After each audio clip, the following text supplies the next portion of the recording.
Chapter 1. Sylvie McLane tugged her cowboy hat down on her head as she led her favorite mare, Fanny, along the north ridge of the McLane Mountain Ranch. After her father's cancer diagnosis, she'd taken over running the ranch, which had grown over the 38 years her father had owned it. McLane Mountain was one of the most prosperous ranches in the area, and she was proud of what she and her dad had accomplished. Now she needed to keep it going. No small feat in lean times of falling beef prices, not to mention the fact that most of the cowboys working for her chafed at taking orders from a woman. As if she hadn't learned anything in the past 35 years she'd lived and worked the ranch. They just have to get over it. She preferred raising and training horses, but she wouldn't allow that to hold her back from taking over all aspects of the ranch. It was clear her younger brother Sean wasn't going to be much help. "Whoa, girl," she murmured, tugging slightly on Fanny's reins to halt their progress. This spot offered the best view of the entire ranch, all 1,500 acres of it. The impressive sight never ceased to amaze her. The gunshot came out of nowhere. Fanny shied, rising on her hind legs and pawing the air with her front hooves. Sylvie clenched her knees to stay seated, but Fanny turned so abruptly she felt herself losing her grip. Then Fanny rose again, throwing Sylvie off before bolting into the woods. She hit the ground hard and rolled toward the edge of the ridge. Digging her hands into the earth, she tried to halt her momentum, but gravity pulled her toward the drop-off. She managed to find a tree root and clung to it with all the strength she possessed. It was enough to stop her free fall. Yet her lower legs dangled over the edge. Using her toes, she tried to push against the cliff wall to lever herself up. It didn't work. If anything, she slipped another inch lower. Now more of her body was over the edge than not. The muscles in her arms quivered with exertion. No. She couldn't die here today. Sylvie swallowed hard and tried again to pull herself up. She was accustomed to physical labor, but she couldn't seem to get a good enough grip on the root. The flash of panic was impossible to ignore. How much longer could she hang here like a trout dangling from a line? Not long. Strong male hands clamped around one wrist, then the other. "I've got you." Dawson Steele's face loomed over her, his features partially shadowed by the wide brim of his black cowboy hat. His blue eyes were full of concern as he held her. Normally, she'd be upset by his trespassing on her land.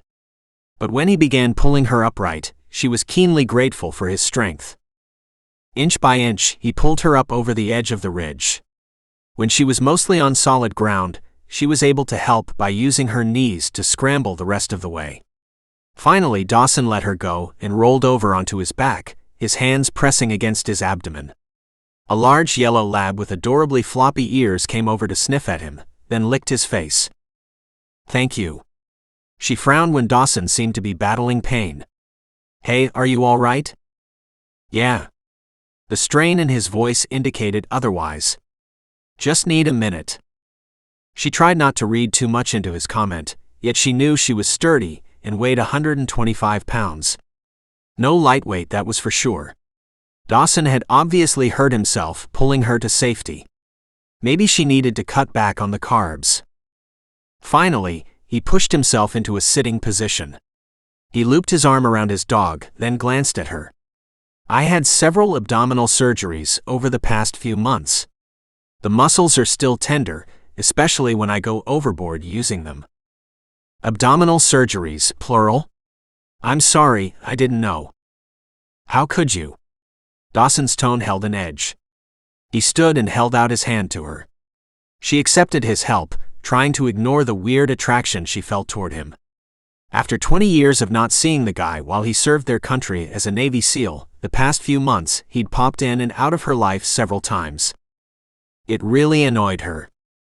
"Good thing that shooter didn't make his jack," Dawson drawled. She wanted to roll his eyes at his old Western phrase of indicating the shooter had missed his mark. His tone was light, but his gaze was serious. "Any idea who set you in their sights?"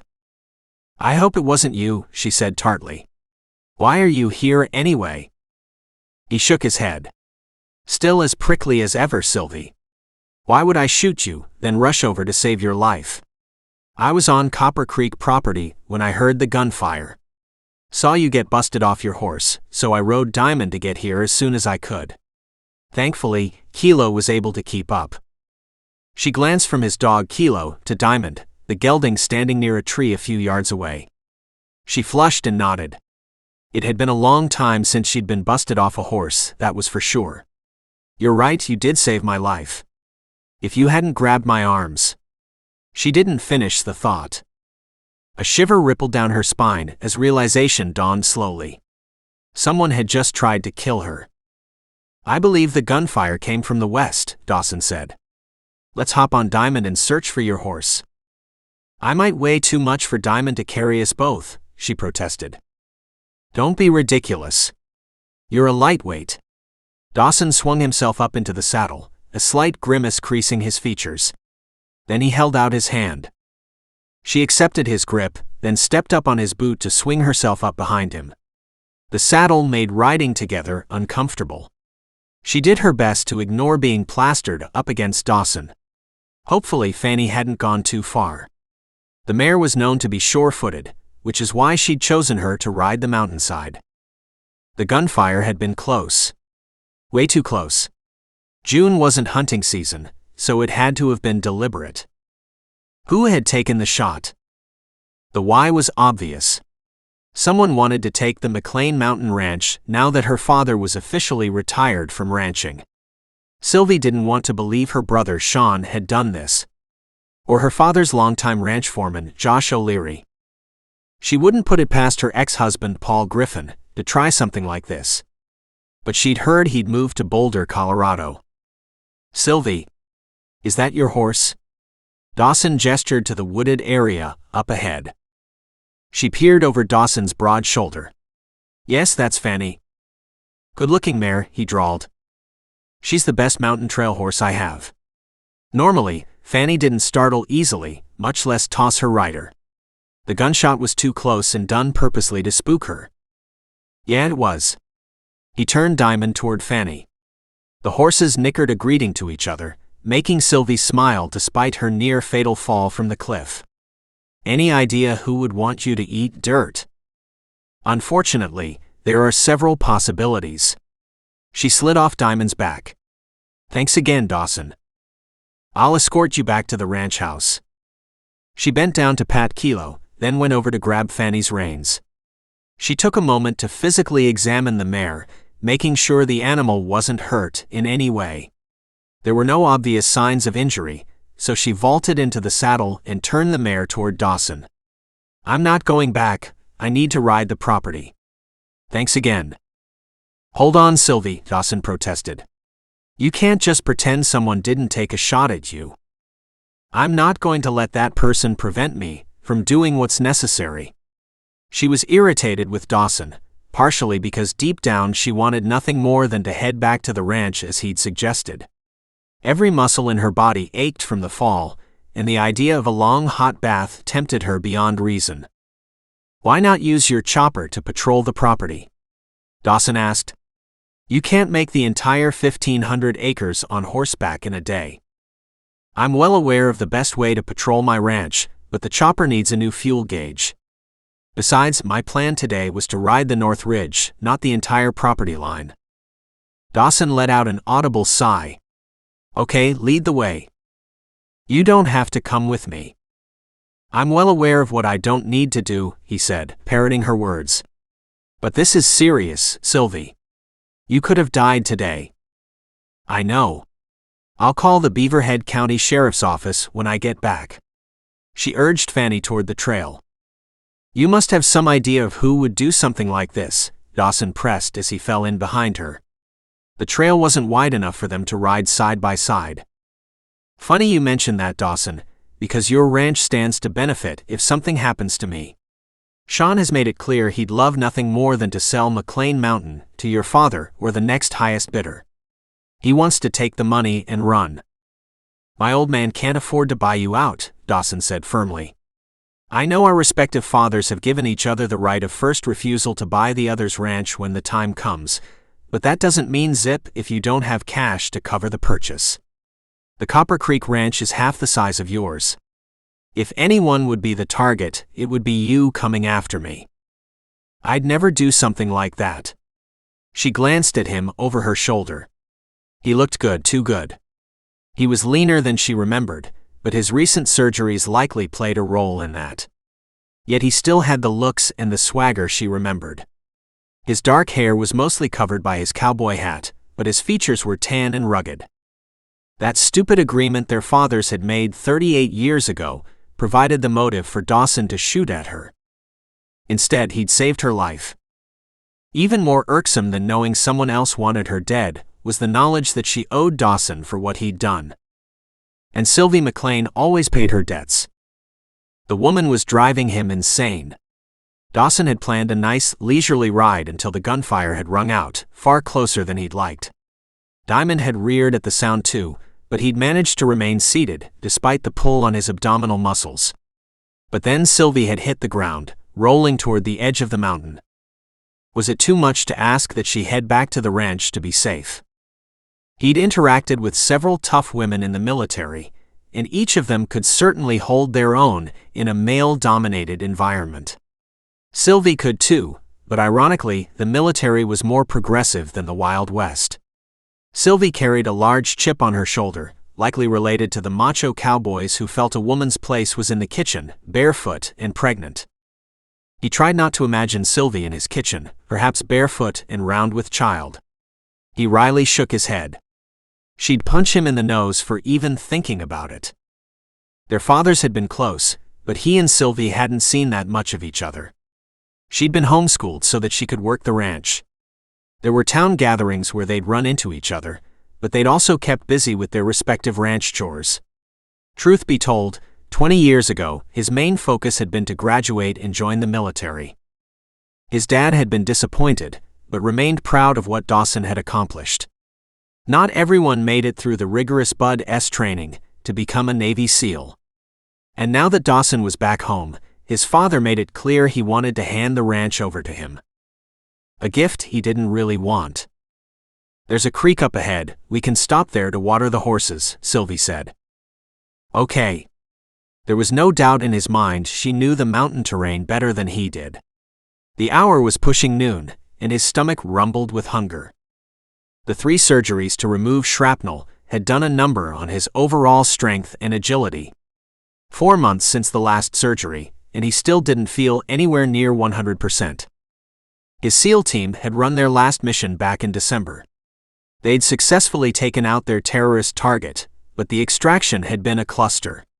The underwater bomb that had been detonated while they were swimming to their extraction boat had killed their teammate, Jaden Rampart. The rest of the team had all sustained injuries of some sort, but they'd survived. Their senior chief, Mason Gray, had lost his hearing in one ear and suffered partial hearing loss in the other. Caleb had completely blown out his knee. Hud had lost vision in one eye and suffered a head injury that still plagued him. Dallas had taken shrapnel to his shoulder, while Nico had suffered a rupture of his Achilles tendon. In comparison, Dawson's abdominal injuries weren't that bad. Yet he hated feeling weak and helpless. Pulling Sylvie up from where she'd dangled off the edge of the mountain had sent ripples of pain through his damaged muscles. Well worth it to save a life. Which brought him back to the question of who would want Sylvie dead. You said there were too many to count. He pulled Diamond up beside her mare and slid out of the saddle. He bent to rub Kilo's fur, feeling bad for dragging the lab farther than intended. He'd been about to turn back to the house when the gunshot had gone off. Your dad, your foreman Max Wolf, my foreman Josh O'Leary, my brother, oh, and possibly my ex-husband. She led Fanny by the reins toward the creek. Is that enough for you? My dad isn't part of this, Sylvie. It ticked him off that she'd even considered his old man a threat. He wants me to take over the Copper Creek Ranch. No way does he want the responsibility of yours too. Okay, fine. One less possible threat then. She sighed, then added, I'm sorry. I'm being grumpy over something that isn't your fault. At least you got that right, he muttered. He swept off his hat and wiped the sweat from his brow. I'd feel better if you headed back to the homestead. This guy could be watching us through a rifle scope right now. I know, Dawson. But he could do that tomorrow or the next day too. She led Fanny away after the horse had finished drinking from the stream. He did the same with Diamond while Kilo drank some water, then stretched out on the grass, content to rest. What am I supposed to do? Hire a bodyguard. It was on the tip of his tongue to offer to take on that role. Then he remembered he needed to help run his father's ranch.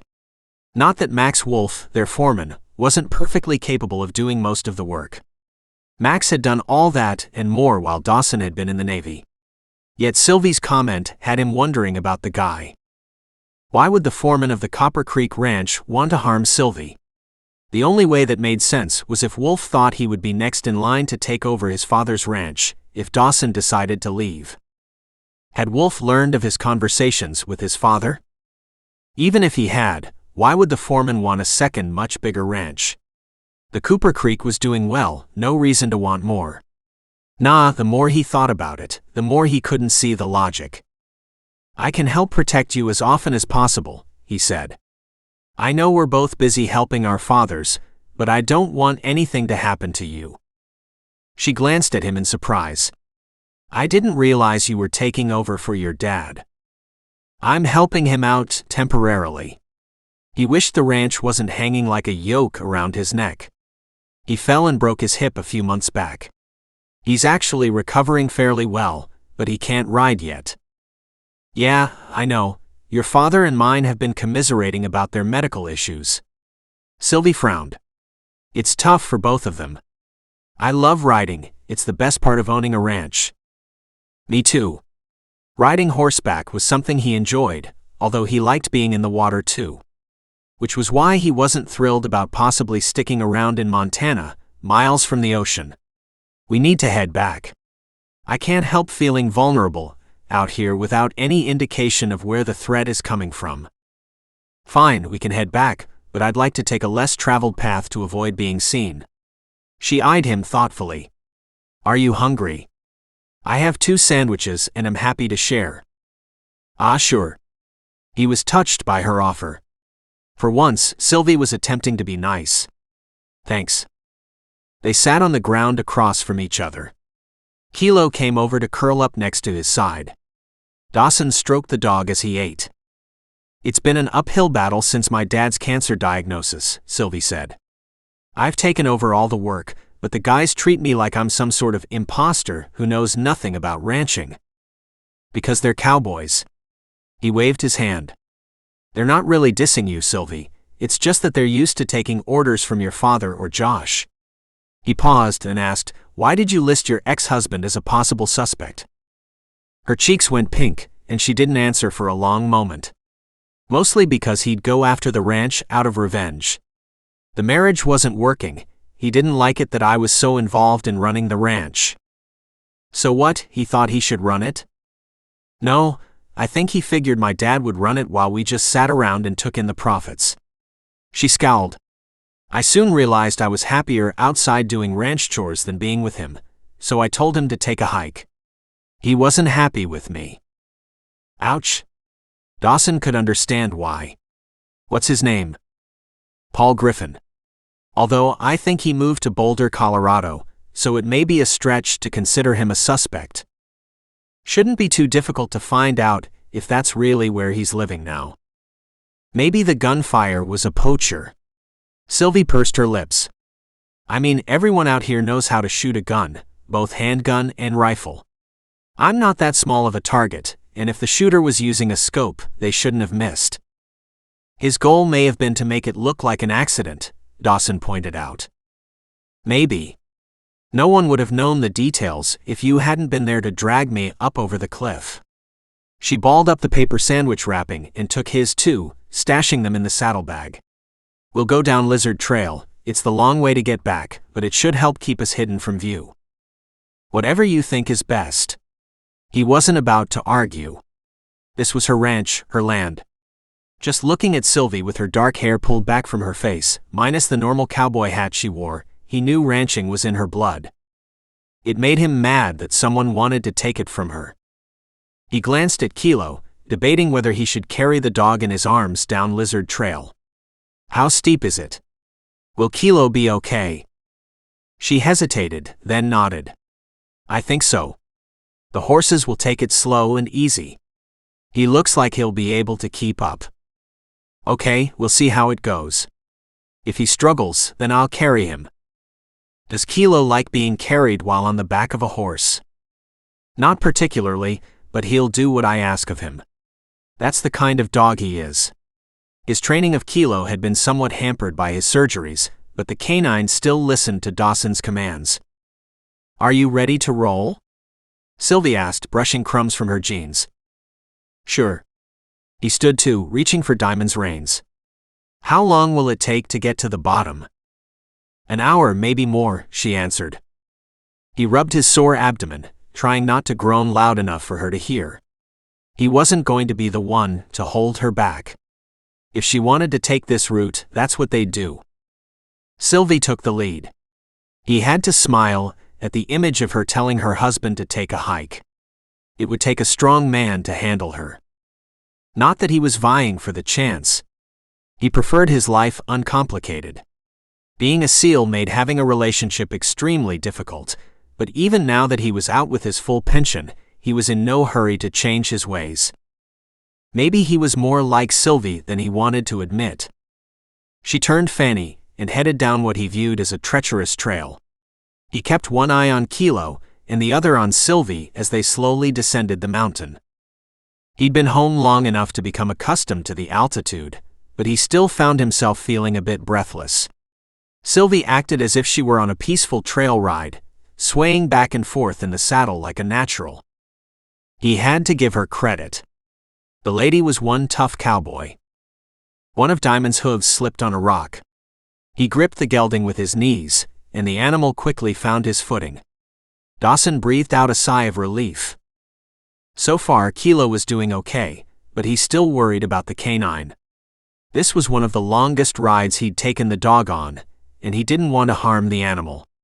Good thing Kilo was young enough to treat this like an exciting game. Every so often, the yellow lab would lift his snout to sniff the air, no doubt taking in all the interesting scents surrounding them. Hopefully, the slower pace would prevent the dog from getting too tired and worn out. There were other hazards too, like snakes and other varmints. They were about halfway down the mountainside when Kilo abruptly began to growl. He instinctively slid off Diamond just as he heard a rumbling noise. As he looked up, his heart squeezed in his chest when he saw a large boulder tipping off the edge of the cliff. If it continued its trajectory, it would come straight toward them. Sylvie! Look out! Bending at the waist, he grabbed Kilo. The trail was so narrow, there wasn't much of an option to move the horse out of the way, but he did his best. Holding Kilo to his chest, he plastered himself against the mountainside, hoping and praying the boulder would somehow miss them. Chapter 2. After sliding off Fanny, Sylvie urged the horse closer to the edge of the mountain, positioning herself in front of the mare. It was the only thing she could think of to prevent the large boulder from squashing them both. Not that she was much of a deterrent, but she didn't want her horse hurt. The side of the rock grazed the side of her head and shoulder as it tumbled past. Sylvie winced in pain, standing frozen for several long moments as she willed her heart rate to return to normal. Sylvie! Talk to me. Are you okay? Dawson's shout spurred her into action. He had been behind her, hence higher on the trail than she and Fanny. When she saw him standing there beside Diamond, cradling his large dog to his chest, her heart turned to mush as she realized he'd attempted to protect his animals the same way she had. Yes, thankfully. She fingered the side of her head, then the rip along her short-sleeved t-shirt. The boulder had scrapped off a layer of skin, but the injury could have been worse. Much worse. Stay where you are, Dawson said. She noticed he'd lost his hat the way she'd lost hers during her roll toward the edge of the cliff. We're coming down to meet you. Okay. It wasn't a hardship to wait for him. Her body was trembling from the near impact of the boulder. If the shooter's goal was to scare her, he was succeeding better than she cared to admit. Was Dawson right about someone trying to hurt her by making it look like an accident? Rocks slid down the mountains all the time. More so in spring when the earth was thawing after a long winter. Not so much in June. Easy, girl.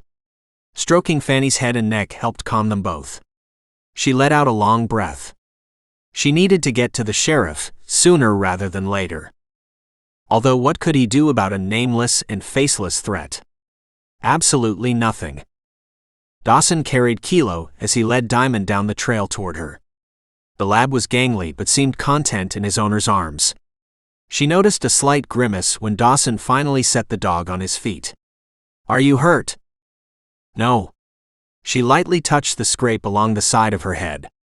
"Just bruised." Dawson stared up at the steep cliffside above them. "That was no accident." "I know." She didn't follow his gaze, turning instead toward the trail. They were still far from the ranch house. Better to push forward. "Let's walk for a bit." "Fine." Dawson sounded angry, and she couldn't blame him. They walked in silence for 10 minutes. She cast her gaze up the mountain to make sure there weren't additional untoward surprises in store for them.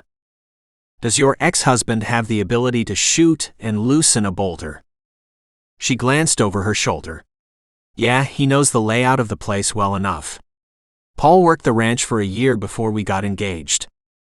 We can find out easily enough where your foreman and mine were when these incidents happened," Dawson said. "Having an alibi doesn't mean much," she pointed out. "Max or Josh could have hired someone to do the deed." "There has to be a way to figure out who is behind these threats," Dawson insisted. "Especially if they continue to escalate." He wasn't telling her anything she hadn't already figured out for herself. To be fair, she figured her ex-husband or Josh were the two main suspects. Josh had not been happy when she and Paul began seeing each other, then got married. She'd known Josh had a crush on her, but she didn't have those sorts of feelings toward him. As it turned out, Josh may have been the better choice. Or not, if he turned out to be the mastermind behind these attacks. The whole thing made her head hurt. "How is your dad doing?" She shrugged. "He's okay. The biggest issue is that the chemo makes him sick and weak. As I said, the worst part is that, like your dad, he hasn't been able to ride since his prostate surgery." "Ouch," Dawson muttered. "I bet that hurt." She rolled her eyes. "No worse than giving birth, I'm sure." "You have a child?" "No." She could feel her cheeks getting red. "I'm just saying men are big babies about that sort of thing, when women are just supposed to pop out a kid." She tried to think of a different subject. "What about you? Is there a wife and kids waiting for you back in San Diego?" "Nope. Never been married. It's just me and Kilo." The news shouldn't have made her secretly relieved. And happy. When she'd signed the divorce papers, she'd vowed never to get hitched again. Dealing with men wasn't worth the time or energy. Especially when she didn't have much of either to spare. So why this sudden awareness of Dawson Steele? A man she barely knew. They'd been neighbors, sure, but there was a 4-year age gap between them. Besides, she'd been homeschooled around ranch chores, so it wasn't as if they'd seen each other often. He joined the military before she was remotely interested in boys. A late bloomer, her dad had called her. He wasn't wrong. "I can see your place." When she glanced back at Dawson, he was gesturing toward the dark brown sprawling ranch house nestled in the valley below. "I know." His ranch was located on the other side of Copper Creek. She'd been there a handful of times over the past 20 years, but not often. Ranchers helped each other in times of need, but that rarely meant being inside each other's homes. Instead, they'd likely be helping with rogue cattle or horses, maybe pulling together to clear properties after vicious storms. In that moment, she realized Dawson had likely never been inside her home, despite the fact that his father's ranch butted up against her property. He'd been at the ranch often enough, borrowed her chopper a few months ago, but that didn't include going inside the home she shared with her dad. They managed to reach the ranch house without any more trouble. As she and Dawson rode in, Josh stepped out from the barn. She watched him closely, searching for any indication that he was behind the attacks. "Josh." "Sylvie. You're back earlier than expected." "Yep." She didn't bother to enlighten him. She hid a grimace as she slid off Fanny. "Something happened." Josh glanced at Dawson, then back at her. "You have a scrape along the side of your shoulder." I'm fine. She wasn't about to confide in the foreman. Not yet. She glanced at Dawson, who was also standing beside Diamond. Dawson, you remember Josh O'Leary? I do, Dawson said with a nod. Steele. What brings you to McLane Mountain? Josh asked. Was there a note of suspicion in his tone? Chance meeting with Sylvie, that's all, Dawson said. Let's take the horses inside, give them some time to rest. Sylvie tugged Fanny toward the barn. I can do that for you, Josh began, but she cut him off. I always take care of my own ride. Ignoring Josh's affronted look, she led Fanny away. In truth, her entire body ached, and she would have loved nothing more than to hand the mare off to him. Except she feared that would only add to the theory that she was nothing but a weak woman. Besides, her horse was her responsibility. Something her father had drilled into her when she was old enough to ride. Josh muttered something she couldn't make out as she and Dawson moved past. When they reached the barn, Dawson said, He's not a happy man. Not since Dad's cancer diagnosis, she agreed. He's 15 years younger than my dad, but I suspect it's the knowing we're all mere mortals spending time here only temporarily that has gotten to him. She led Fanny into her stall, gesturing to the empty one next to it for Diamond. Add to that how Josh expected to take over the ranch for my father one day, only to learn I'm the one who'll be in charge. You get one cranky cowboy. I see that, Dawson drawled. Looks to me like you're living in a nest of snakes. His exaggerated Western drawl made her smile. All except for my dad. His gaze turned serious. You need to let your dad know what's going on. No. I don't want to worry him. He has enough on his plate while undergoing his cancer treatments. Thankfully, Dawson didn't push the issue. They cared for the horses in silence, and once the horses had been brushed and watered, they trudged up to the house. There was no sign of Josh now, which was fine with her. While they'd worked in the barn, Kilo had stretched out to rest, but now the dog had regained some of his previous energy, trotting next to Dawson as they walked. Would you like something to drink? She tried to think of what was in the fridge. I have lemonade and iced tea. Whatever you're having would be great. Dawson gazed around at the house as she led him into the kitchen. Nice place, roomy yet cozy at the same time. You going to call the sheriff's department? I can hang out here to help give my side of the story. She sighed and nodded. After filling 2 glasses of lemonade and handing him one, she dropped into the closest kitchen chair and pulled out her phone. I'll call, but I doubt this will be a priority for them. No need for you to hang around. I'll wait. His tone held an edge that made her think it wouldn't be easy to force him to go. Normally, she'd be irritated. After the 2 near misses, his stubbornness was a relief. She waited for the dispatcher to answer the call. This is Sylvie McLane. I'd like to report an incident of gunfire on the north ridge of my property, which almost cost me my life. As well as a possible second attack. My goodness, Sylvie, are you okay? It took a moment for the female voice to register, then Sylvie realized it was Brenda Eastman, a woman who had dated one of her cowboys for a while. I'm fine, Brenda, don't worry. My reason for reporting these incidents is to have them on record in case they continue. She paused and added, Will you ask Marty to call me? Of course, hon. I'll either have Marty or Chief Deputy Rick give you a call.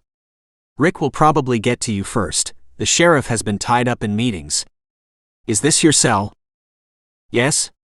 Sylvie waited for Brenda to make note of her number. Thanks again. Take care, Sylvie. She disconnected from the call and tossed the phone onto the table. Either Sheriff Marty Klein or his chief deputy, Rick Holmes, will call me back. Would you like a ride back to your ranch? We can load Diamond into a horse trailer. No thanks. Dawson sipped his lemonade. I'll wait until someone calls back. She stared at him. And what if that doesn't happen until tomorrow? He shrugged and glanced down at Kilo. I have some food for Kilo in my saddlebags. We can hang out for as long as it takes. He met her gaze. I'm not leaving you alone with the snakes, Sylvie. So don't bother to argue. Fine? She reluctantly rose to her feet. I'll set up one of the guest rooms. Nothing fancy for dinner, but there's plenty of chili and cornbread. I love chili and cornbread. She wryly shook her head, knowing his response would have been the same no matter what she'd told him they were having for dinner. It was wrong to be relieved to have Dawson nearby, since she knew it couldn't last. But there was no denying he made her feel safe. The snakes, as he described them, could strike at any time. Sylvie was a contradiction. Tough when it came to running her ranch, yet potentially naive when it came to men. Oh, she'd been married, but it was clear the guy had only wanted the McLane Ranch. Or rather the profits from it, not the actual work itself. While she went to the guest room, he went back out to the barn to get Kilo's food from his pack. Good thing Navy SEALs prided themselves on always being prepared. He returned to the kitchen with Kilo at his side. The dog kept looking up at him expectantly, knowing it was dinner time. He finished feeding Kilo by the time she returned from the guest room. When she began pulling food out of the fridge, he frowned. Don't you have help? You can't manage the house and the entire ranch alone. We normally have Rhonda Joseph, who comes in to cook and clean. She's married to Hector, one of the older ranch hands. But Rhonda and Hector are visiting their first grandchild this week, so we've been winging it. A rueful smile creased her features. Hence the simple meal. I learned a lot about ranching from my dad, but cooking is not my best skill. He nodded and twisted to get out of her way, hiding a wince. Man, he was sick of his abdominal muscles hurting. The surgeon had said that the pain would recede at some point, but he was beginning to think this was his new normal. That the pain would never completely go away. I'll help. Tell me what you need. It's all ready, we're just heating it up. A smile tugged at her features. I probably should have mentioned that we're eating leftovers. I love leftovers. He knew from helping his dad run their smaller ranch that keeping the house up and the ranch running smoothly was a lot of work. He admired the way Sylvie simply did what was necessary, without complaining. He may have judged her too harshly a few months ago. He'd been in a time crunch and had needed to borrow her chopper to get to Boise, Idaho, to help one of his SEAL teammates. She hadn't been happy to loan him the bird, but then she relented, bluntly telling him she expected it back by the end of the day, fully fueled, and that if there were any mechanical issues, she'd expect him to pay for them. He'd followed her instructions to the letter. Something she'd barely acknowledged when he'd set the chopper down on their landing pad. Now he understood how stressed she was with her father's illness and the lack of respect she was getting from her ranch foreman and the other guys working for her. It clearly hadn't been an easy road. After Sylvie filled large bowls with chili, he manned the microwave. Kilo stood next to him, but when he frowned at the dog, the animal went to stretch out beneath the table. Kilo knew better than to beg for food. Where's your dad? He's not feeling well, so he fixed himself some toast earlier. She frowned. The chemo has really done a number on his appetite. He's lost 40 pounds since his diagnosis. I'm sorry to hear that. Dawson glanced at her. I'll keep you and your dad in my prayers. She glanced at him in surprise, but didn't say anything. Maybe she thought that was just a phrase, but he meant it. Being part of the SEAL team had brought him close to death on more than one occasion. Like their last op that had gone sideways. He'd made his peace with God, thanks to Caleb, who had always shared his view on God and faith. During his surgeries, he'd prayed often. Maybe God's grace was the reason he was here today. He was very glad he'd been out riding Diamond when the gunfire had sounded, when Sylvie had busted off her ride. God was watching over her too, whether she realized it or not. When their chili was hot, Sylvie added white cheddar cheese to their bowls, then added large squares of cornbread. He took a seat next to her at the table. I'd like to say grace, he said. Ah, okay. He could tell his request caught her off guard. He wanted to reach over to take her hand, but feared she'd slug him. So he simply bowed his head. Lord, we thank you for this wonderful food we are about to eat. We also thank you for keeping us safe in your care today. Amen. Sylvie didn't say anything for a long moment. Do you always do that? Or was the prayer for my benefit? Almost always, he said. We didn't pray earlier when we ate our sandwiches. To be honest, I forgot. He shrugged. No one is perfect. That's true. She dug into her chili with relish. My dad has become a believer since his diagnosis. Says the hospital chaplain spoke to him about God. I'm glad. He eyed her thoughtfully. But not you. She flushed and took a bite of the cornbread. After a moment, she shrugged. I haven't had time to think about it. It's been all I can do to keep things running smoothly around here. God can help ease your burdens, he said. Not physically coming to help, but emotionally. I leaned on God a lot during my surgeries. You don't have to tell me, but I'm curious as to why you'd need so many abdominal surgeries. Did something happen when you were a Navy SEAL? I took a load of shrapnel in my gut on our last mission. He met her gaze. The problem is that when bowel gets nicked, there's a lot of potential for infection. Which is what happened to me. After the first 2 surgeries, I thought I was fine, but then another piece of shrapnel was found on a follow-up X-ray, and it embedded itself in my small bowel, so the whole process started over again. Wow, that must have been difficult. I survived. When Jaden hadn't, he silently added. The biggest problem is that the procedures prevented me from coming home sooner. I had to stick close to the VA hospital in San Diego. Is that where you live? I had a place there during my years in the Navy, he admitted. Haven't decided where I'll put down roots with Kilo now that I'm out. Being out of the military must give you a new sense of freedom. Sort of, but I miss the camaraderie of my teammates. Something he'd only realized a couple of months ago when he'd flown to Boise to meet up with Caleb and to help HUD. And I have my dad to consider. Yeah. She stared at her bowl of chili for a moment. I've always known I'd live and die here on McLane Mountain. You don't have to keep the ranch going, he felt compelled to point out. Now you sound like my brother, Sean. There was an edge to her tone. He'd like nothing more than for me to sell so he can get his half of the money to live wherever he wants. I'm not trying to take sides, Sylvie. You sounded as if you were stuck here, and you're not. Of course I'm not. I like ranching. It's what I've worked for my entire life. Sean could help, but he chooses not to. She waved her spoon. Never mind, let's change the subject. Thinking of Sean makes me cranky. Speaking of which, where is he? No clue.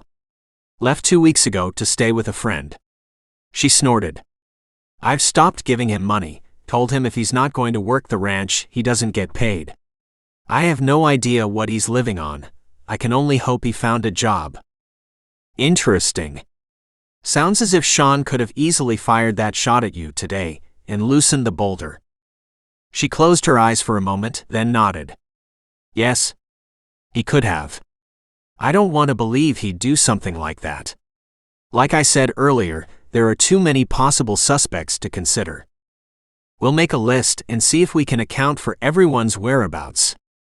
Dawson wasn't a detective, but the Navy had taught him how to use intel to his advantage. Kilo shifted beneath the table, and he smiled when the dog began to snore softly. Once we do that, we'll have something to give to the sheriff's department. Why not? She sounded exhausted, and he couldn't blame her. It must be awful to know that someone close to her had tried to harm her. Would have killed her if he hadn't been there to pull her up over the edge of the cliff. They ate in silence for a few moments. He liked the kick of the chili cooled by the cornbread. You're not giving yourself enough credit, Sylvie. This is delicious. Your chili is better than anything I've tasted before. Her smile was wry. Thanks, but man cannot live on chili alone. When we're finished here, I'd like to check on the horses. Understood. It occurred to him he should call his dad to let him know he was at the McLane Ranch. It wasn't easy to go back to living with a parent after being mostly out of touch while in the Navy for 20 years. But he didn't want his dad to worry. I'll wash the dishes. Are you for real? Sylvie glared at him suspiciously. Men never offer to do dishes. Why are you being so nice? Dumbfounded, he stared at her. When haven't I been nice to you? You haven't been mean exactly, except when you told me I should dress like a girl so people wouldn't think I was a boy. But it seems like you're going out of your way to be nice. He vaguely remembered her as a preteen, tall, skinny, and gangly. The tips of his ears burned with shame as he remembered their chance meeting outside the ice cream shop in Dillon. To his stupid teenage eyes, she'd looked more like a boy than a girl. I'm sorry, but I was a dumb 15-year-old.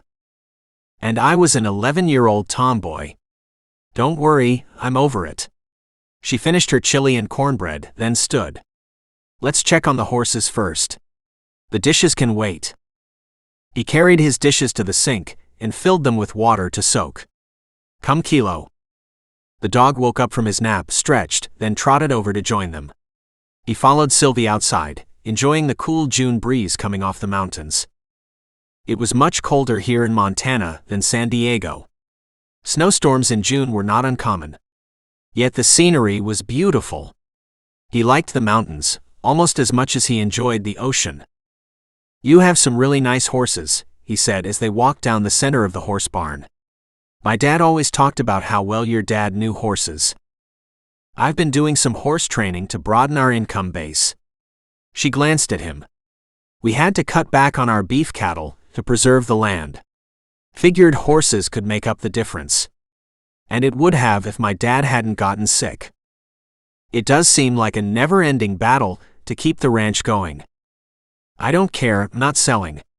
Especially not to those big investment groups. You think cattle ranching will ruin the land?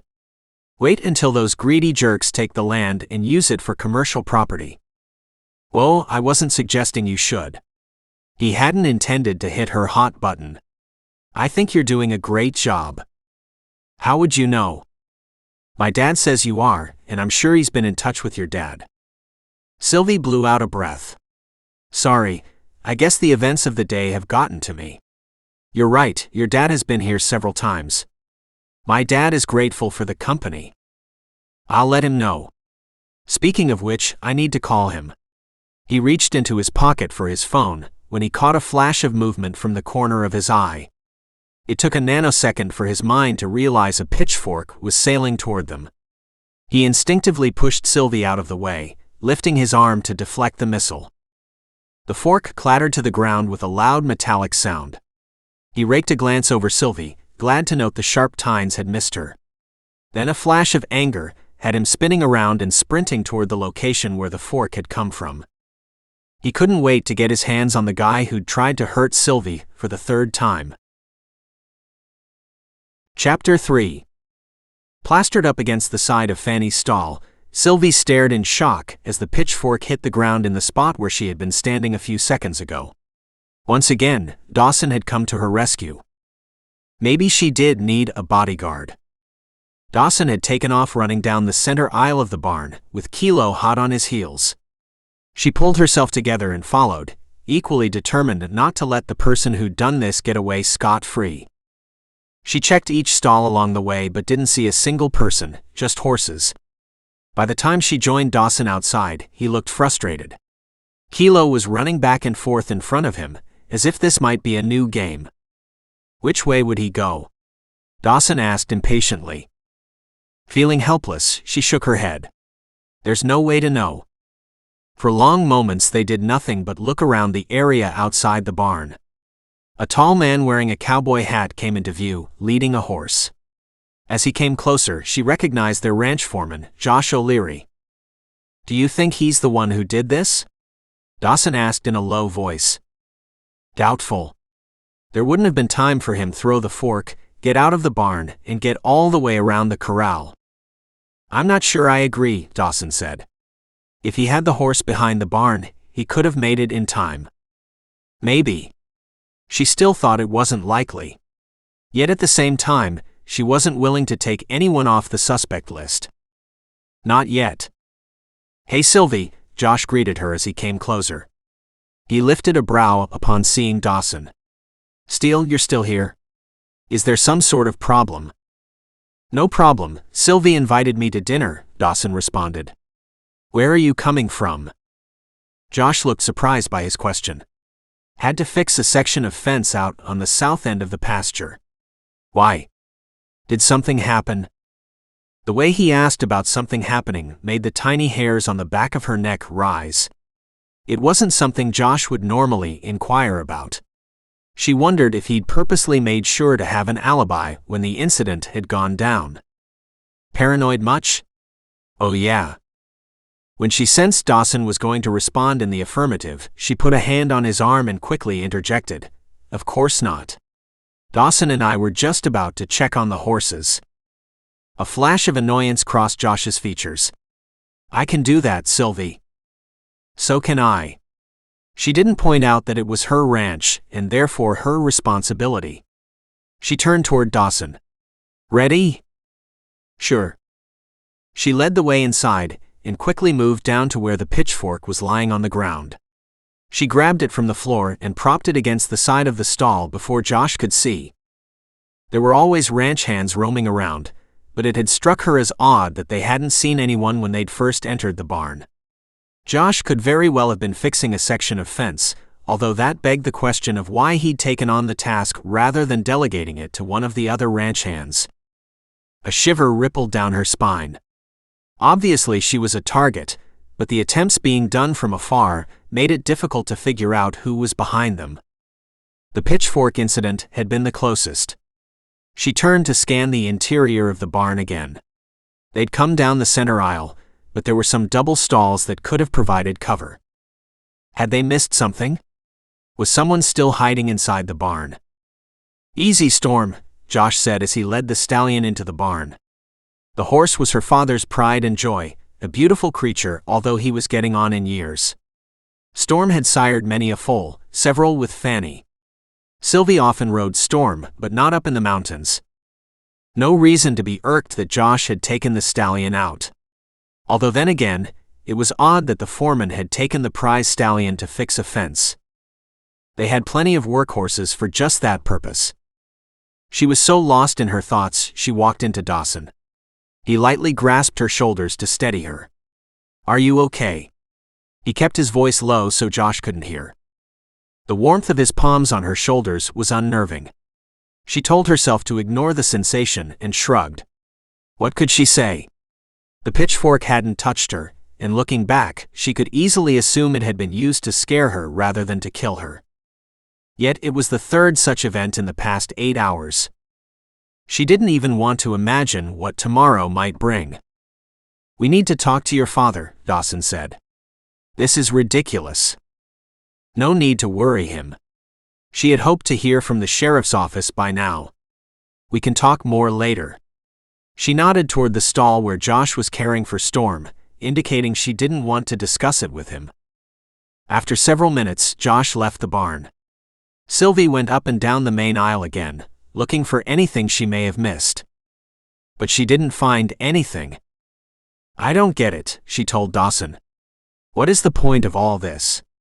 To scare me into selling?" "Maybe, because the pitchfork seemed a pathetic attempt to hurt you at best." "Hang on a minute." Dawson pulled out his phone and took several steps away as he used it. Not so far that she couldn't hear his side of the conversation. "Dad.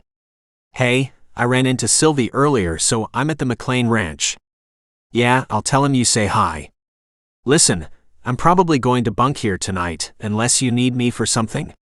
There was a pause before he said, "Okay, I'll call you in the morning." She wanted to tell him he didn't need to stay, but the words wouldn't emerge from her throat. The truth was she wanted him to.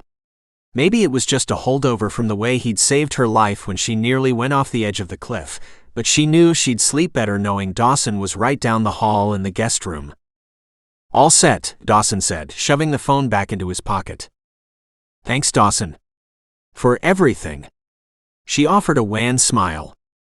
"I'm sorry I accused you of firing the rifle at me." "Hey, don't worry about it." He frowned. "Seems to me you have a reason to be suspicious." "I don't like what's happening here, Sylvie." "Me either." She gave Fanny a pat, then turned away. "Come on, we should head inside. I'll take you to see Dad, as long as you promise not to worry him about these events. I'm sure I'll hear from the sheriff's office soon." Dawson stood for a moment, glancing around the barn before nodding. Okay. She carried the pitchfork back to the tack area, near the front of the barn. The place was empty now, and had been when they'd run out in search of the person who'd thrown it like a javelin. But as she hung it back on the wall, she tried to imagine Josh doing something like that. It wasn't his style. Then again, the ranch was worth over $25 million, including the house, the barn, and other outbuildings, along with the livestock, if she and her dad decided to put the place on the market. That kind of money could turn anyone into a criminal. Yet there were other ranches on the market, priced equally high, that were not selling. The ranch was only worth what someone was willing to pay for it. And in lean times, those prospects were slim. Ranching was hard work, without a whole lot of reward. It wasn't like people were flocking from the city to take up the ranching life. Well, she would, but Sylvie knew she was an anomaly. Her brother certainly had chosen to escape the ranch life. As she went inside the ranch house, she couldn't help feeling disheartened at the likely possibility Sean was the mastermind behind these attempts. And to be honest, her suspicions were the main reason she didn't want to mention the incidents to her father. Dawson was inwardly shocked at how frail Connor McLane was compared to the last time he'd seen him. He wished his father had warned him of the seriousness of Connor's condition, but he did his best not to show his reaction on his features. "Mr. McLane, how are you?" Dawson took the older man's proffered hand. "This is my dog Kilo." "Call me Connor," Sylvie's dad said, waving his hand. "I've known you since you were a baby, and we don't stand on ceremony around here. Nice to see you and Kilo. How is your father? I haven't seen Landon in a couple of weeks." "He's good, thanks. Much better than Connor's condition," he thought wryly. "I'm sure he'll stop by again soon." "Yeah, I don't get out as often as I used to," Connor admitted. Dawson could only imagine what the guy had been through. He cleared his throat and glanced at Sylvie, who was watching him like an eagle about to scoop up its prey. After seeing her father's debilitated condition, he could understand why she didn't want him to worry, so he'd honor her wishes about not mentioning the attacks. At least for now. "I'll make sure my dad swings by soon." "Thanks, Dawson." Connor grinned. "Heard you were some hotshot Navy SEAL." "I was a SEAL, yes. But I retired earlier this year. Came back to visit my dad and to train Kilo here." No doubt his dad has bragged about him to Connor, but he didn't want to talk about himself. "Sylvie is doing a great job with the ranch." "She is," Connor agreed, eyeing his daughter with pride. "I'm blessed to have her." "We're blessed to have each other," Sylvie corrected. "Can I get you anything, Dad? Are you hungry?"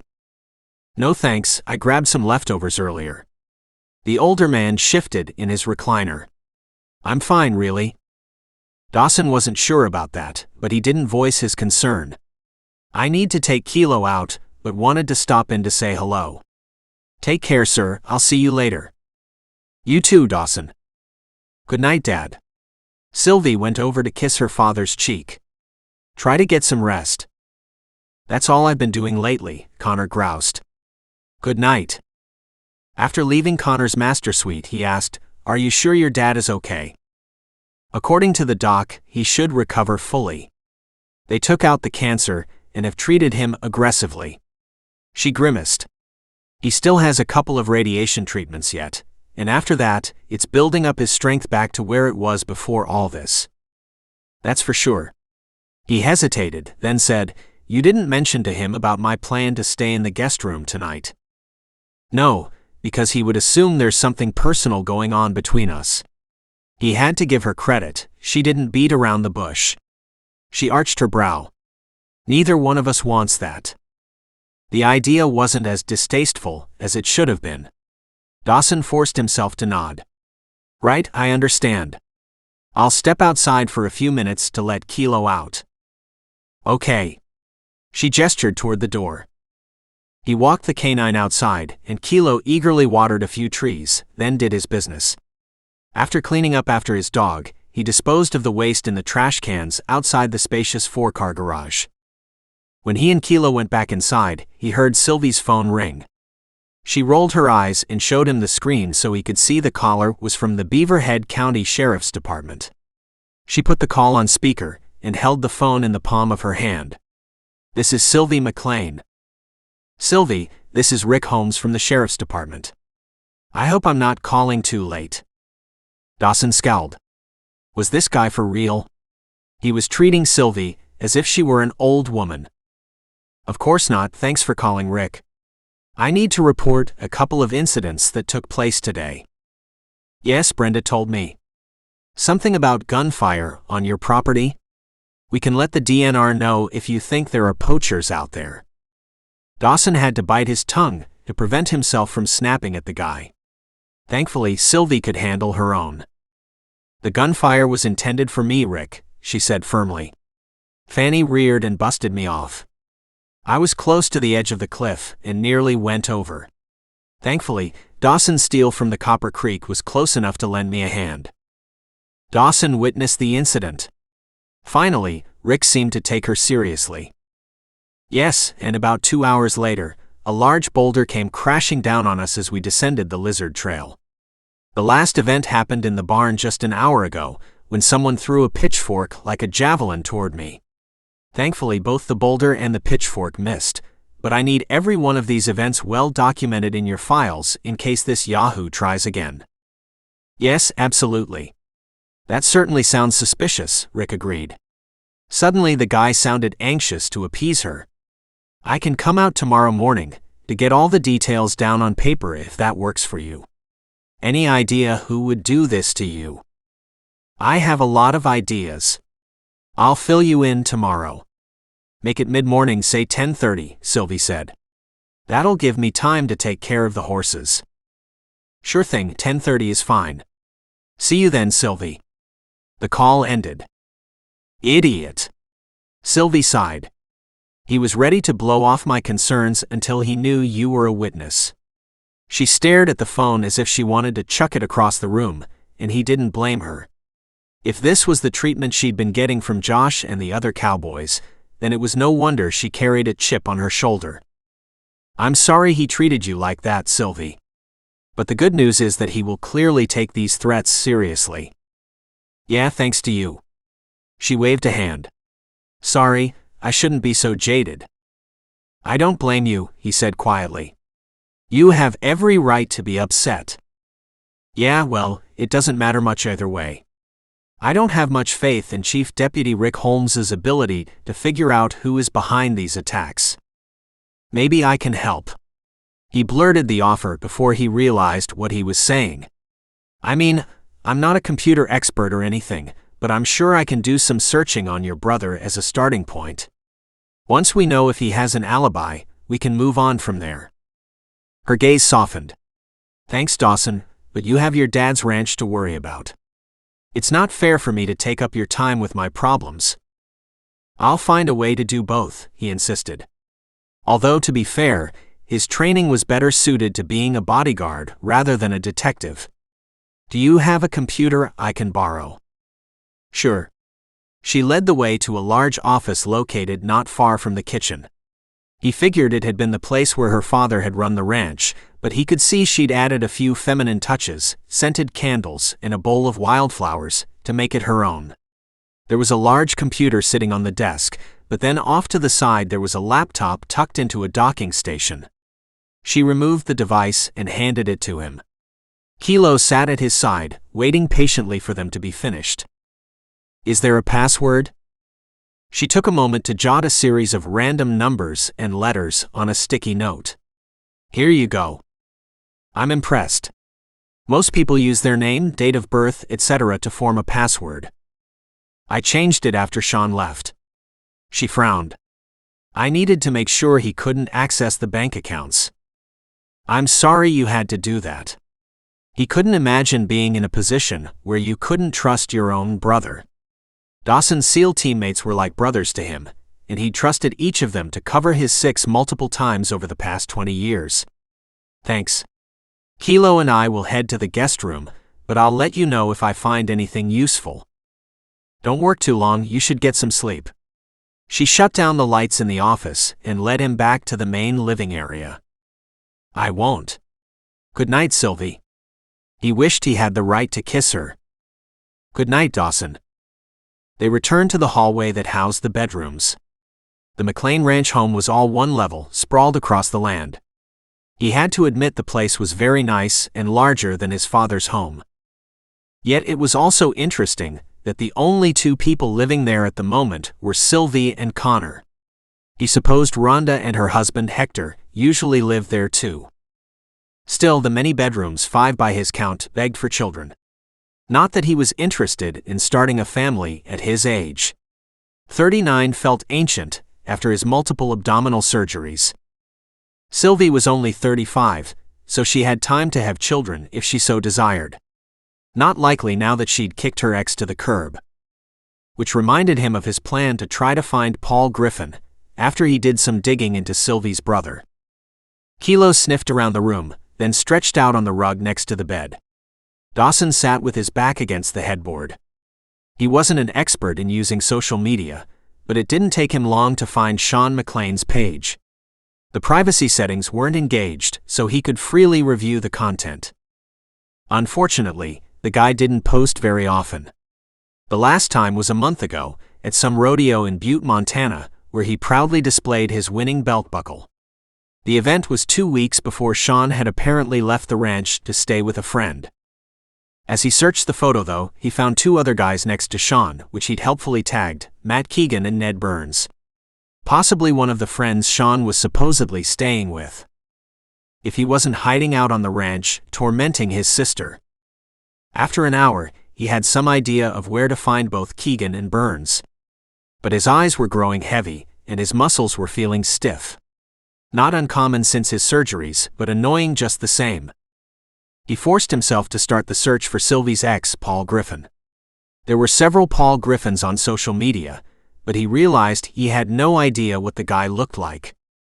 Setting the computer aside, he considered heading back down to Sylvie's office to see if she'd kept a picture of Paul there. Although why she would, he had no clue. She didn't strike him as the sentimental type. Especially not when she was the one who'd ended the marriage. He returned to the computer screen, pulling up each photograph of the Paul Griffins in the mountain region. One of the 5 guys was much older, in his late 40s, so he decided to scrap that one. He was left with 4 possibilities now. Each of the 4 Paul Griffins were young and relatively nice-looking guys in their mid-30s. He told himself there was no reason to be jealous of a man Sylvie had kicked out of her life. Finally, Dawson gave up and closed the computer. He turned off the lamp and stripped down to his boxers and t-shirt. The moment his head hit the pillow, he was down for the count. Move. We have tangos on our tail. Dawson didn't need the senior chief to tell him that. He could feel the bullets whizzing past him. If they were better shots, he'd be dead. They'd all be dead. He saw the sanctuary of the ocean looming before them. Senior Chief Mason Gray didn't hesitate to seek refuge in the salty depths. Dawson and the others quickly followed his lead.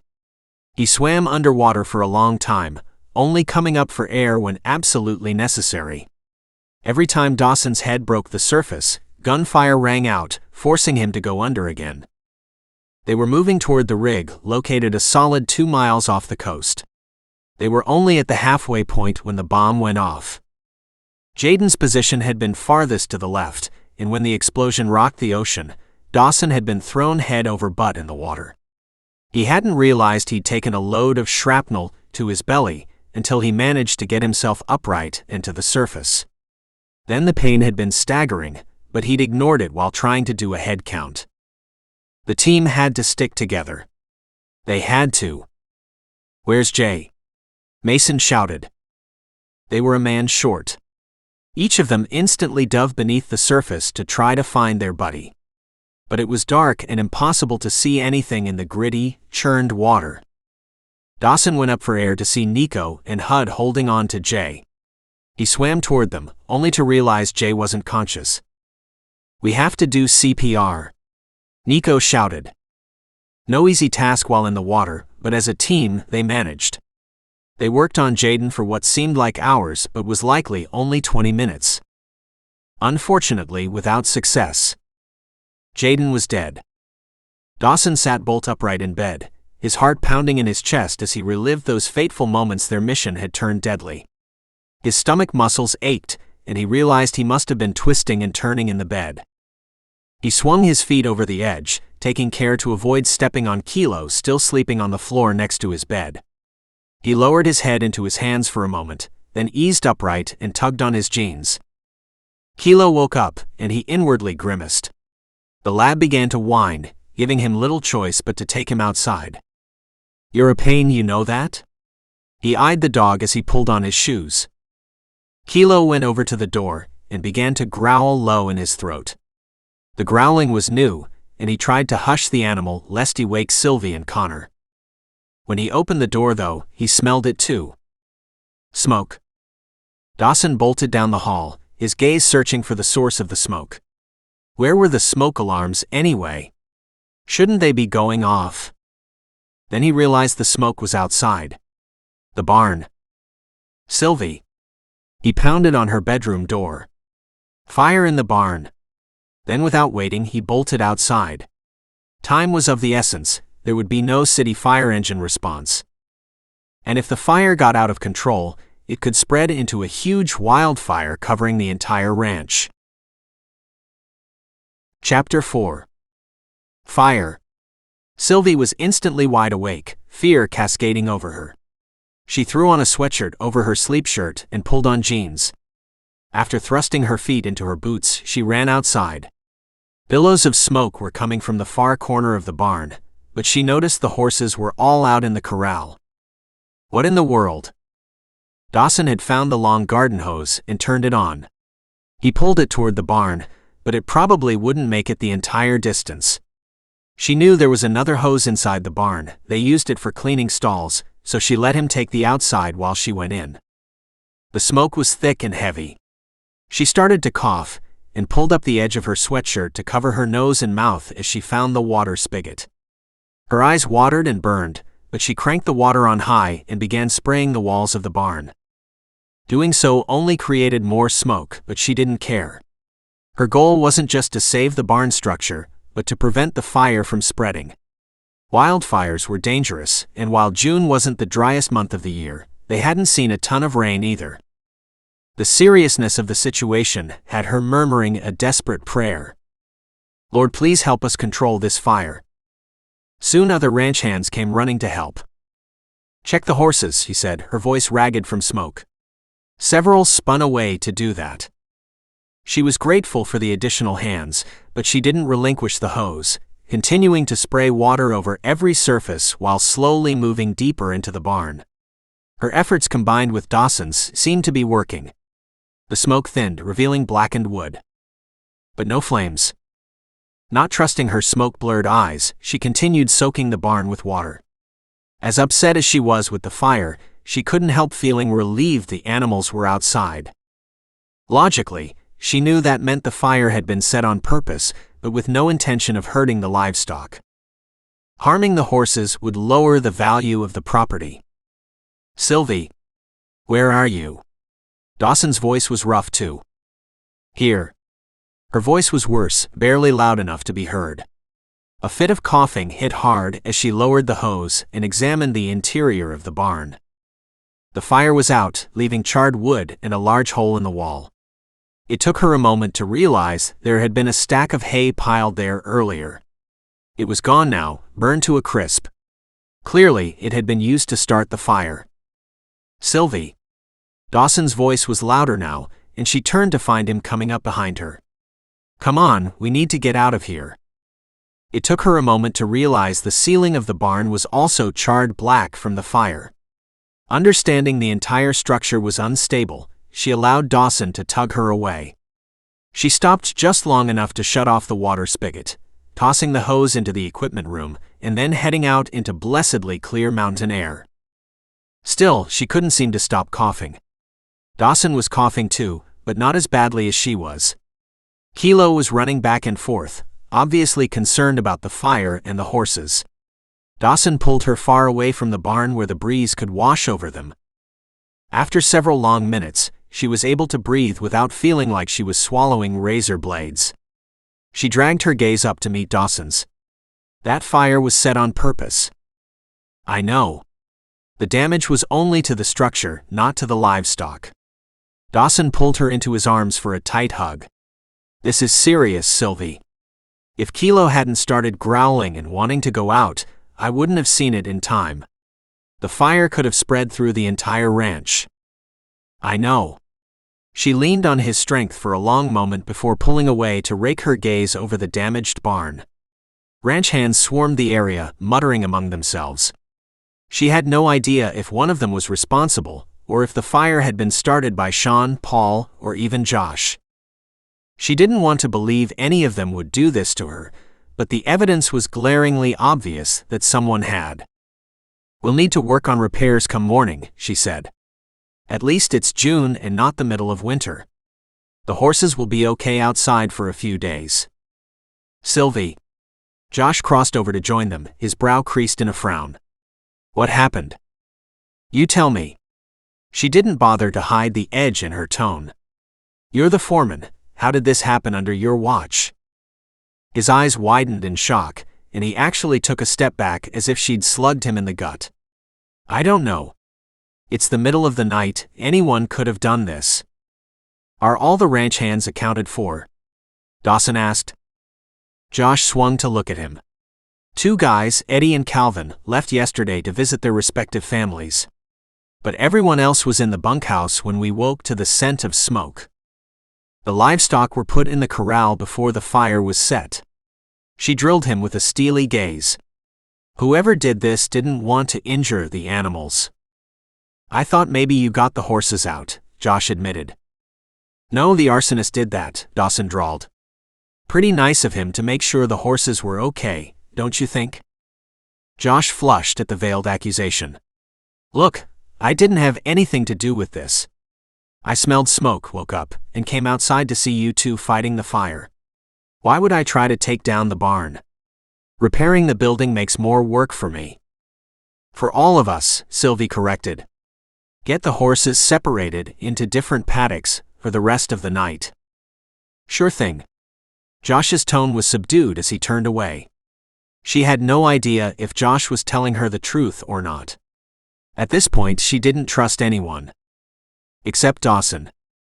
For a nanosecond, she considered the possibility that Dawson had started the fire, then had come inside to wake her up. Then she shook off the thought. Dawson had risked his life to fight the fire. He'd been with her on Lizard Trail when the boulder came down and had shoved her out of the way, and he had deflected the pitchfork that had come flying toward her. There was a slim possibility he was working with an accomplice, but her gut said otherwise. The man had put his life on the line over the years while serving his country as a SEAL. Besides, what was his motive? If she were honest, she would admit that Dawson didn't seem the type to settle down as a rancher. Why else would he have spent 20 years in the Navy? He didn't want her ranch, and she believed him when he said his father didn't want it either. But someone sure did. Sylvie. What's going on? She spun toward her father's voice. He stood in the doorway, gaping at the activity taking place yards from the house. Dawson put his arm around her waist and walked with her toward the house to talk to her dad. There was a fire in the barn, but it's been taken care of now. She tried to smile reassuringly. Nothing for you to worry about. None of the horses were inside. How did that happen? Her dad looked bewildered. Where's Josh? She swallowed a sigh.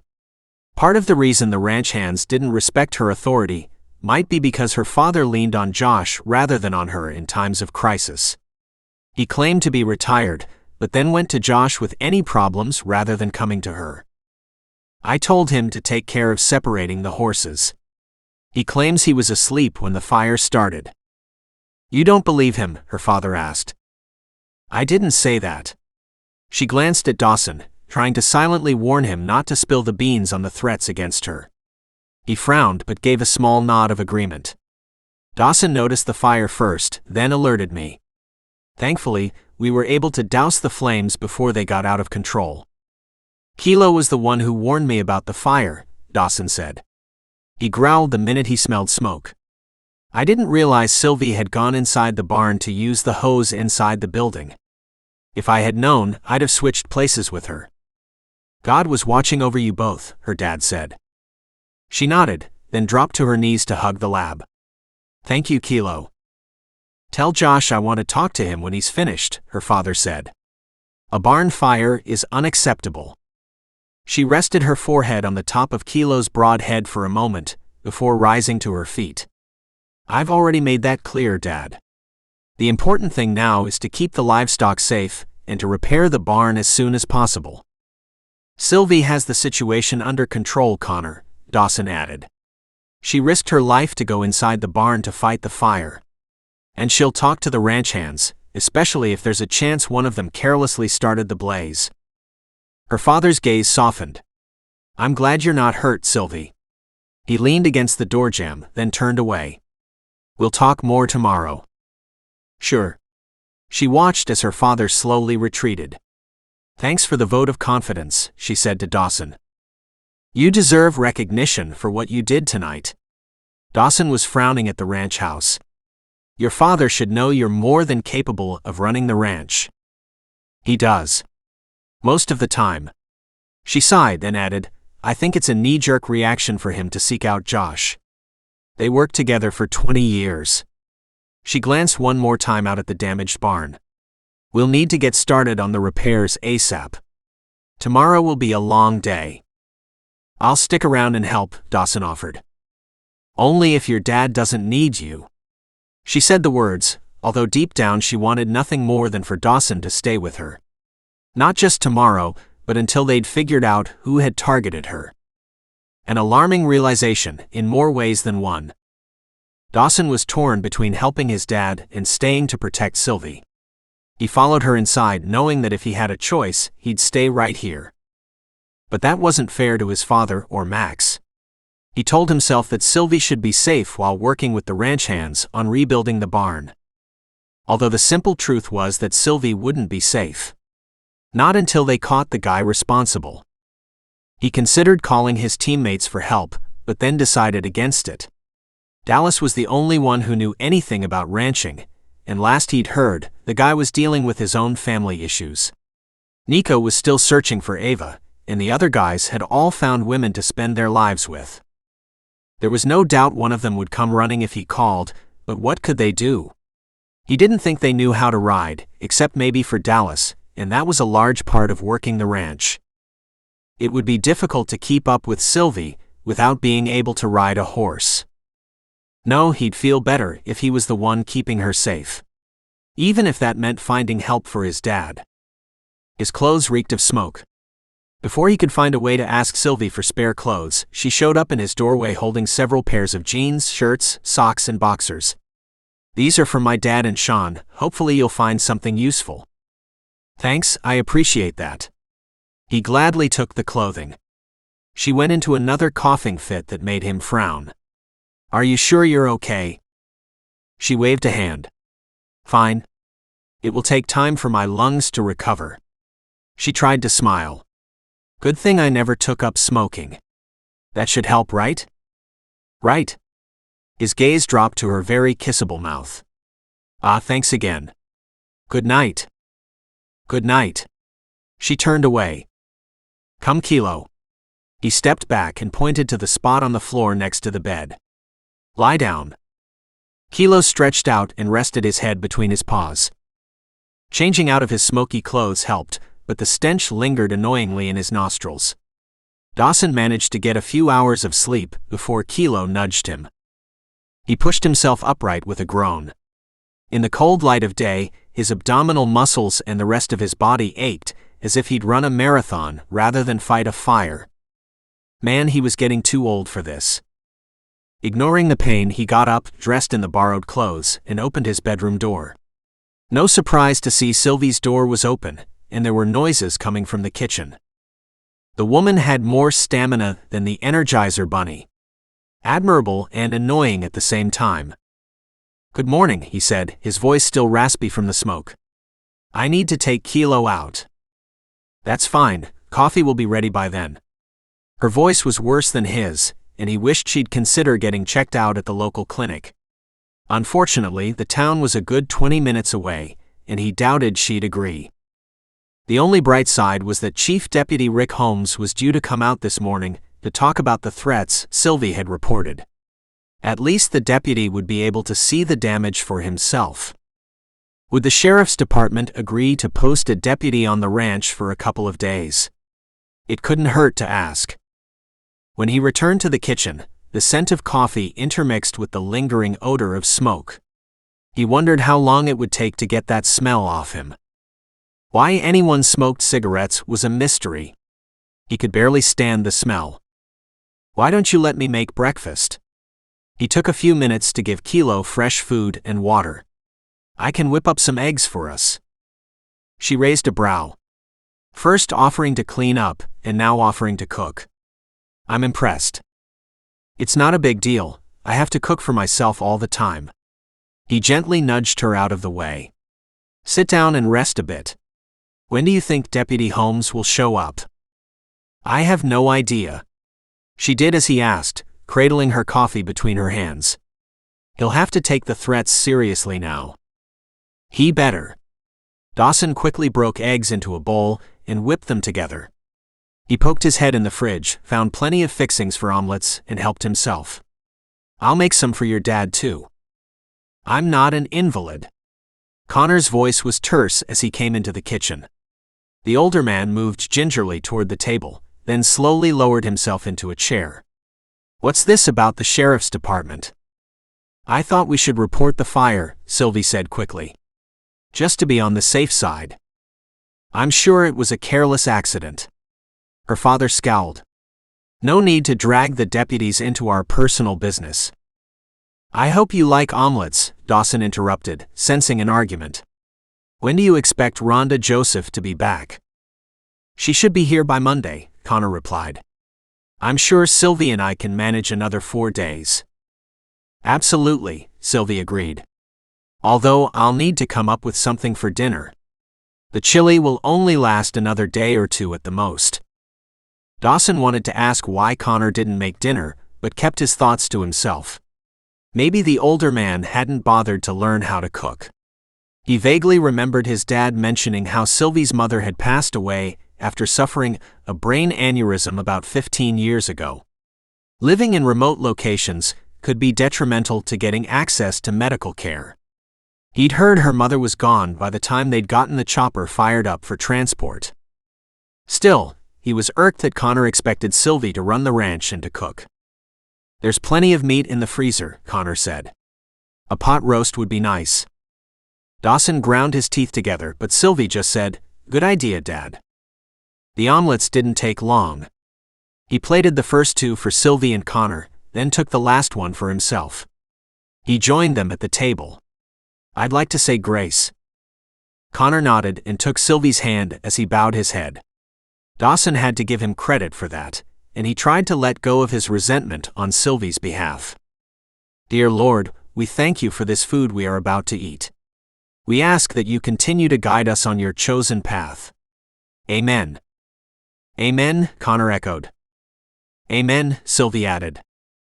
"Dig in," he joked, remembering how Caleb had always prayed before they'd eaten MREs, which hardly counted as real food. Then again, having something to eat was better than nothing. As they ate, he noticed Connor only ate about half his omelet before pushing his plate away. He knew the poor guy probably didn't have his normal appetite back, and he felt guilty for being annoyed with him. He knew what it was like to feel weak and helpless. Hadn't he taken his bad mood out on the nursing staff? He'd apologized afterward, brought them treats to make up for his less than pleasant behavior. But he knew his peace offering hadn't taken the sting from his words.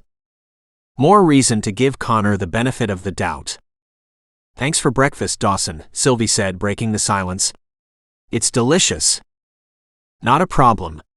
He made a mental note to check out the freezer when he was finished. He could easily throw a roast in a slow cooker, assuming they had one.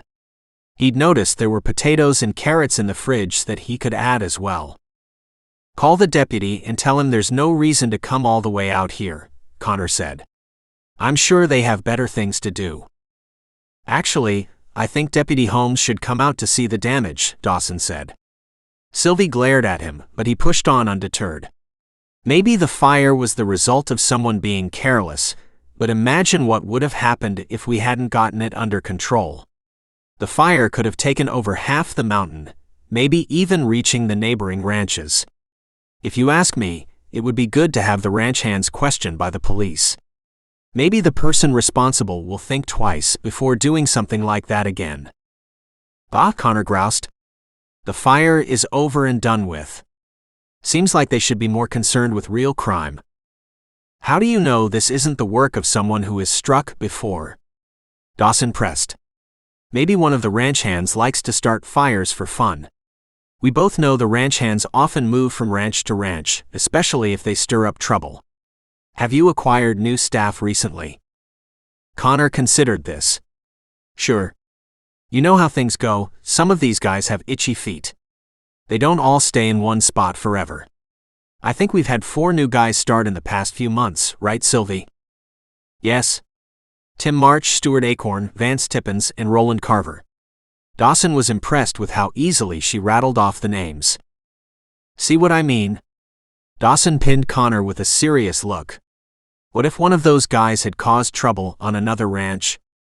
There's no way to know if you have a bad egg if you don't talk to the authorities. Connor seemed to consider this. Maybe. Dawson's right, Dad. Sylvie patted his hand.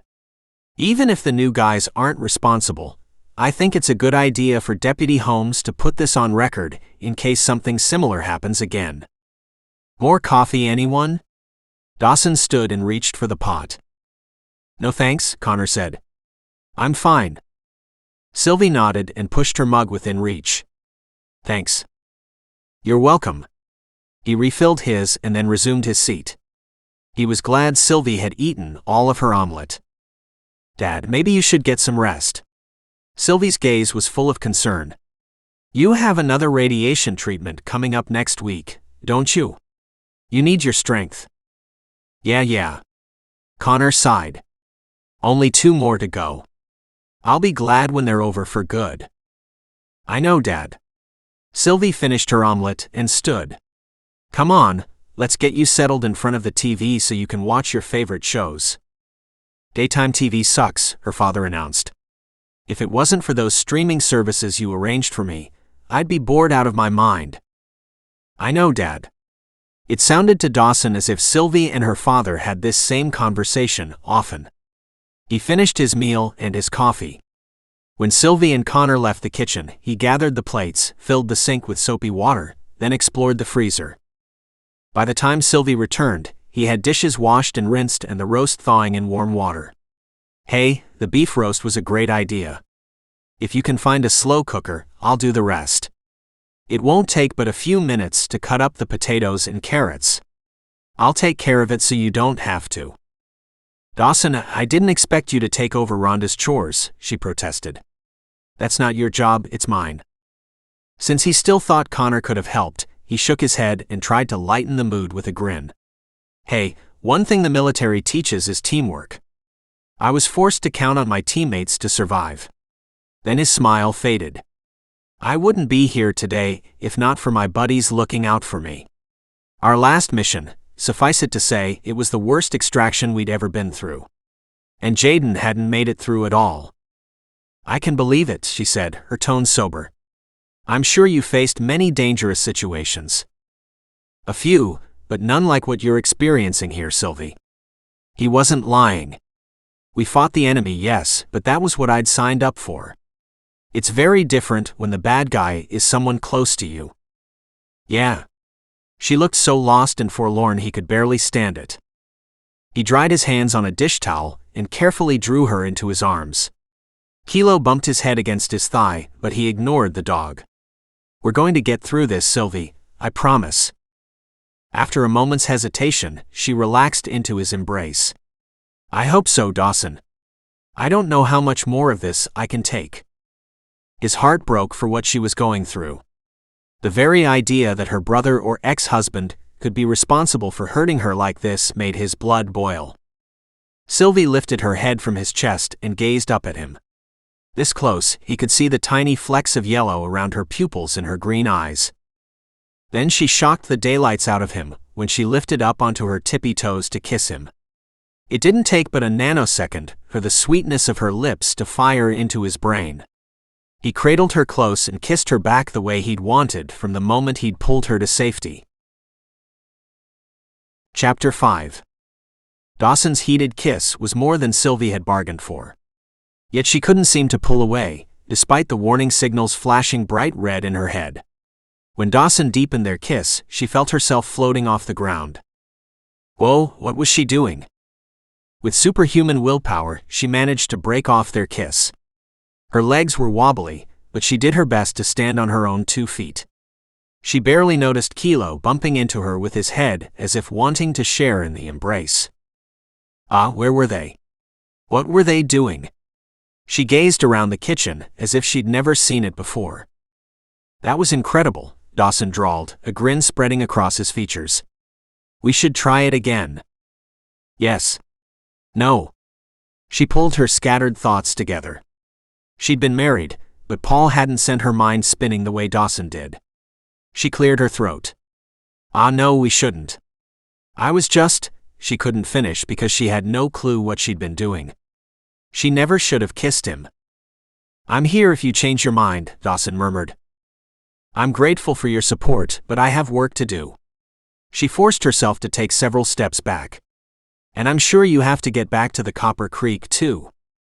Mentioning his father's ranch caused his brow to furrow. Yeah, I need to check in with my dad. But I won't leave you here alone for long. I'm fine. She put as much emphasis on the words as she could muster. The horror from the barn fire that she knew full well had been set on purpose lingered in the back of her mind, nagging like a sore tooth. She hoped Deputy Rick Holmes would show up sooner rather than later. Her cough was better, but her throat was still sore. I need to get out there and check on the horses. Go ahead, I'll join you as soon as I can. She nodded, then turned away. It wasn't until she was outside looking at what was left of the barn that she remembered he was making pot roast. She was torn between going back inside to help, as it wasn't his job to cook for them, and continuing on to check on the horses. When she saw Josh riding Storm, she narrowed her gaze and immediately crossed over to the corral. This was the second time she'd noticed him riding the stallion, as if it were his own. Hey, how is Storm doing? Is he okay after the fire? He's still a bit jittery, Josh said. Good thing I found him in his paddock. I was worried he'd go after the mares. He stopped in front of her and she held his gaze. Seems as if whoever started the fire made sure Storm and the other horses were safe. I know how this looks, but it wasn't me, Josh said without hesitation. I wouldn't do something so reckless. Not even to convince me to leave? No. Come on, this is your home, Sylvie. Why would I want you to leave? Nice words, but she wasn't sure she believed the sentiment behind them. In her mind, Josh was still a suspect. Although what he'd hoped to gain was a mystery. It wasn't like her father would sell him the ranch, even if Josh could afford it, which she knew full well he couldn't. Scaring her wasn't likely to change anything either. She ducked between the fence rails and strode over to where a group of geldings and mares were huddled together. Easy now, it's okay. She stroked Alice, another of her favorite mares, then smiled when Fanny nudged her, wanting her fair share of attention too. Concern for her horses brought tears to her eyes, but she quickly swiped at them before Josh or any of the ranch hands could see. We are all going to be fine. There wasn't enough time to do a full nose-to-hoof inspection of every horse, but overall, they seemed unharmed. No signs of burns or other injuries. She'd call the veterinarian and ask him to take a trip out to examine them more closely. Satisfied for the moment, she headed back over to the charred barn. The damage was mostly focused on the back wall, where the haystack had been. Somehow it looked worse in the daylight, making her angry all over again. Josh had put Storm back in his paddock and joined her. Several of the ranch hands were milling about too. We need to get this repaired ASAP. She swept her gaze over the group. I want a team of you to pull the damaged wood down, while Josh and Ace head to town to get new lumber. There was a moment's pause as the ranch hands looked at Josh. She ground her teeth together in frustration. You heard the lady. Let's get it done. Josh gestured for Ace Abbott to follow him. We'll take the Suburban. Ace nodded, and the rest of the cowboys scattered to get the tools they'd need to get to work. She sighed and eyed the damage again. As if there wasn't enough work to do on the ranch. She was about to turn to head back inside to check on Dawson and the pot roast, when she noticed a police squad coming down the long, winding driveway. The squad passed Josh and Ace in the Suburban but didn't slow down. A minor point in the deputy's favor, that he didn't try to talk to the ranch foreman before meeting with her. Although she wouldn't have minded the deputy questioning Josh and Ace, along with the others. As she waited for the deputy to arrive, Dawson and Kilo came out of the house to join her. I'm sorry I left the cooking for you, she began, but he waved her off. It's all set. Glad to see the cops have arrived. Me too. When Deputy Holmes came to a stop, she moved forward. Glad to see you, Rick. We had another incident last night. You did? He looked surprised. What happened? I'll show you. She turned and strode toward the barn. Holmes, Dawson, and Kilo followed. Holmes let out a low whistle when he saw the charred boards and hole in the back wall of the barn. A fire. Set on purpose. All the horses had been removed from the barn. The stallion, Storm, was put in his own paddock to keep him from the other horses. She arched a brow. Considerate of the arsonist to take care of the livestock, don't you think? Holmes pushed the rim of his hat upward as he surveyed the damage. This is serious, Sylvie. He could have started a wildfire. Yes, it's very serious. Especially when you add in the other attempts to hurt me. She was glad Dawson stayed back, allowing her to take the lead. 4 attacks in less than 24 hours are not a coincidence. 4? Rick echoed. She ticked them off her fingers. Gunshot causing me to be thrown off my horse, boulder sent down the ravine while we were going down Lizard Trail, the pitchfork that came flying at me in the barn, missing me by inches, and lastly this fire. Deputy Holmes let out a breath. Obviously not a coincidence.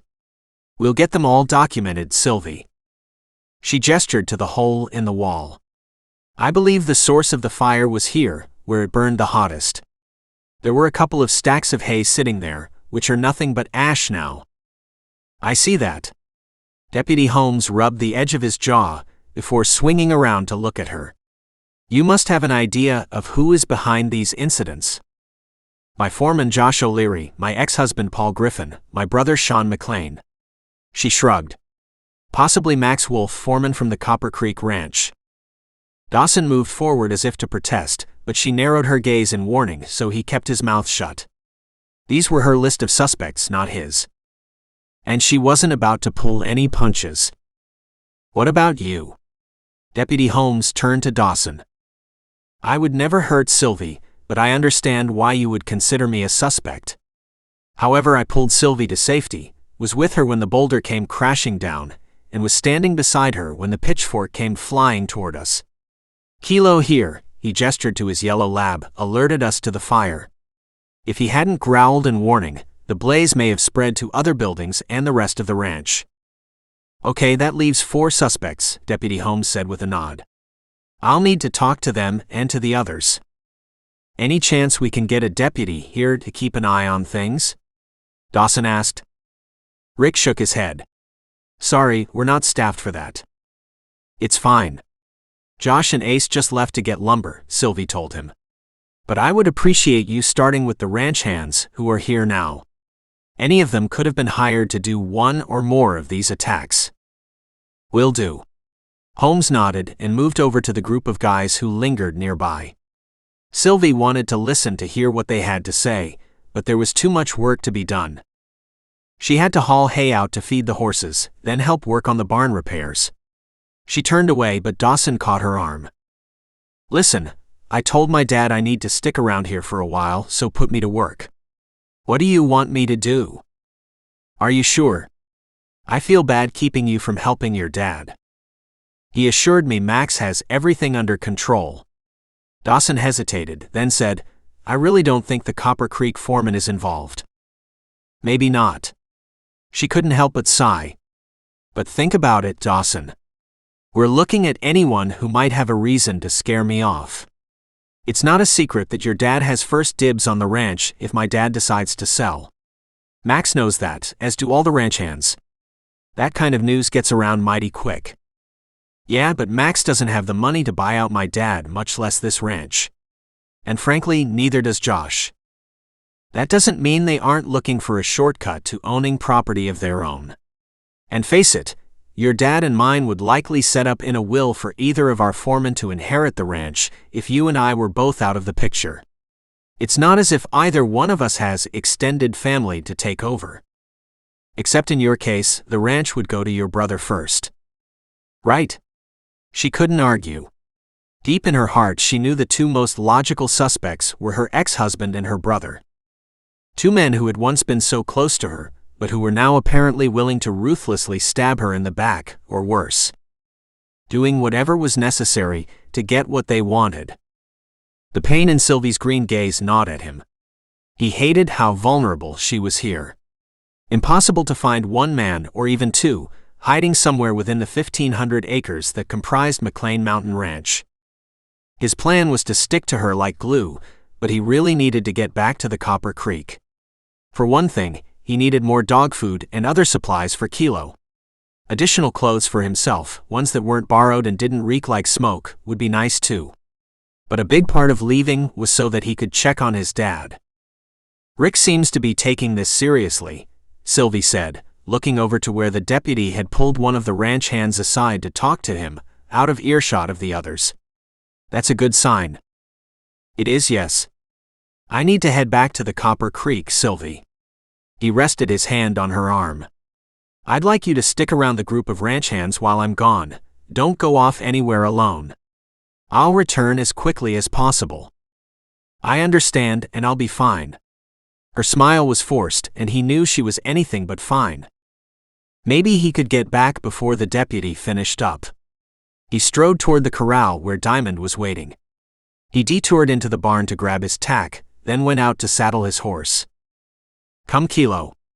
He figured the dog should be able to keep up while he took the most direct route to his dad's place. It wasn't scenic, but speed and efficiency were more important.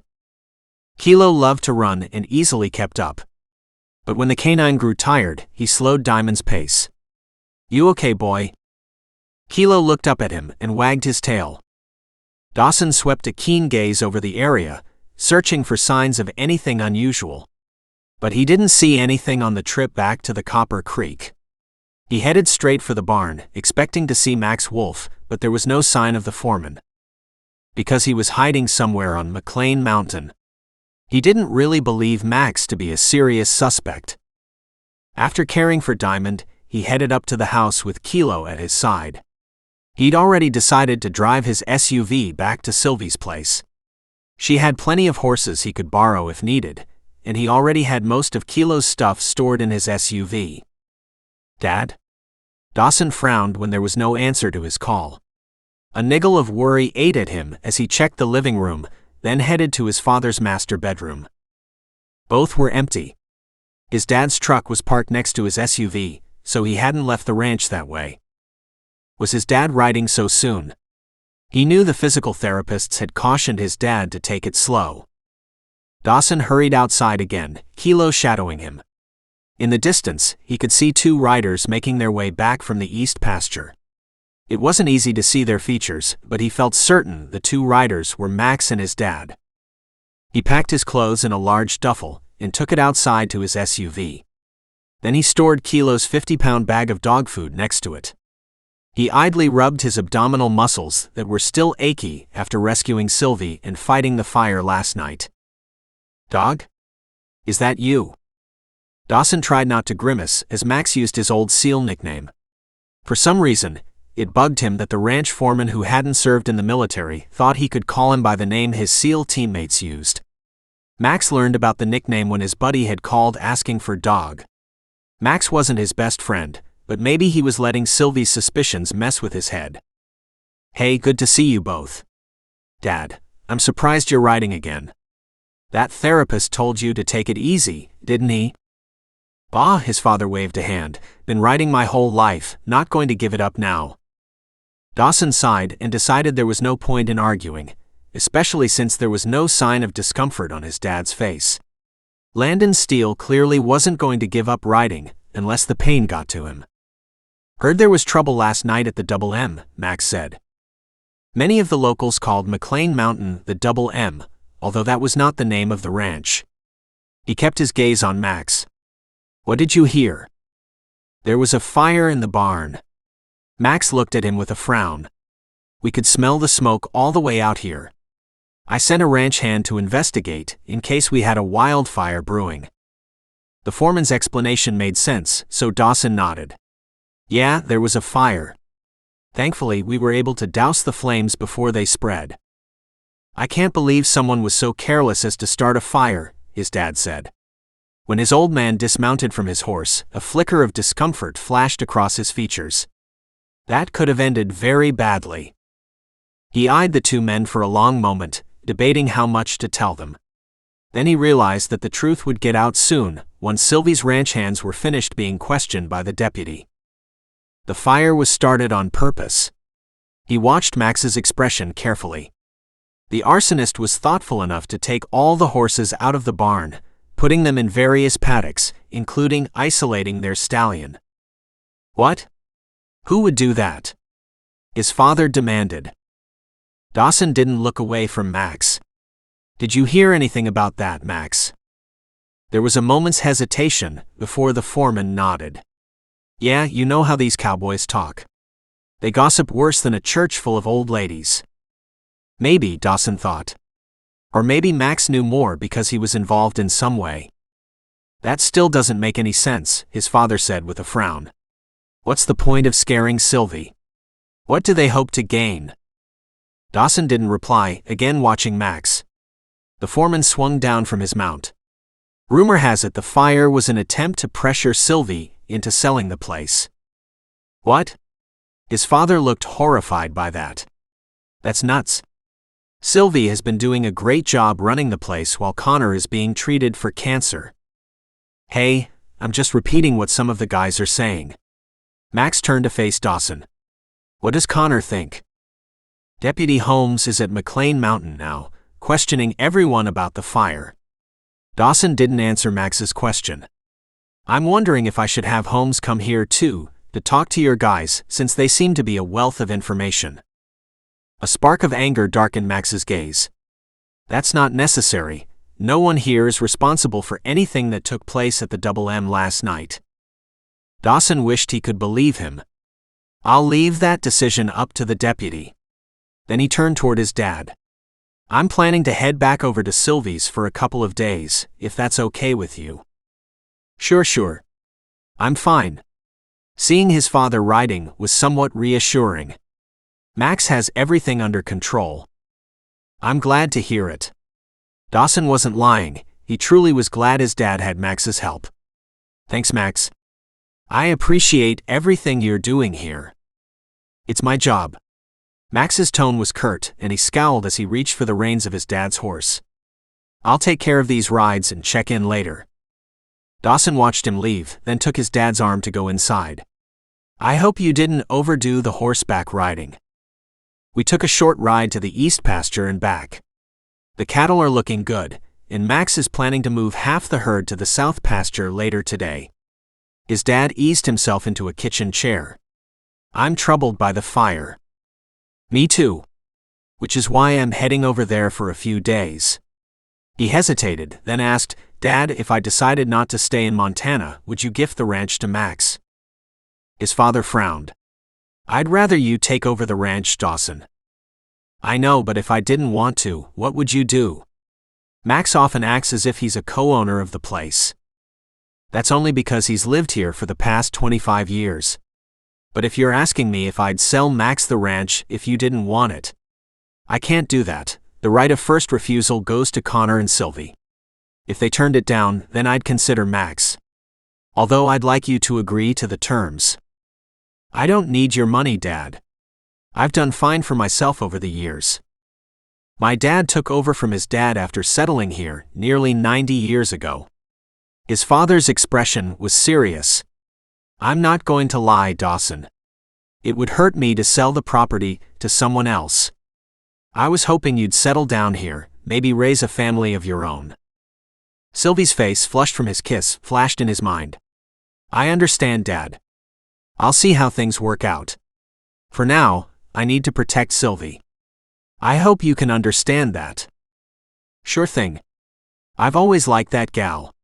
The suggestive look in his father's eye made it clear his old man would love nothing more than the two ranches to be merged by his marrying Sylvie. Too bad, Dawson wasn't necessarily sure he wanted to be a rancher. Just thinking about being stuck in one place for the rest of his life brought a sense of dread. No way. He couldn't imagine it. Okay, I'll check in with you later, Dad. Come, Kilo. He strode to the door, glancing back at his father one more time. He could tell his dad was trying to figure out where he went wrong with raising Dawson. Why his own son wasn't interested in his legacy. Times like this he wished he had brothers. It was a heavy burden to know he was disappointing his father. He opened the back of the SUV for Kilo. Once the dog was settled, he slid in behind the wheel and took the driveway to the narrow ribbon of highway. The driving route to Sylvie's was longer than riding across the open fields, giving him way too much time with his troubled thoughts. It wasn't fair to flirt with Sylvie if he wasn't planning on sticking around for the long term. She'd already been through one divorce and was struggling to keep the ranch going in the face of adversity. She didn't need him piling on more trouble. His primary goal was to keep her safe. He wasn't looking for a wife or a life partner, certainly not someone with roots dug deep into the relentless Montana soil. Which meant no more cuddling, kissing, or generally enjoying her company. A task easier said than done. Soon he pulled up in front of Sylvie's ranch house. To his dismay, there was no sign of the sheriff deputy's squad car. He hadn't passed it along the road, so the deputy must have left a while ago. Not a good investigative job, in his opinion. He let Kilo out and then glanced around for Sylvie. There were several ranch hands working on the horse barn, so he headed in that direction. Then frowned when he noticed the guy on top of the barn roof wasn't a man at all. It was Sylvie. He inwardly groaned, knowing he should have figured she'd be the one up top, ready and willing to prove herself as capable as any of the other guys. Sylvie, he called out as he approached. She looked up from her work, halting the process of removing a singed board. What? She sounded a bit cranky. Come on down, I'd like to talk to you for a few minutes. He wanted to update her on the conversation he had with Max Wolf, but not in front of an audience. She hesitated, then nodded in agreement. She finished removing the board she'd been working on, tossing it to the ground, then moved toward the edge of the roof.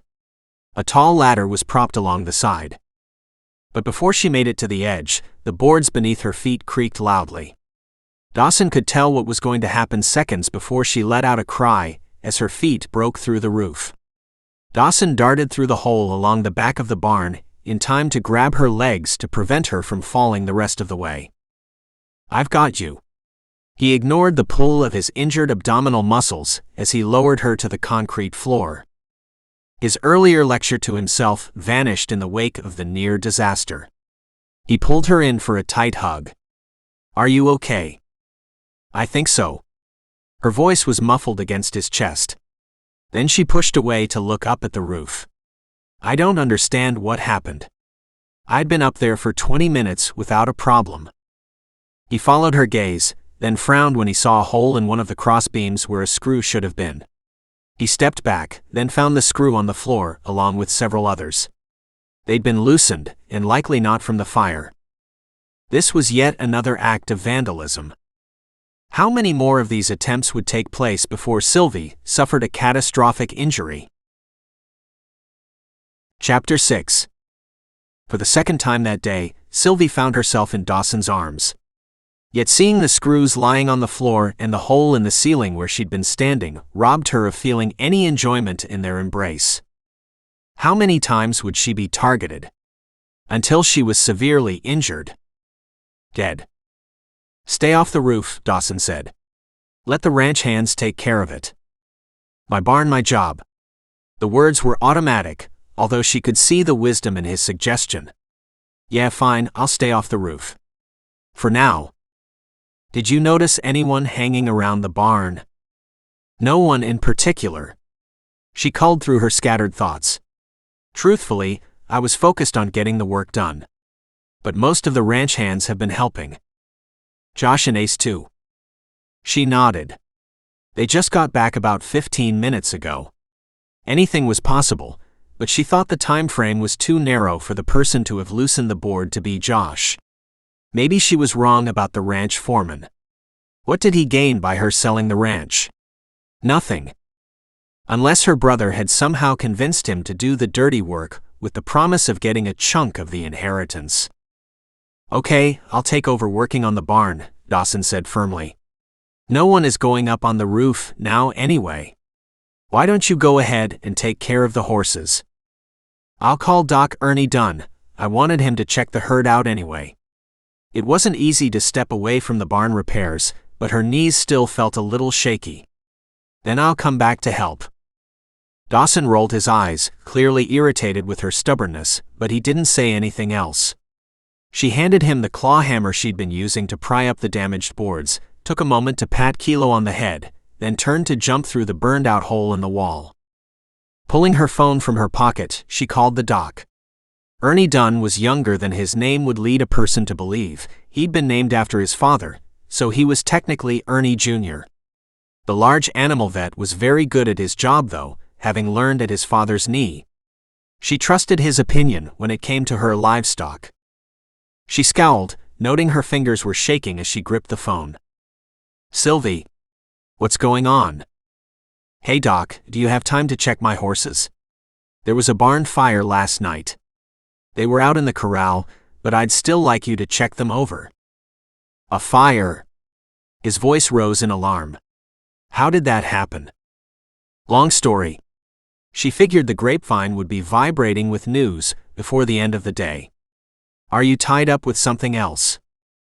"Nah, I'm open. I'll be there in an hour." "Thanks, see you then." She disconnected from the call and turned back to look at the disaster that was her horse barn. Keeping the horses outside all night in the summer wasn't that big of a deal, yet she still didn't like it. Wildlife often wandered around the mountains, and big cats and wolves were known to attack large animals. More so in winter when meat was scarce, but still, it made her nervous. Her goal of having the roof repaired before sundown suddenly seemed far too lofty. She walked over to the hose and took a drink of water to soothe her raw throat. The water helped cool her throat that still felt as if she'd smoked an entire carton of cigarettes in one sitting. Not that she'd ever smoked. Dawson stood near the top of the ladder to remove more boards. She moved around the barn, eyeing which ranch hands were doing various other odd jobs. They were focused on the task at hand, no one looked at her twice. It was a strange feeling to be standing on your own property, knowing someone close to you had tried to hurt you.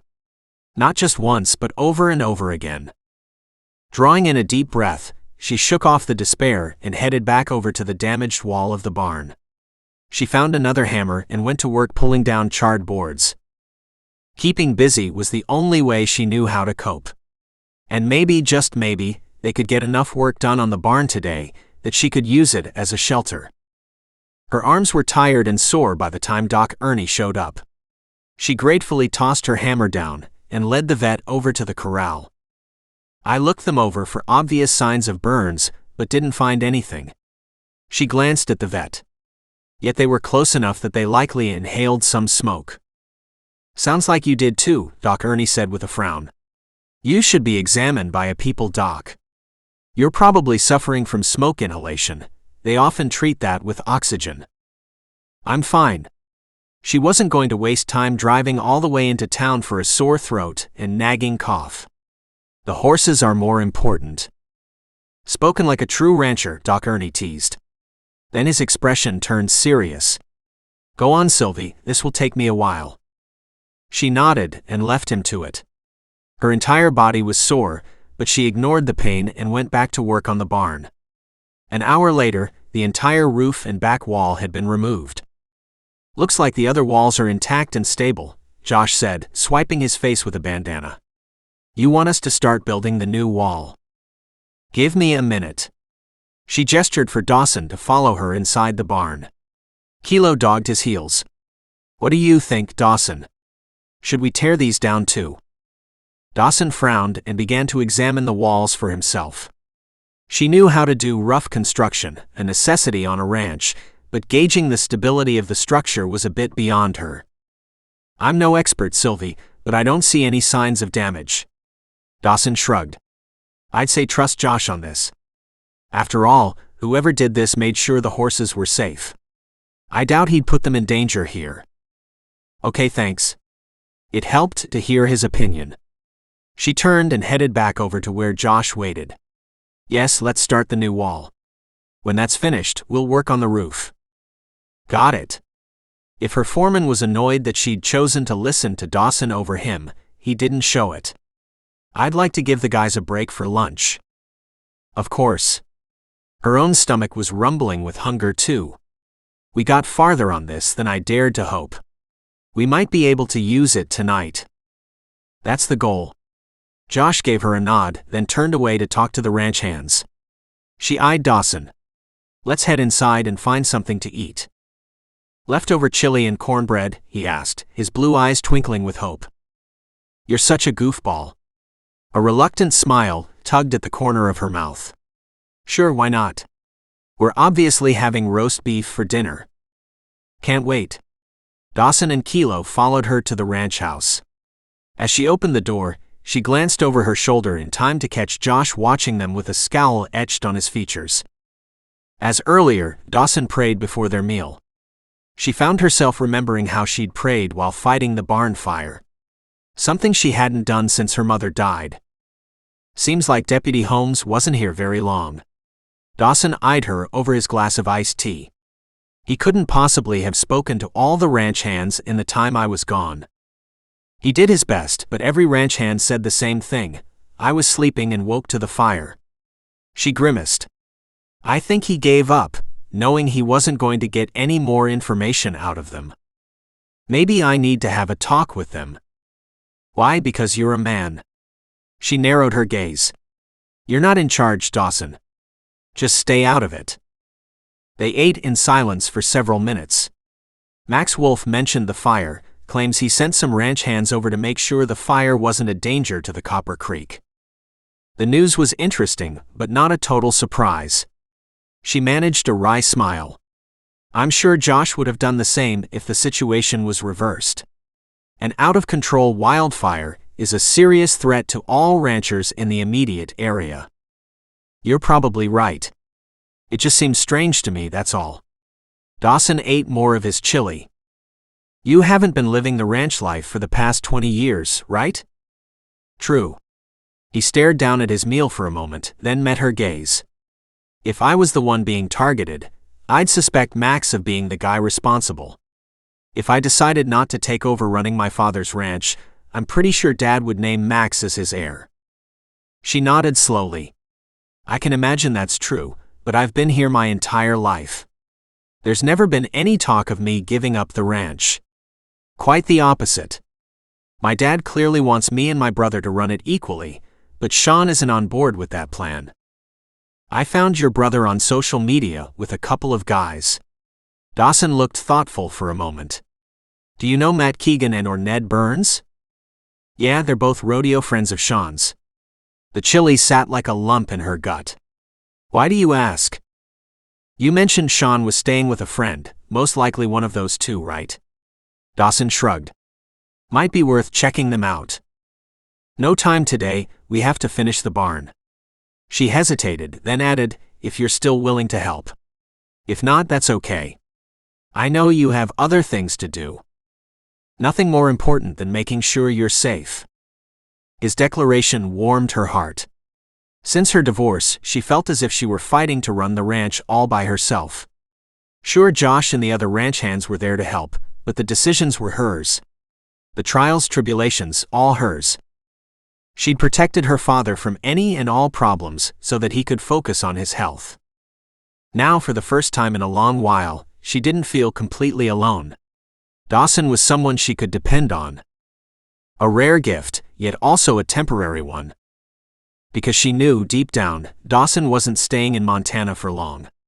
Once they figured out who was attacking her, she was sure he'd go back. And not to his father's ranch. No, she didn't think ranching was in Dawson's blood the way it was in hers. Humbling to realize how much she'd miss him when he left for good. The fatigue etched in Sylvie's features was concerning. It was only noon, yet she looked as if she'd put in a 10-hour day already. He hated how she was working herself to the bone, just to prove she was as capable as Josh and the other ranch hands. Running a ranch wasn't all brawn and strength, it took smarts. Intelligence he knew Sylvie had, except for the way she'd spent her time pretending to be one of the guys. He hated to admit it, but his own strength was failing him. His abdominal muscles were extremely sore from the events yesterday, and the physical labor he'd done so far today. They both needed a break. But how to convince her? Sylvie, I really think we need to confront your brother. Today. You have a dozen men outside working on the barn. But if we don't get to the bottom of this, which part of the ranch will be targeted next? She frowned. I know, but I need to help. Sylvie, listen to me. You're the boss, and a good leader knows how to delegate. He hesitated, then added, I can't lie, my abdominal muscles are killing me. I'm not sure I can do much more today. Oh, of course you shouldn't. A flash of guilt darkened her green eyes. You've been very helpful. Delegate the rest of the work to Josh and his men while we take a ride into town to visit your brother, he repeated. It's important. She stared at him for a full minute before reluctantly nodding. Okay. We'll take a ride to see Sean. Although I don't think he's going to confess. No, but he should know that he's a suspect. Maybe he'll back off or give up the fight altogether. Doubtful. She pulled her phone from her back pocket. I'll try calling him again, although he hasn't answered since he left. Good idea. He finished his meal while she set the phone on the table. Through the speaker, he could hear ringing, then the automatic voicemail system. See? She stabbed the end button. Told you. He hasn't spoken to me since I cut him off financially. Yeah, and that alone provided motivation for him to come after Sylvie at the ranch. He could all too easily imagine the guy causing the multiple incidents. All the more reason to talk to him directly. Fine. We'll go. She stood and carried her dishes to the sink. He did the same, gently elbowing her aside. Go talk to Josh about the barn and check in with your vet. I'll wash these. She didn't argue. Kilo stretched out on the floor behind him, watching him with wide brown eyes as he worked. When he finished, he led Kilo back outside. He stood and watched Josh and the others return from the bunkhouse to continue working on the barn. Dawson was confident they'd get the roof built before the end of the day. It took another 10 minutes before he saw Sylvie walking toward the house with the vet. He wasn't close enough to hear their conversation, but he didn't see any sign of bad news on either of their faces. Thanks again, Doc. Sylvie shook his hand. I appreciate you making the time to check the herd. No problem. The young vet eyed the barn where the ranch hands were starting to work. I hope you don't have any more trouble, Sylvie. Me too. Dawson went over to join Sylvie as the doc slid in behind the wheel of his truck and left. He gestured to his SUV. Better if I drive, Kilo has a crate area in the back. Okay, but where exactly are we going? I figure once we get to Dillon, we can ask around for Sean and the other guys, Matt Keegan and Ned Burns. He grinned as he opened the back hatch for Kilo. The yellow lab nimbly jumped inside. You know how people love to talk. I'm sure we'll find them without a problem. The corner of her mouth tipped up in a smile. I know, it's crazy how much everyone knows about everyone else's business. I think the news of my divorce went through the place like wildfire. I find it amazing, considering we live so far outside of town. After they were settled in the front seat, he started the car and shifted into gear. He headed down the long, winding driveway that would take them to the highway. He glanced at her. It only takes one person to start talking, and cell phones make that super easy. When they work, she argued. Honestly, mine rarely works anywhere except in Dillon and at the house. Phones didn't work most of the time when I was deployed overseas either. He shook off thoughts of his last op and quickly changed the subject. Any idea where Sean might be working? Other than the rodeo circuit? She shook her head. I have no idea. We'll find him. I hope so. She didn't sound convinced. By the way, who works on your chopper? He'd almost suggested taking the chopper into town, then remembered she'd mentioned it needing a new fuel gauge. Sean used to do the majority of the work, but I can do minor repairs too. Her expression brightened. Hey, I can pick up a new fuel gauge when we get to Dillon. Makes the trip even more worthwhile. Glad to help out. He wryly shook his head, wondering when she'd done something just for fun. If the situation wasn't so serious, he'd encourage her to go to dinner and a movie with him. Their explosive kiss seemed to have happened days ago, rather than hours. Yet he'd promised himself not to lead her on. That meant no dinner and no movie. He needed to stay focused on finding Sean. The ride to Dillon took a solid 20 minutes. He slowed the SUV as they entered the outskirts of town. Do you want to pick up the gauge first? Yes, please. She gestured with her hand. The small engine supply store is over there. He pulled up in front of the building. She was out of the SUV and striding inside before he had time to shut down the car. He took a moment to pull his Sig Sauer from the glove box, sliding the holster onto his belt, before heading around back to let Kilo out. Because they were in town, he reluctantly put the dog on leash. Behave, he told the canine. Kilo wagged his tail looking all innocent, as if he'd never misbehaved. Dawson wasn't fooled. The dog loved people, and seemed to believe they would all love him the same way. Kilo didn't have any boundaries. Not as much of a watchdog as he'd have liked, although Kilo had growled about the smoke, so maybe he wasn't giving the lab enough credit. He looked around, curious about where they should start searching for Sean. The guy was only 3 years younger than Sylvie, yet often acted much younger. Got it. Sylvie lifted the fuel gauge with a wide grin. He could honestly say he'd never met a woman who'd shown this much excitement over a replacement part for a chopper. Glad you brought it up, or I might have forgotten. She tucked the box in the back seat, then frowned. You're carrying? Yeah. She considered this for a moment, then nodded. I guess you're not the only one. This is the Wild West after all. She glanced around. Where do you want to start? The Rocking Wrangler. Her eyes widened when he mentioned the most popular bar in Dillon. Even if he's not there, chances are good someone hanging out there will know where to find him. And it's centrally located, so we can park there and walk up and down Main Street too if need be. A tiny frown furrowed her brow, but she slowly nodded. Okay, let's go. He put Kilo in the back again. Less than 5 minutes later, he pulled into the very crowded parking lot of the Rocking Wrangler. It's Thursday, right? Sylvie asked. Why on earth is it so crowded? Summer tourists, maybe. He honestly had no idea if Dillon was a draw for tourism or not. He pushed out of the car and went around back. Taking Kilo inside might be against the rules, but he couldn't leave the dog outside unattended either. Not sure dogs are allowed. Sylvie voiced his thoughts. We'll see. If they raise a stink, then you can take him outside while I ask around. Why me? He's your dog. No reason to get all prickly. He was growing weary of her attitude. I'm assuming if Sean hears about a woman asking around for him, he'll assume it's you, right? So I need to ask about where he is. Therefore, if one of us needs to stay outside, it should be you. I guess.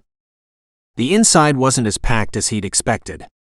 No one said anything about Kilo, maybe because the canine didn't bark or draw attention. For once the dog stayed close to his side, although his tail wagged back and forth with enough force to be a deadly weapon. Do you see Sean? He asked in a low voice. Sylvie shook her head. Not yet. He took his time, focusing on the faces of the patrons as he searched for Sean or his rodeo buddies. He was blessed with a very good memory, so he could easily recall the faces he'd seen on social media. But none of the three men were inside the bar. At least not yet. It's possible they'd stop in later. He's not here. Sylvie's tone was dejected. Can I help you? A pretty woman came over holding 2 menus. She frowned when she saw Kilo. I'm sorry, dogs aren't allowed. It was somewhat comical that guns were okay but dogs weren't. I'll take him outside. Sylvie took Kilo's leash from his hand. Come on, Kilo. You're a good boy, aren't you? Yes, you are. Kilo didn't want to go, but Sylvie managed to get him to obey. Dawson eyed the woman. Have you seen Sean McLane lately? We're supposed to be meeting him here. Not lately, no. She tapped the side of the plastic menu against the palm of her hand. I think it's been about a week since he was in here with his buddies. Matt Keegan and Ned Burns, right? He smiled broadly. The 3 of them hang out a lot, from what I hear. She shrugged. Ned, Matt, and Sean used to be regulars. Now that you mention it, it's very strange none of them has been in lately. Do you know where Sean or the others have been staying? Dawson gave her a look of concern. We should check on him, maybe he's been sick or hurt in some way. No clue, but a bunch of the rodeo guys stay at the Timber Inn when they're in town. She stopped tapping the menu. Is Sean in some sort of trouble? He arched a brow. What makes you say that? Nothing. She quickly turned and hurried away. He swept one more glance over the restaurant, then went out to meet up with Sylvie and Kilo. Are you familiar with the Timber Inn? No, should I be? The hostess mentioned it as a place where many of the rodeo guys hang out. Can't hurt to swing by. He grinned. We'll stop for ice cream on the way. Ice cream? She looked at him as if he'd spouted horns. This isn't a social outing, Steele. You have something against ice cream. Oddly, he was beginning to like it when she went all prickly pear on him. Obviously, it was a sign he was getting under her skin. Not that he'd necessarily tried to do that on purpose. No, but I'm still full from lunch and we're here to find Sean, not eat sweets. She thrust Kilo's leash back into his hand. Come on, let's go. If I remember correctly, the Timber Inn is on the other end of Main Street. Oh yeah, it's been a long time since she'd done anything for fun. And that made him sad. He and his SEAL teammates had gone through many dicey situations, but they'd always took time off to have fun. At least until their last op had gone upside down. Losing Jaden had been hard, yet that only proved that life was short. Too short to give up the opportunity to have ice cream on a warm summer day. He was about to head down Main Street, grimacing a bit when he saw the long line in front of the ice cream shop, when the sharp report of gunfire rang out. Get down. He yanked Sylvie to the ground as Kilo growled low in his throat. He pulled his Sig Sauer and raked his gaze over the area as people scattered from the sidewalks and streets. There was no sign of the gunman, but he wasn't taking any chances either. Get behind the car, he whispered. Sylvie crawled toward the closest car in the rocking Wrangler parking lot. He quickly followed, keeping his body in front of hers and covering Kilo's too. These attacks were really starting to make him mad. And now, more than ever, he believed Sean McLane was the person responsible. Chapter 7. When would it stop? The question flashed through her mind as she huddled behind one of the parked cars. She peered around the edge of the vehicle, hoping no one had been hurt. Stay down, I've called 911. Dawson crowded against her, using his body as a shield. Something no man had ever done for her. Then again, she'd never been in danger like this before either. Deputies should be here any minute. On cue, sirens filled the air. She hated feeling helpless, but obviously they needed the police to secure the area. We must have been followed, she whispered. Maybe. She noticed Dawson's gaze constantly moving, ensuring that no one was getting too close. Easy to see he was now in SEAL mode, the gun an extension of his hand. I'm thinking more along the lines that our attempt to find Sean, asking about him here at the Rocking Wrangler, was the impetus for this attack. Sean. Her own flesh and blood plotting against her. She'd wished the attacker was Paul Griffin, it would have been easier. She already despised him, and wouldn't lose a minute of sleep if he were to be arrested. But Sean? Her chest tightened, as she tried to imagine telling her father his son had tried to hurt her. She honestly wasn't sure she could do it. Anger followed quickly by despair washed over her. Maybe she should just give in, sell the place, and move on. To do what? She had no idea. Ranching was in her heart, in her blood. It was all she knew. 2 squads squealed to a stop. Deputies emerged from their respective vehicles, guns drawn. She recognized Rick. Deputy Holmes? Dawson Steele here with Sylvie McLane. I called in the report of gunfire. The deputies took a long moment to sweep the area before Holmes headed over. Now what happened? Dawson holstered his weapon, straightened, and offered her a hand. She took it, leaning on his strength to stand. It was cute to see how he held Kilo in one arm, the dog resting his head over Dawson's shoulder like a baby. We were inside the Rocking Wrangler, looking for Sean McLane or his rodeo buddies, but they weren't there. As we were ready to move on, someone fired at us from the west. The west? Holmes turned and peered in that direction. How do you know? I heard a thud as the bullet hit the wall of the bar. Dawson lowered Kilo to the ground of the parking lot and took the 2 steps to get to the structure. He ran his hands over the side of the building, then stopped. Here's the slug. Seeing the indentation in the wall was sobering. She glanced toward the west. There were several buildings, any of which could have been used by the shooter. I believe the sniper's nest is on top of the clothing store over there. Dawson gestured with his hand. You should send someone up there to check it out. Could be that the shooter left his brass behind. Holmes lifted a brow, then reluctantly nodded. I guess being a SEAL, you know all about that stuff. Dawson shrugged but didn't say anything more. Gary, go up to the rooftop of the Western clothing store. See if you can find any evidence of a gunman being up there. Rick turned back toward her.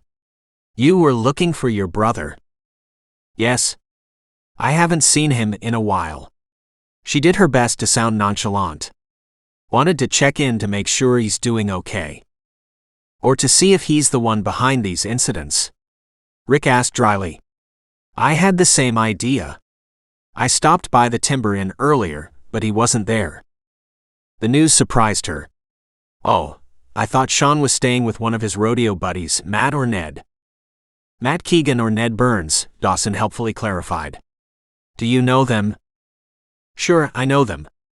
Unfortunately, no one has seen them around in the past few days either. The clerk said they had been staying at the inn, but took off a couple of days ago. Holmes sighed and tipped the brim of his hat back. Gotta say, I don't like what's going on here, Sylvie. Not one bit. Join the club, she thought grimly. Holmes took a moment to dig the bullet out of the wall, then dropped it into a small evidence bag. Stay here, I need to interview other witnesses. Dawson nodded in agreement, but she frowned. We can't stay long. We need to get back to the ranch. Soon, Dawson promised. I want to see if they find anything up on the roof. She looked at the building, grimacing as she saw the deputy walking around up there. You really think that's where the bullet came from? Yes? He sounded confident. Did you see something? It would explain Dawson's quick reflexes when the gunfire rang out. Not really, maybe a brief flash from my peripheral vision. He rubbed his abdomen, and she knew all this running and ducking for cover was taking a toll on him. I think Gary has found something. The deputy was on his knees, then slowly rose to his feet.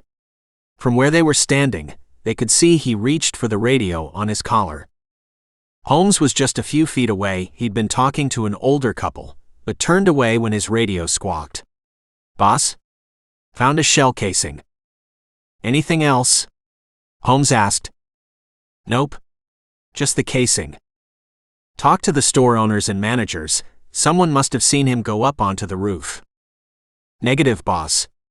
There's an old fire escape staircase on the side of the building. Perp could have gotten up and back down without anyone inside the shop seeing him. Rick muttered something harsh under his breath. Interview them anyway. Then he turned and came back toward them, eyeing Dawson. You were right about the location of the shooter. Do you have additional insight you'd like to share?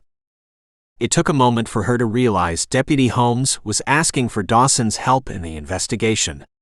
Oddly enough, it made her feel better to know Holmes was willing to accept whatever expertise the former Navy SEAL had to offer. Dawson scanned the area, then slowly shook his head. I don't know. But this guy must have been here in town.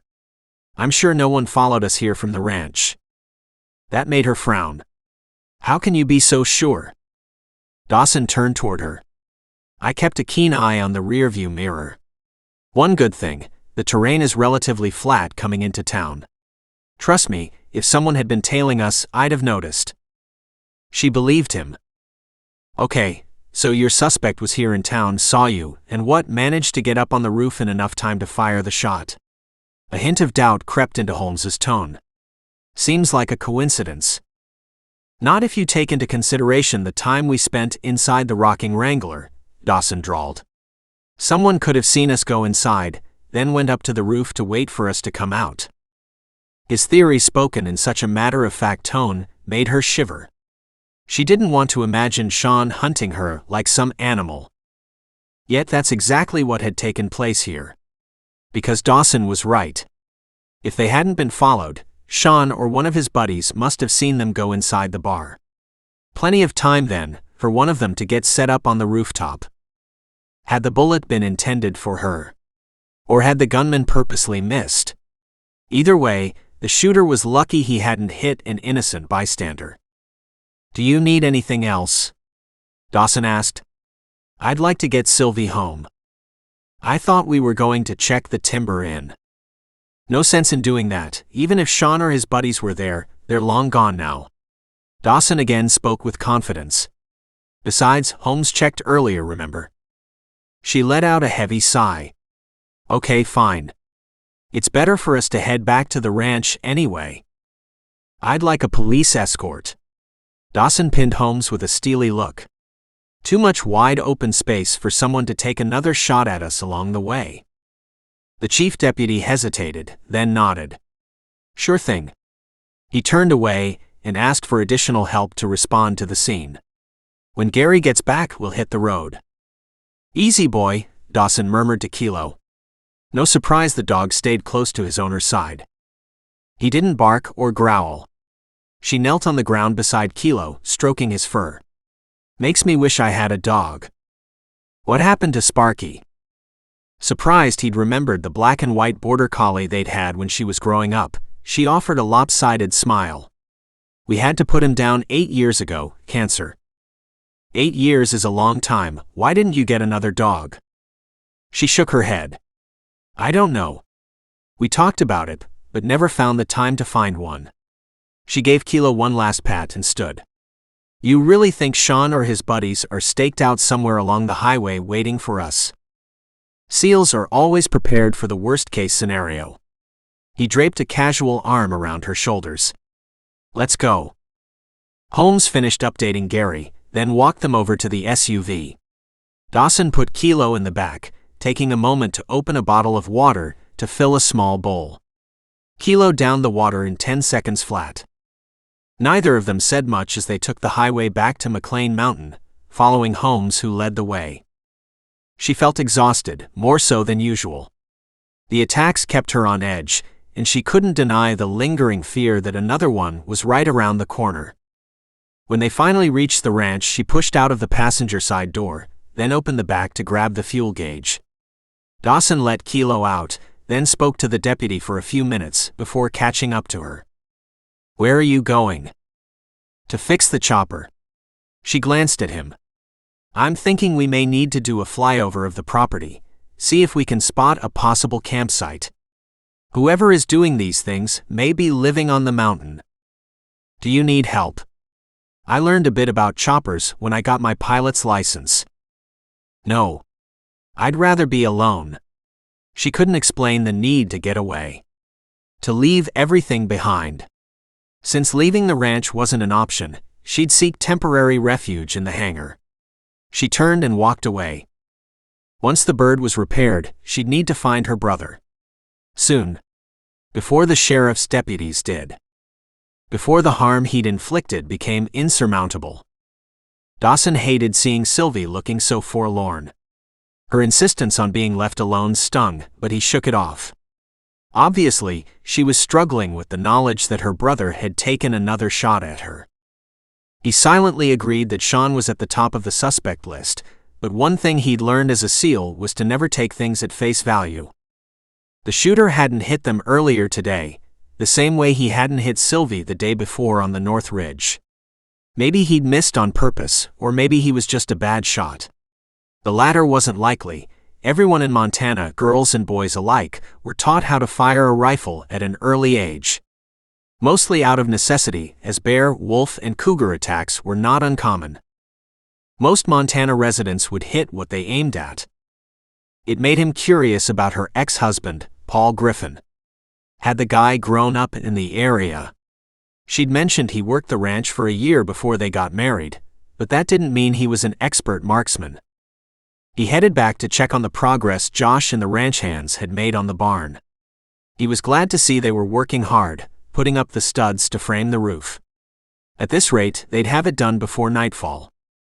The idea of checking into Paul Griffin wouldn't leave him alone. He decided to head back inside to get the laptop Sylvie had loaned him the night before. It felt strange to walk into a house that didn't belong to him. And he was surprised to find Connor in the kitchen. "How are you feeling?" Dawson asked. "Weak as usual." Sylvie's father sounded cranky. "It must be hard," he agreed. I need to grab something from the guest room." Connor nodded. "Go ahead." "Where's Sylvie?" "Replacing the fuel gauge on the chopper." He wondered if that wasn't a job that Connor could have handled himself, but tried to give the older man the benefit of the doubt. It couldn't be easy to recover from prostate cancer. "Did you need something?" "Nah, just curious." Connor poured himself a glass of iced tea. "Looks like the barn is coming along." "Yes, sir." He didn't want to be rude, but he also wanted to look up Paul Griffin again on social media. Maybe he could swing through Sylvie's office to search for a picture of the guy. "Josh claims he doesn't know who started the fire," Connor continued. "I told him he needed to make sure the ranch hands understood there's no smoking near the barn." He nodded, deciding to honor Sylvie's wishes by not mentioning the more likely scenario of the fire being started on purpose. Connor sipped his tea, then pinned him with a direct gaze. "You home to stay?"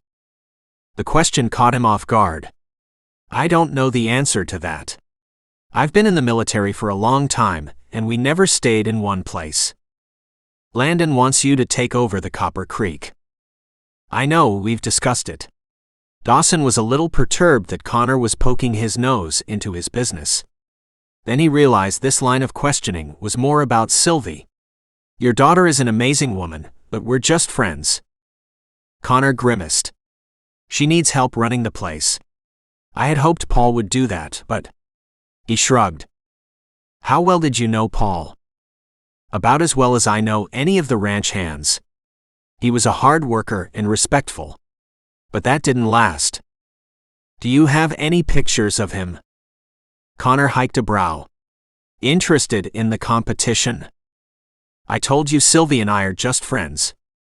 Although there was a kernel of truth to the accusation. He was curious about the guy who'd married Sylvie. And who had been so stupid to have lost her. "I have a wedding photo of them." Connor pushed to his feet. "Come on, I'll show you." He squelched a flash of guilt as he followed Sylvie's father to his room.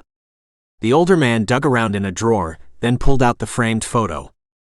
Dawson took it, and immediately recognized Paul Griffin as one of the 3 men he'd found on social media last night.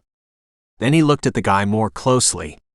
He was probably considered handsome by most women, but Dawson wasn't impressed. Granted, he might feel differently if he hadn't heard how the guy had tried to take advantage of Sylvie. I wasn't surprised when Sylvie kicked him out, Connor admitted.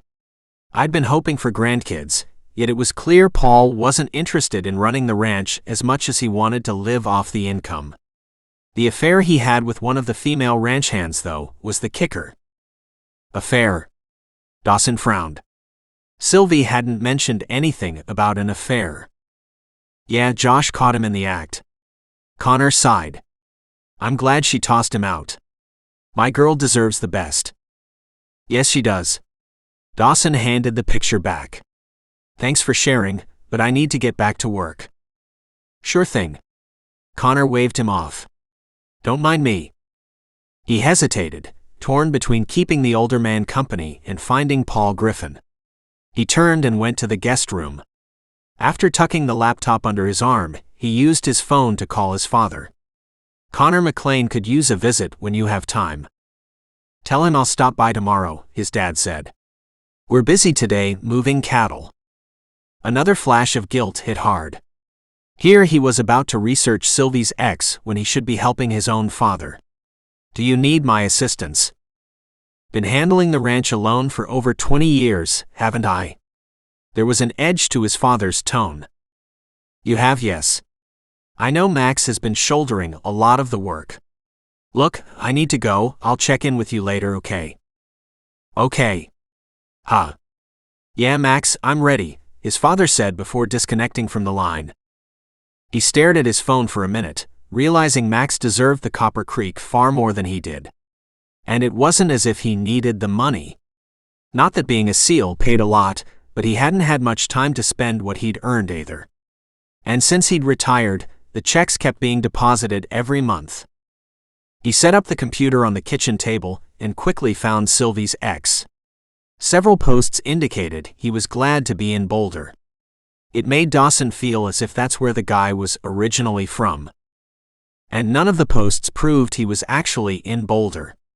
The mountains off in the distance were too far away to see clearly. The Rocky Mountains stretched through many states, including Montana.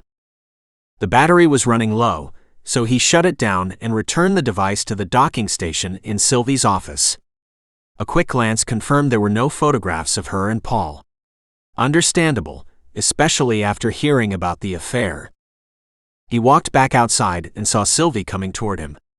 She had a streak of grease along her cheek, but her smile indicated she'd successfully replaced the fuel pump. The chopper is up and running. Good for you. He used his thumb to wipe away the grease. I don't think I've ever met a more competent woman, and since there were several highly regarded female officers in the Navy, that's saying something. She blushed and rubbed her hands over her cheeks, removing the rest of the grease. Thanks, but you know this is all part of a rancher's life. Not all ranches had their own chopper. The Copper Creek certainly didn't, but he nodded anyway. If not for his stint as a SEAL, he wouldn't know how to fly a bird. Normally, SEALs weren't cross-trained to fly choppers, but he'd been curious and had gotten a few private lessons from a Navy pilot friend. The guy had insisted Dawson also learn how to do minor repairs, citing that as a necessity to being a pilot. When do you want to head up? He glanced up, noting the sky was clear. I assume you want to fly over the ranch today yet. I do. She glanced at her watch. Maybe after dinner. There would be plenty of daylight left, so he nodded. Do you mind if I ask how you know Paul Griffin is in Boulder? Is that where he grew up? Yes, his family is there. She frowned. Why? He decided to fill her in on his thoughts. The shooter missed you twice now, and that's unusual for someone who grew up here, like your brother. Made me wonder if Paul is the one behind these attacks. She pursed her lips for a moment. It's a good point. I can't say that I ever saw Paul shoot a gun. I assumed he could, as the ranch hands always carry a rifle when they head up into the mountains, but it's possible Paul isn't good at hitting his mark. A rare smile creased her features. Or maybe I should say, making his jack. He grinned. Yep, that's the proper way of saying it. Says you, she teased. Whatever time she'd spent alone seemed to have given her an emotional boost. Come on, I want to check the progress inside the barn. They headed over, Kilo romping at his side. Josh and another ranch hand were standing and looking up at the now finished roof. "Looks great," Sylvie said. "You guys did good today." "Thanks." Josh waved a hand toward the corral. "I assume you want the horses inside for the night." "I do." Sylvie frowned. "Hopefully, they'll settle in all right. There's a lingering scent of smoke." "We're on it." Josh turned and headed for the corral with the ranch hand close on his heels. "It occurs to me that the horses might have reacted to a stranger attempting to move them out of the barn." He glanced at Sylvie. "I don't think any of your horses would recognize Max Wolf, do you?" "They might. Every time your dad comes to visit, we put his horse in the barn with the others." She shrugged. "The same way we put Diamond in there too. Storm might be the only one who would react to a stranger, but if the mares and other horses were taken out first, he'd probably go along. And keep in mind, we sometimes share ranch hands." They watched the guys bring in the horses. He sensed Sylvie wanted to do her share, but she looked so exhausted he doubted she'd be much help. "Come on, I'm hungry." He gently eased her toward the ranch house. The beef stew had been cooking on low all day, the meat proving to be nice and tender. He filled 2 bowls and carried them to the table. Sylvie picked up her fork, then set it back down. "Sorry, I know you like to say grace." "I do." He took her hand. "Dear Lord, we are thankful for this food and for the way you have kept us safe. Please continue to watch over us as we seek the person responsible. Amen." "Amen." Sylvie's voice was a husky whisper. She squeezed his hand before letting it go. They ate in silence for a few minutes. He didn't want to ruin the camaraderie between them, but he had to ask, "Are you sure this is Sean's doing and not Paul's?" She frowned. "I'm not sure of anything. But Paul would be lashing out in revenge, and to be honest, I can't imagine him being good enough to slip in and out of the ranch without someone spotting him. He worked here for a year, though, so it's not like he isn't familiar with the place." He hesitated, then added, "I heard about his affair. I'm sorry you had to go through that." "Affair?" Her head shot up, her gaze drilling into him. "What are you talking about?" "Ah," he tried to backpedal. "Your father mentioned Paul was caught in the act by Josh." "What?" She shot out of her seat. "I never heard anything about an affair." She left her half-eaten meal and stalked outside, no doubt to confront Josh. Dawson groaned and quickly followed. "Come Kilo.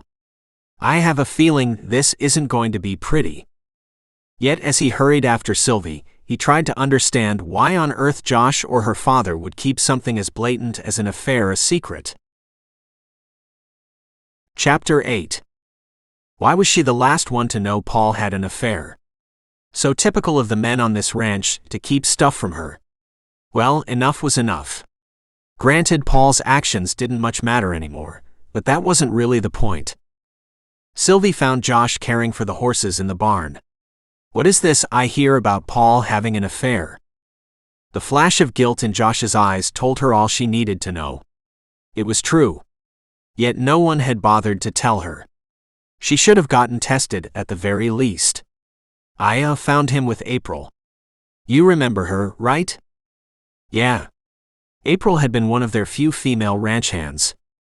Hiring April and Jen had been her idea. She'd thought it would be good for the guys to have women working alongside them, proving they were just as capable as they were. But she hadn't anticipated Paul would have done something so blatant as to sleep with one of them. Maybe both. "Look, Sylvie, I told your father and he was going to talk to you. And I thought he did because it was only a week or 2 later that you kicked Paul out." His explanation only made it worse. "Why wouldn't you come to me, Josh? He was my husband, and I was the one who needed to know. Not my father." Her voice rose to the point she was shouting at him now. "Easy, Sylvie," Dawson's voice said from behind her. She spun around and glared at him. "Not your business, Steele." Then she turned back to face Josh. "Did it ever occur to you that I should get tested to make sure he didn't pass along some kind of disease?" A flush crept over Josh's features, as if discussing such things was uncomfortable for him. "Seriously?" They worked a ranch. Mating was part of their everyday life. She stepped closer and punched her finger into his chest. How long was it going on? Josh took a step back as if desperate to get away from her. I don't know, probably not long.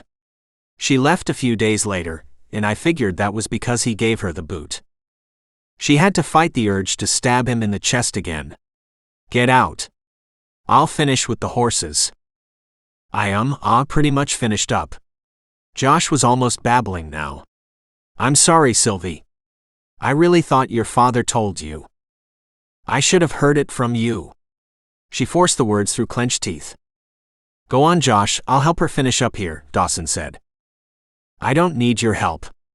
She thrust her fingers through her hair, realizing she was acting like a bratty kid, but what part of her wanting to be alone didn't they understand? Just go. Both of you. Leave me alone. Josh eased around her like she was a rattlesnake ready to strike. Once Josh and Dawson left, she went over to stroke Fanny. Men are idiots, she said to the mare. Fanny raised and lowered her head, letting out a whinny in agreement. After a few minutes, she went from stall to stall, checking the horses. Josh had taken care of them, so there wasn't anything more for her to do. Still, she lingered. Humiliating that Josh and her father knew about Paul's affair, while she didn't. And really, why would her father mention it to Dawson? She lifted her gaze to the top of the barn as if seeking answers. None were forthcoming. 15 minutes later, she closed the barn and headed back up to the ranch house. Her flash of anger had faded, leaving her more exhausted than ever. She knew better than to pilot the chopper when she wasn't at her best. Flying over the ranch to search for her brother and his buddies would have to wait until tomorrow. Thankfully, there was no sign of Dawson as she entered the kitchen. His SUV was still outside, so she knew he hadn't left. She could hear the TV from her dad's room, but she wasn't in the mood to talk to him either.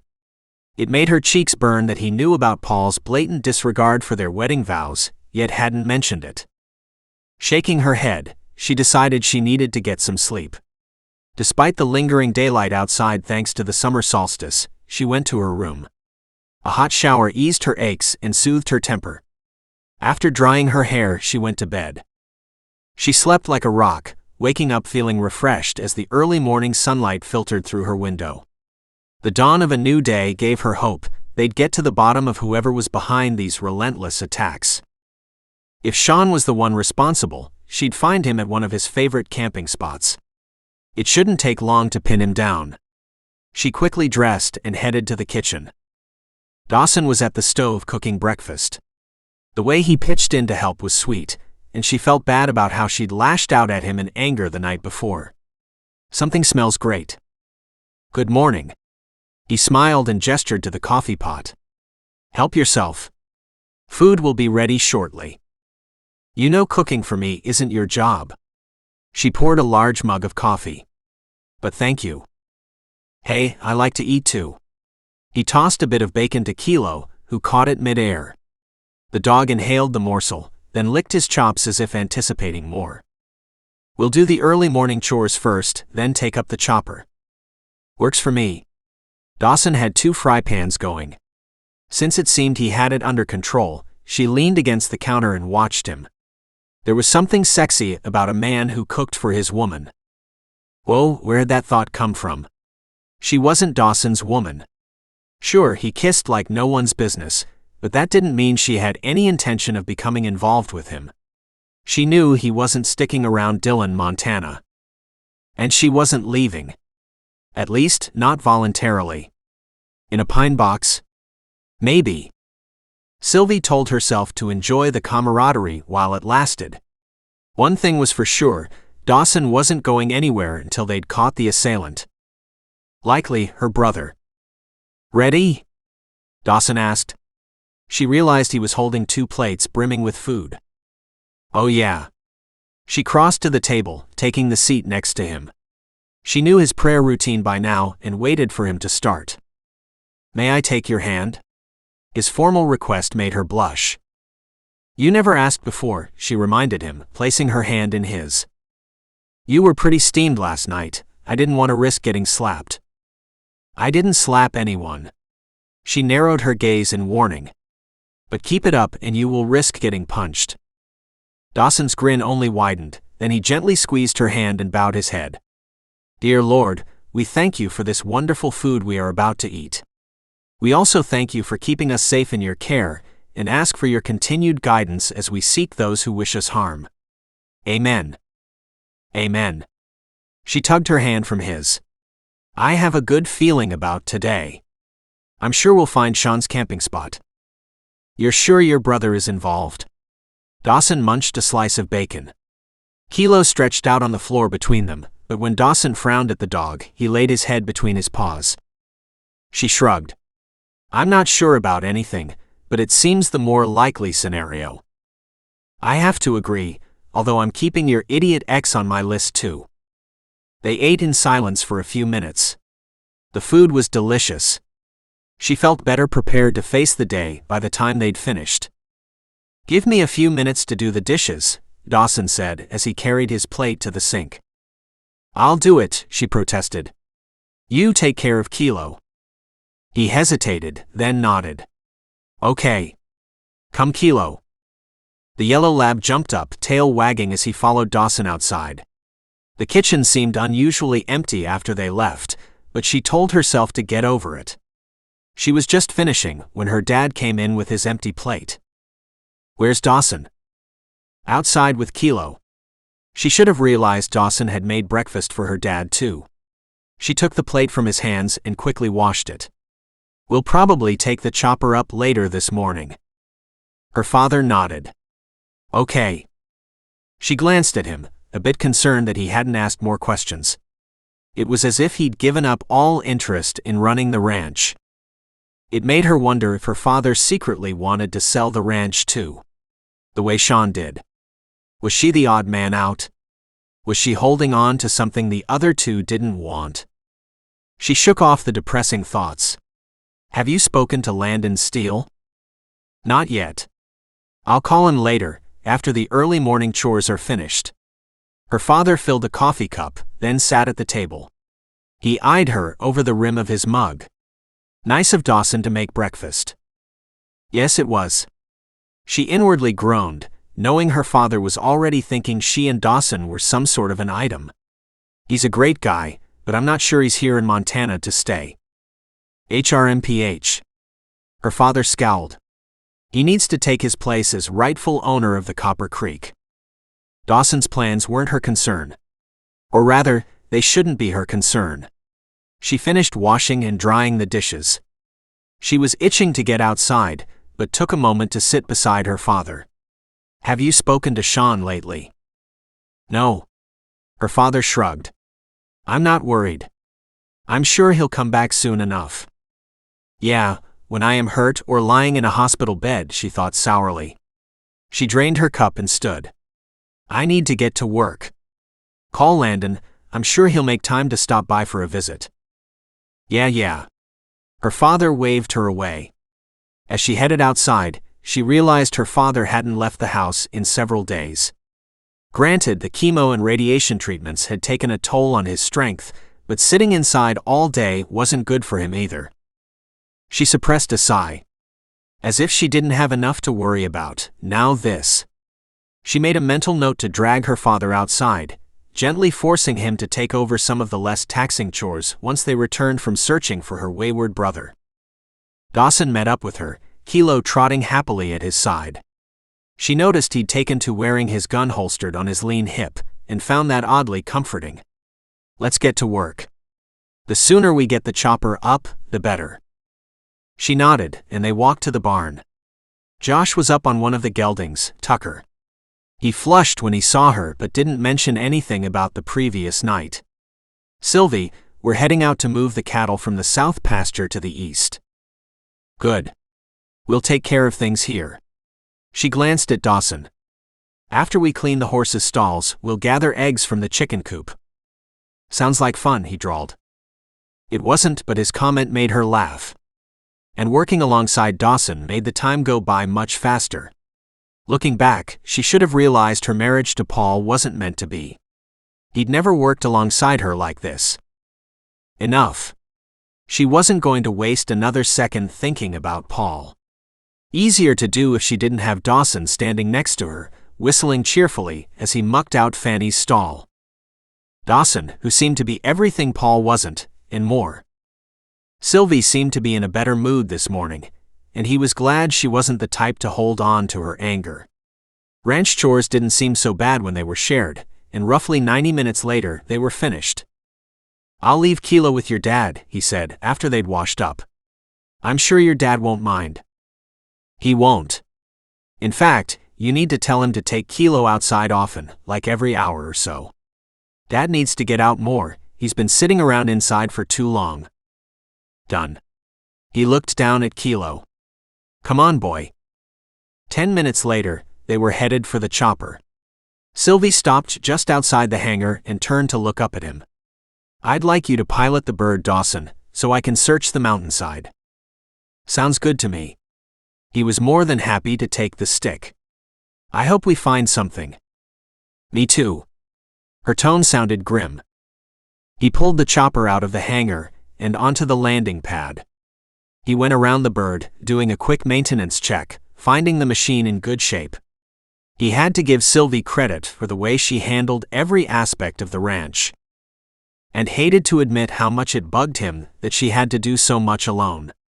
Sure, Josh was there along with a half-dozen ranch hands, but a place this size needed more. Once they were seated, headphones covering their ears, he went through the pre-flight check. Sylvie did too, as a double check. When he was satisfied, he started the engine. The blades whirled overhead, and it didn't take much to get airborne. "Where would you like to start?" he asked via the intercom. "North Ridge," Sylvie said, gesturing to the right. "But don't get too close to the mountain." "Roger that." He understood the danger. After banking the chopper around a curve, he headed toward the North Ridge. From up here, the lizard trail looked even more treacherous. Way down at the bottom of the trail, he could see the boulder that had nearly hit them. He kept the bird as low as possible, while staying clear of the tree line. Thankfully, there was very little wind to worry about. Sylvie peered out her window, intently scanning the side of the mountain. "Why the North Ridge?" He glanced over her shoulder to see what may have caught her attention. She didn't answer right away. "There's a shallow cave not far from the lizard trail. We used to camp there during the summer. Figure that may be where Sean is hiding out." Maybe, but if Sean was smart, he'd know Sylvie would think to search for him there. Dawson didn't point that out, though. Better to focus on the task of flying. He made 2 passes over the North Ridge without success. "Head to the west side now," Sylvie directed. He did as she asked, moving along the western part of the mountain. The terrain was rougher there. He could see evidence of some small landslides raking down the steepest side of the mountain. Maybe the boulder hadn't been pushed. They flew for another 10 minutes before Sylvie sat back in her seat. "I don't see him, but that doesn't mean he isn't down there." "I know." He felt bad, yet he also knew that if Sean had heard the chopper, he'd lie low until they were gone. "Maybe we should put the bird down somewhere and go on foot." "Not yet." She turned to meet his gaze. "Sweep over the pastures. I want to check on the cattle Josh is moving." "You're the boss." He banked the chopper in a curve to fly over the wide open pasture. McLane Mountain hugged the ranch on the north and western sides, but the rest of the property consisted of wide green pastures extending for miles. It was easy to spot Josh and the ranch hands as they drove the cattle from one pasture to the next. The herd was triple the size his father had. Sylvie nodded in approval. "Looking good. You want me to swing past the North Ridge one more time?" He wasn't sure how much fuel she wanted to waste in searching for her brother. "Yeah." She turned and peered out her window again. He expected to do just one more sweep, but then she grabbed his arm. "Wait. I see something." "What?" A flash of red not far from the lizard trail, but in the opposite direction of the cave. She didn't turn to look at him. "Can you get a little closer?" "Yep." He banked the chopper to take another pass. Then he saw it too. Just a glimpse, but definitely something red. A man wearing a red shirt and blue jeans, perhaps.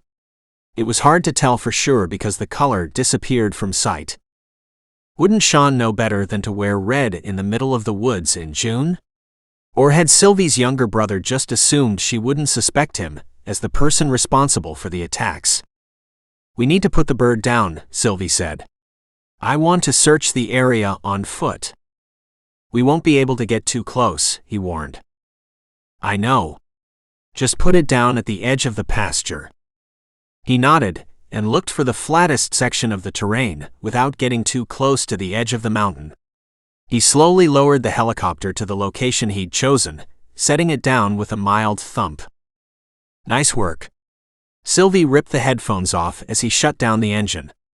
She shoved open her door. "Grab a water bottle from the back." He peered over his shoulder and took 2 bottles, handing one to her. "Thanks. Let's go." "It's farther than it looks," he cautioned as they set out. "I know that." She arched a brow. "It's not likely we'll find the person wearing a red shirt, but I feel confident we'll find his campsite." "Okay." He followed Sylvie up the side of the mountain, wishing he'd brought Kilo along after all. The yellow lab had a good nose for scent tracking. Granted, he'd only done a little scent training with Kilo because the series of abdominal surgeries had interrupted his routine, making it difficult to maintain consistency. It wasn't long after his last procedure that his dad had requested help at the ranch. The terrain was rocky, the hillside steep. Yet Sylvie hiked it without seeming to break a sweat. He kept up, reassured by the way she seemed to know where she was going. Easy to imagine she and Sean had spent a fair amount of time on the mountain. They walked for roughly 20 minutes before she paused to rest. Any sign of a campsite? He tried not to let his heavy breathing show as he took a sip from the water bottle. Painful to admit that he'd been in the best shape of his life while serving the Navy, only to have a gut-load of shrapnel age him by well over 10 years. He was glad he was armed in case they stumbled across any wildlife. Or 2-legged varmints. Not yet. She grimaced and took a swig from her water bottle. But we will. At the very least, we'll find evidence of a guy hiking out here. Maybe I should lead the way. He replaced the cap on his bottle and gazed at her. I've had some practice in tracking hostiles. She looked as if she might argue, then surprised him by nodding. Okay, that's fine. I'm sure as a former Navy SEAL, you're a far better tracker than I am. Okay, which direction? Do you still want to head up the side of the mountain, or spread out a bit? She considered his question. I say we keep going up the mountain for now. Sounds good. Ready? He didn't want to be the one holding them back. Lead on. She stepped back so he could pass by. He took a moment to get his bearings, then headed up the barely visible trail. He searched for signs of a human being there recently, but didn't see anything unusual. Maybe he shouldn't have boasted about his tracking ability. God didn't like a braggart. He lifted his heart and silently prayed for the wisdom to find the attacker before he struck again. They walked for roughly 10 minutes before he saw it. A very tiny tuft of red clinging to a pricker bush. He stopped and bent to examine it more closely. There wasn't a doubt in his mind that it was a snag from a red shirt. He came this way, Sylvie said in satisfaction. Good eye, Dawson. He could feel his cheeks redden at her praise, which was ridiculous. Thanks, but we still haven't found his campsite. We will. Her voice rang with confidence. Let's keep going. We must be headed in the right direction. He thought so too, so he nodded and continued hiking. His abdominal muscles ached as they continued up the mountain, but he did his best to ignore it. Stopping wasn't an option, and it seemed as if pain would be his constant companion for a while. He stopped again when he found a partial hiking boot print in the soft soil. Check this out, Sylvie. Yeah, it's a hiking boot, not unlike the ones we're wearing. She knelt beside it for a moment, then looked up at him. What do you think? Are we close to the spot where we saw him from the chopper? He turned to look back the way they'd come.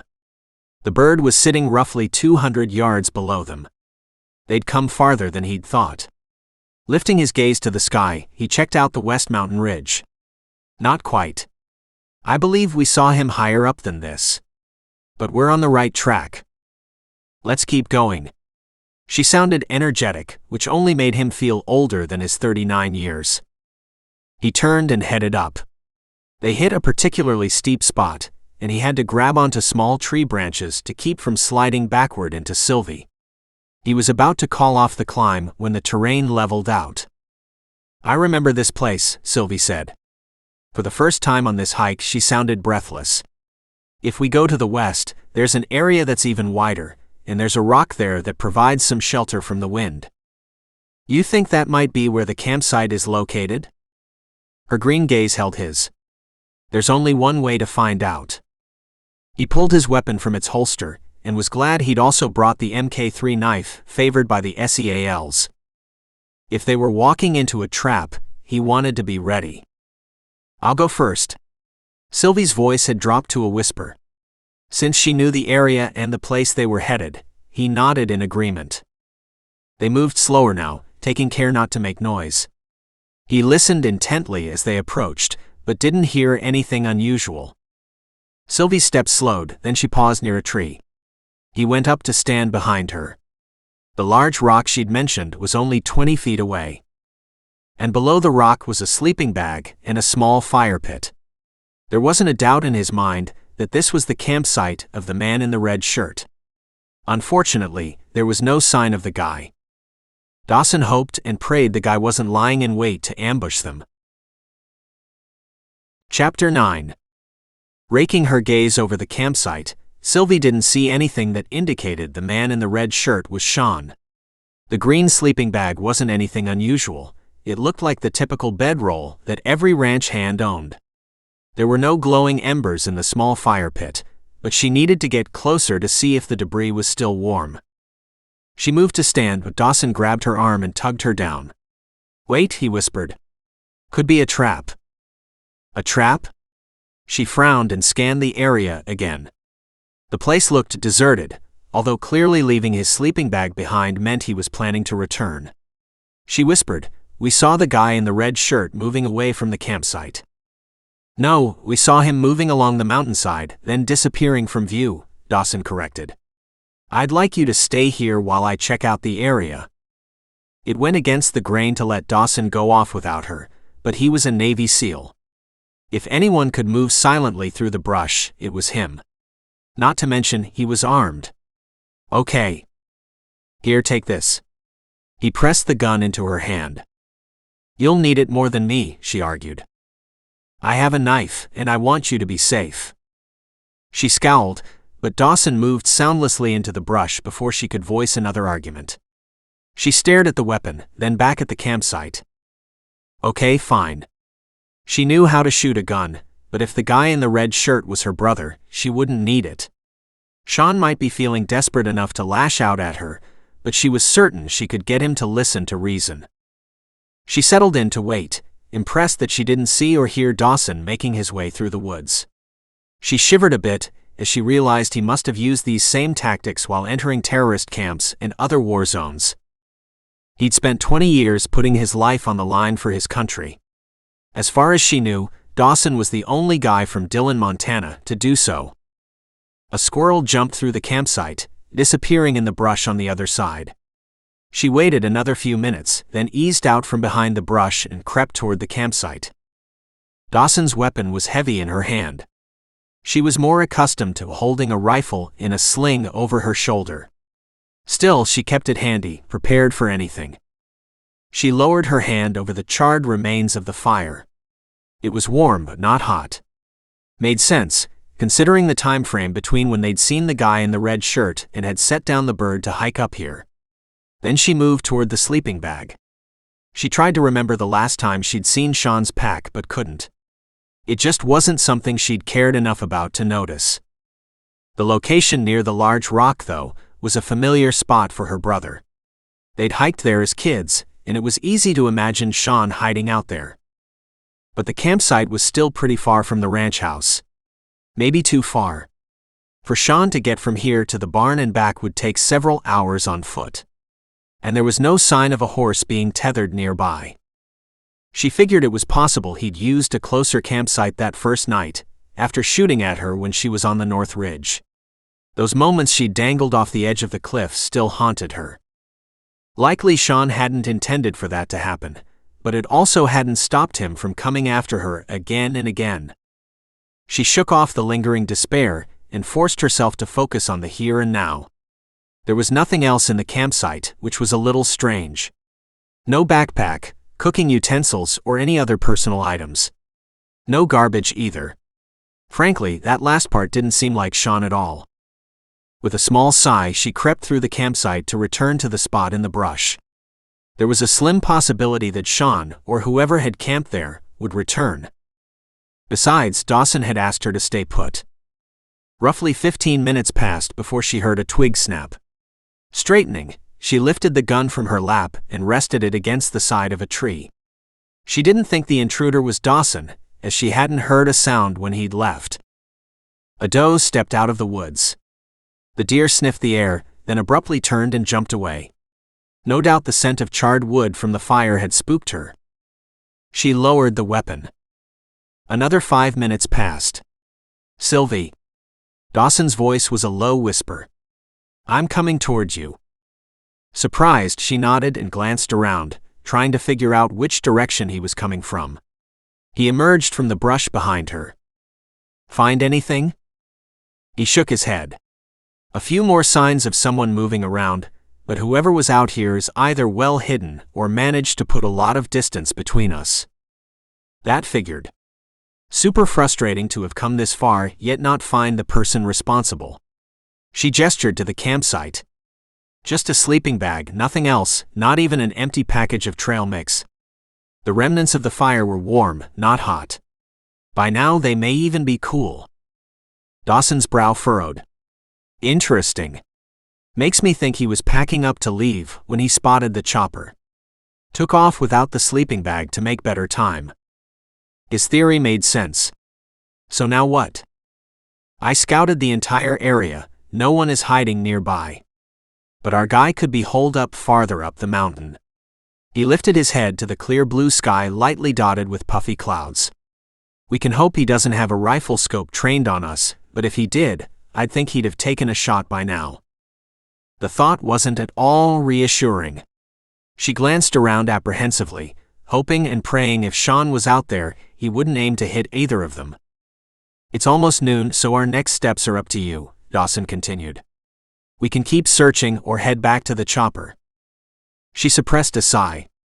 Part of her wanted to keep going, but leaving the chopper unattended for this long probably wasn't good. And if the guy in the red shirt was hiding, he could be anywhere. It was amazing they'd found his campsite. "We should head back." She handed him his weapon, but first. "Okay, hang on a minute, I'm grabbing that sleeping bag." He holstered his weapon, then strode into the campsite. "Why?" she asked as he began to roll the sleeping bag into a tight ball. "No reason to make it comfortable for this guy to sleep out beneath the stars, right?" He flashed a grin. It was an idea that hadn't occurred to her. Makes sense. When Dawson had the bag rolled and secured with ties, he carried it beneath his arm. "Let's go." She nodded, falling into step beside him. "I have a couple of power bars if you're hungry." "Great, thanks." She rummaged in her pack for the power bars, handing him one and keeping the other for herself. They munched on their makeshift lunch as they headed down the trail. She noticed Dawson kept looking around from side to side as they walked, stopping every so often to look up behind them. He also took them down through the thicker brush, no doubt to keep them well hidden from view. She had to admit, watching him in action was interesting. His training was admirable. Without seeming to think about it, he took turns and detours on the path she never would have considered. Humbling to realize how much he cared about keeping her safe. If they did manage to find the gunman, she knew it would be due to Dawson's immense skill, more than anything she'd done. Thankfully, they made it to the bottom of the trail without incident. Still, Dawson held her back, his gaze searching the area around the chopper. When he was satisfied, he moved forward. "I can pilot us back to the ranch," she offered. "I'll do it, but let's make sure the bird hasn't been tampered with first." His expression was grim. I'm wishing now that I'd have kept Kilo inside to stand guard. The guy we spotted was going up the mountain, not down. He could have an accomplice. She couldn't argue, so they both examined the bird from top to bottom. The chopper looked fine to her, but she deferred to Dawson's expertise. She imagined he'd see signs of tampering before she would. Finally, he appeared satisfied. Hop in. Let's get her airborne. She climbed in, taking the co-pilot seat. Dawson put on his headphones, then went through the pre-flight routine. He fired up the engine, and seconds later, they were in the air. I was really hoping we'd find the guy. Sean or whoever is behind this. She continued peering through her window, hoping to catch another glimpse of the red shirt or anyone else moving around. The campsite proves the gunman is on the ranch, but we're no closer to identifying who he is. I know, Dawson agreed. I was hoping he would make a mistake, revealing himself. He must have gone much farther than I anticipated. Yeah. Again, it was difficult to imagine Sean being that good. Not that he wasn't a skilled camper, because he was. But savvy enough to elude a retired Navy SEAL? No way. Sean was too impatient, too lazy really. He wanted the easy money, rather than continuing to work the ranch.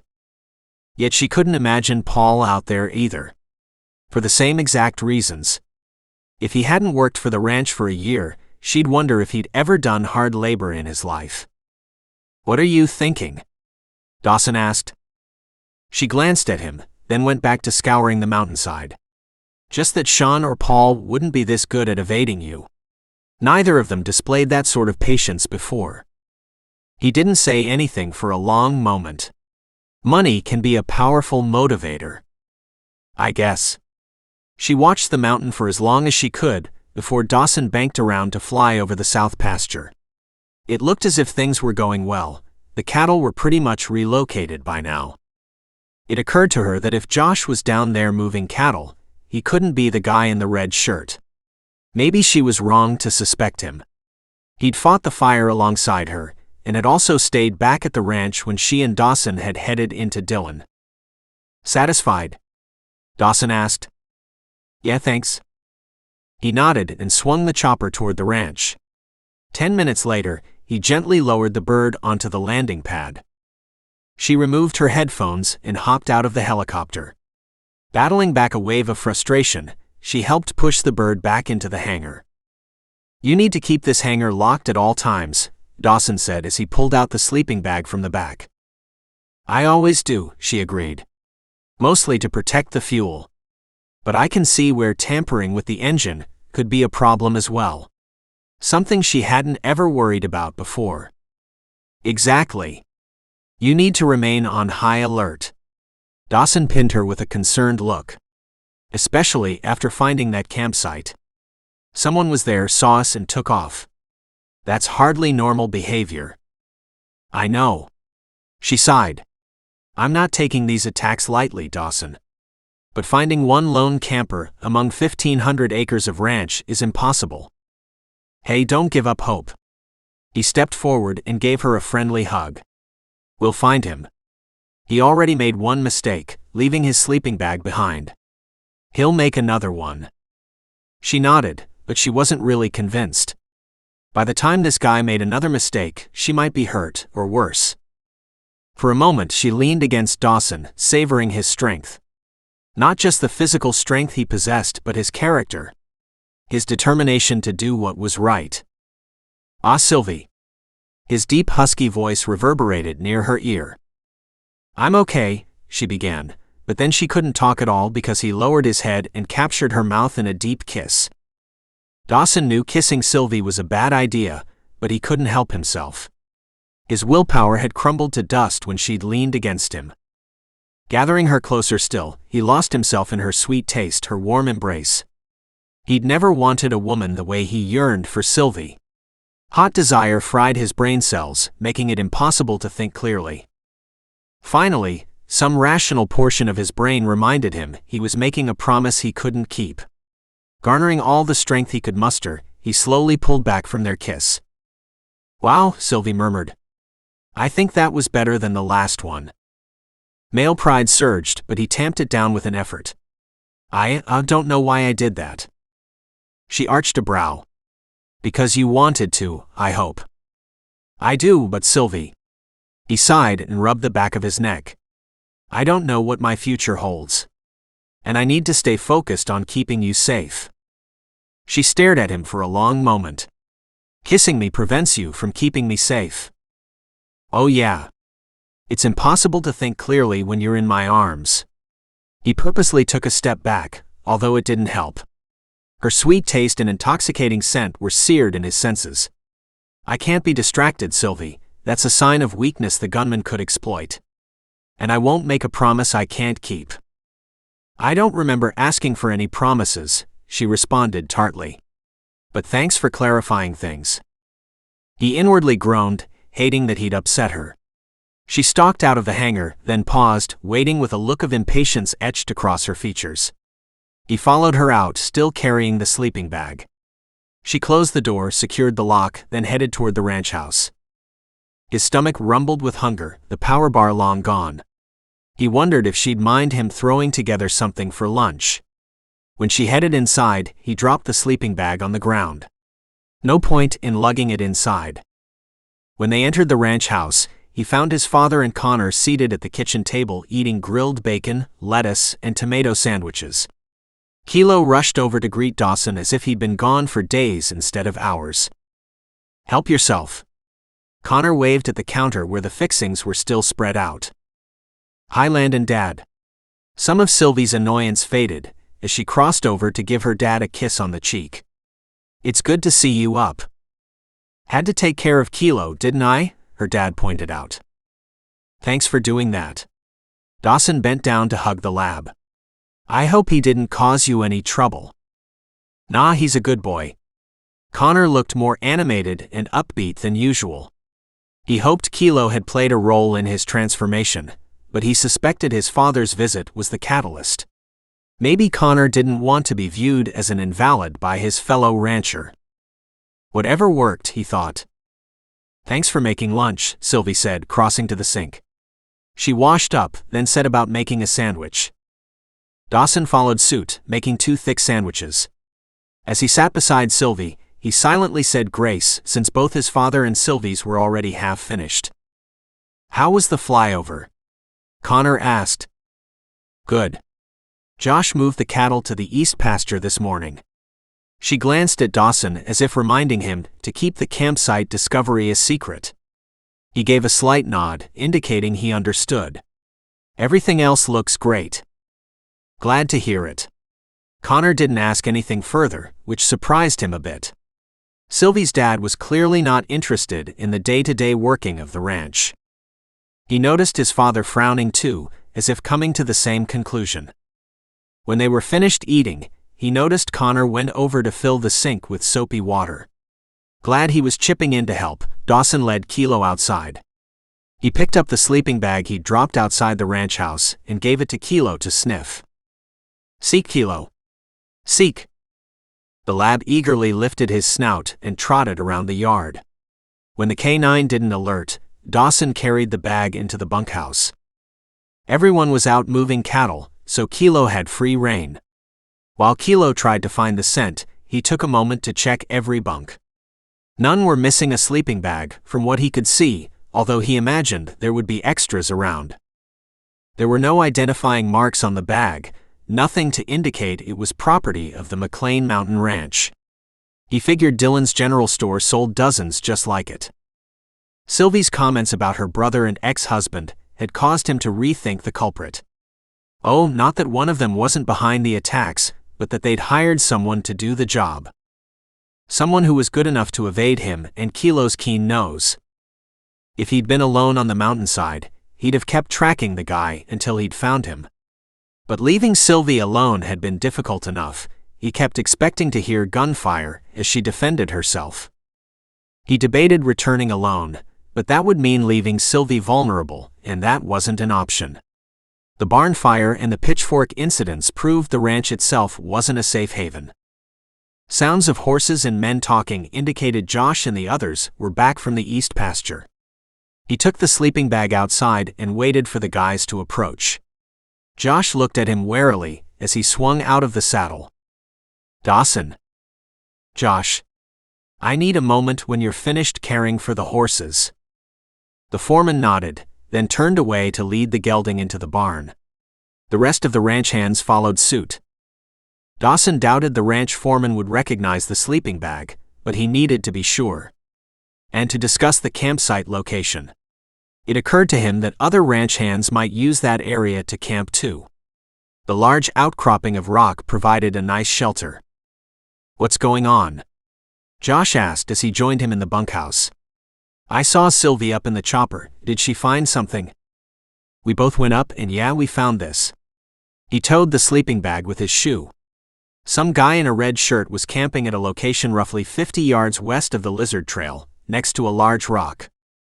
Josh nodded slowly. "I know the spot." "Did you find him?" "No." He waited to see if Josh would say anything more. "Look, Dawson, I'm not sure what you're getting at, but all of my guys are accounted for." "I thought a couple of them were off this week." "Yeah, okay. Other than those 2 guys, the rest were with me today. I get why you're concerned about some squatter camping near the Lizard Trail, but why are you confronting me about it? I've told you from the beginning, I'm not involved in whatever is going on around here." "You recognize this bag?" Dawson asked. Josh snorted. "Looks like a million others around here. So yeah, I guess I'd say it looks familiar." "You know, I'd think you'd want to help keep Sylvie safe," Dawson drawled. "You'll likely be out of a job if she has to sell to some big commercial group, which is likely the only buyer that would be able to afford the hefty price tag." "I do want Sylvie safe," Josh said defensively. "I didn't set that fire, or do any of the other stuff either. I like working the Double M, it's a great ranch." "When did you last talk to Sean?" Josh frowned. 2 weeks ago, when he took off all fit to be tied."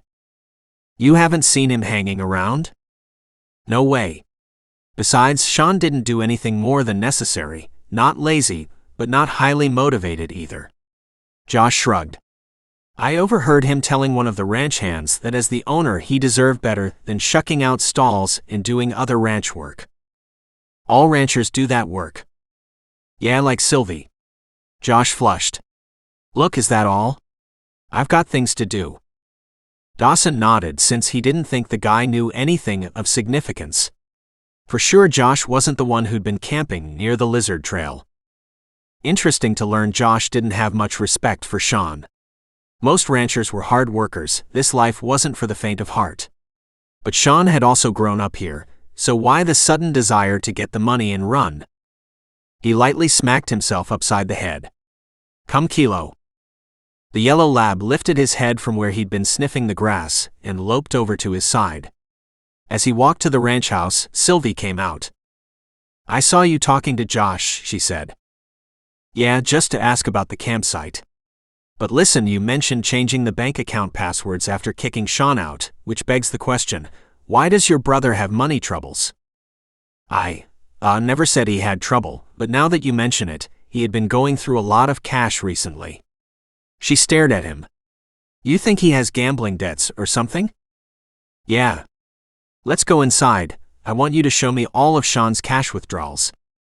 She hesitated, and he understood she wasn't keen on showing him her bank account information. "I don't need to see your bank statements, but I would like the dates and amounts your brother took out from the account." "It was a lot," she admitted softly. "I guess I should have thought about the fact that he was either using drugs or gambling." "Sylvie, please. We need the details to give to Deputy Holmes. Maybe he knows about drug dealing or gambling rings going on in Dillon." "Fine." She turned and walked back into the ranch house. He noticed his father's truck was gone, and Connor was back in his bedroom with the TV on. Sylvie's dad needed to get out and do something constructive. Sitting around all day wasn't going to cut it. He needed to have a heart-to-heart with Connor very soon. They went straight to Sylvie's office.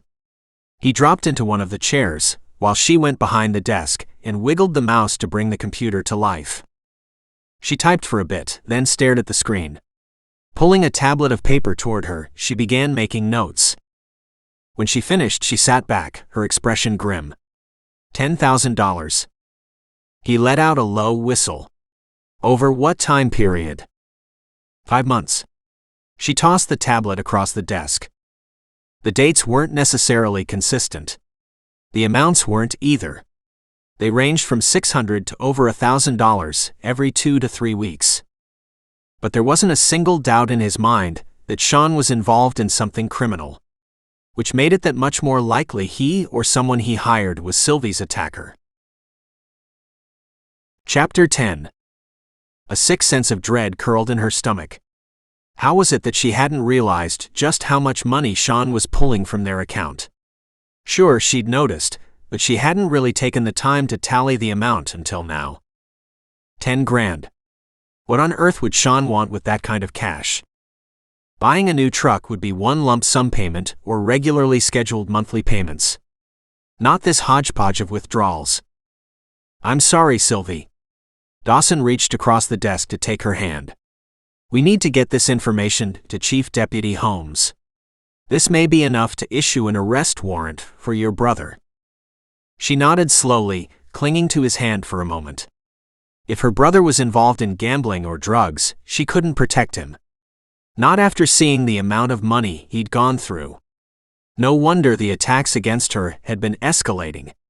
Sean must be feeling desperate now that she'd cut him off. It made her feel worse to think about what he might be doing to make up for the loss of income. Probably nothing good, like getting a job. Are you okay? No. She stared at their joined hands for a long moment before pulling free to use the computer keyboard. I'll print a copy to give to Rick. I think you should ask Holmes to come out here. A frown puckered Dawson's brow. I don't want a repeat of the gunfire outside the rocking Wrangler. Normally, she didn't like going into town, preferring to stay on the ranch. But for some reason, the thought of being stuck here bothered her. Like she was the one in jail, despite having done nothing wrong. She told herself to get over it. Are you going to talk to your dad? She grimaced. Not yet. I don't really know anything other than the missing cash. It's not like I can prove Sean is involved in something illegal. It's suspicious, yes, but there could be another explanation. Like what? The question was a good one. She had no idea. Dawson held her gaze, then shrugged. Up to you. Yeah, it was her decision when to bring her father into this. And now wasn't the time. Her dad still had 2 more rounds of radiation to go through. The last thing he needed was additional stress. Besides, it would be better to wait until she was able to confront her brother personally. She pulled out her phone and made the call to Rick. He sounded very interested in the cash withdrawals and promised to be there as soon as possible. Josh and the rest of the ranch hands returned from the east pasture, Dawson said. I think we can safely cross Josh off the suspect list. I know, it's impossible for him to be in 2 places at once. She pushed away from the desk. I'd like to go for a ride, but we should wait until Rick shows up. Rising to her feet, she took the bank paperwork from the printer, folded it, and stuffed it into her pocket. Let's take a walk. Come, Kilo. Dawson and Kilo joined her. The warm June air didn't ease the tightness in her stomach. Glancing up at the cloud-spotted sky, she thought about how Dawson prayed before every meal. She could use some of God's strength now. Please, Lord, help guide Sean on the right path before he goes too far astray. Where would you like to go? Dawson asked. Away, she thought. Far, far away. But that wasn't an option. She should be chipping in to help with the routine chores, but figured they should wait until they'd talk to the deputy.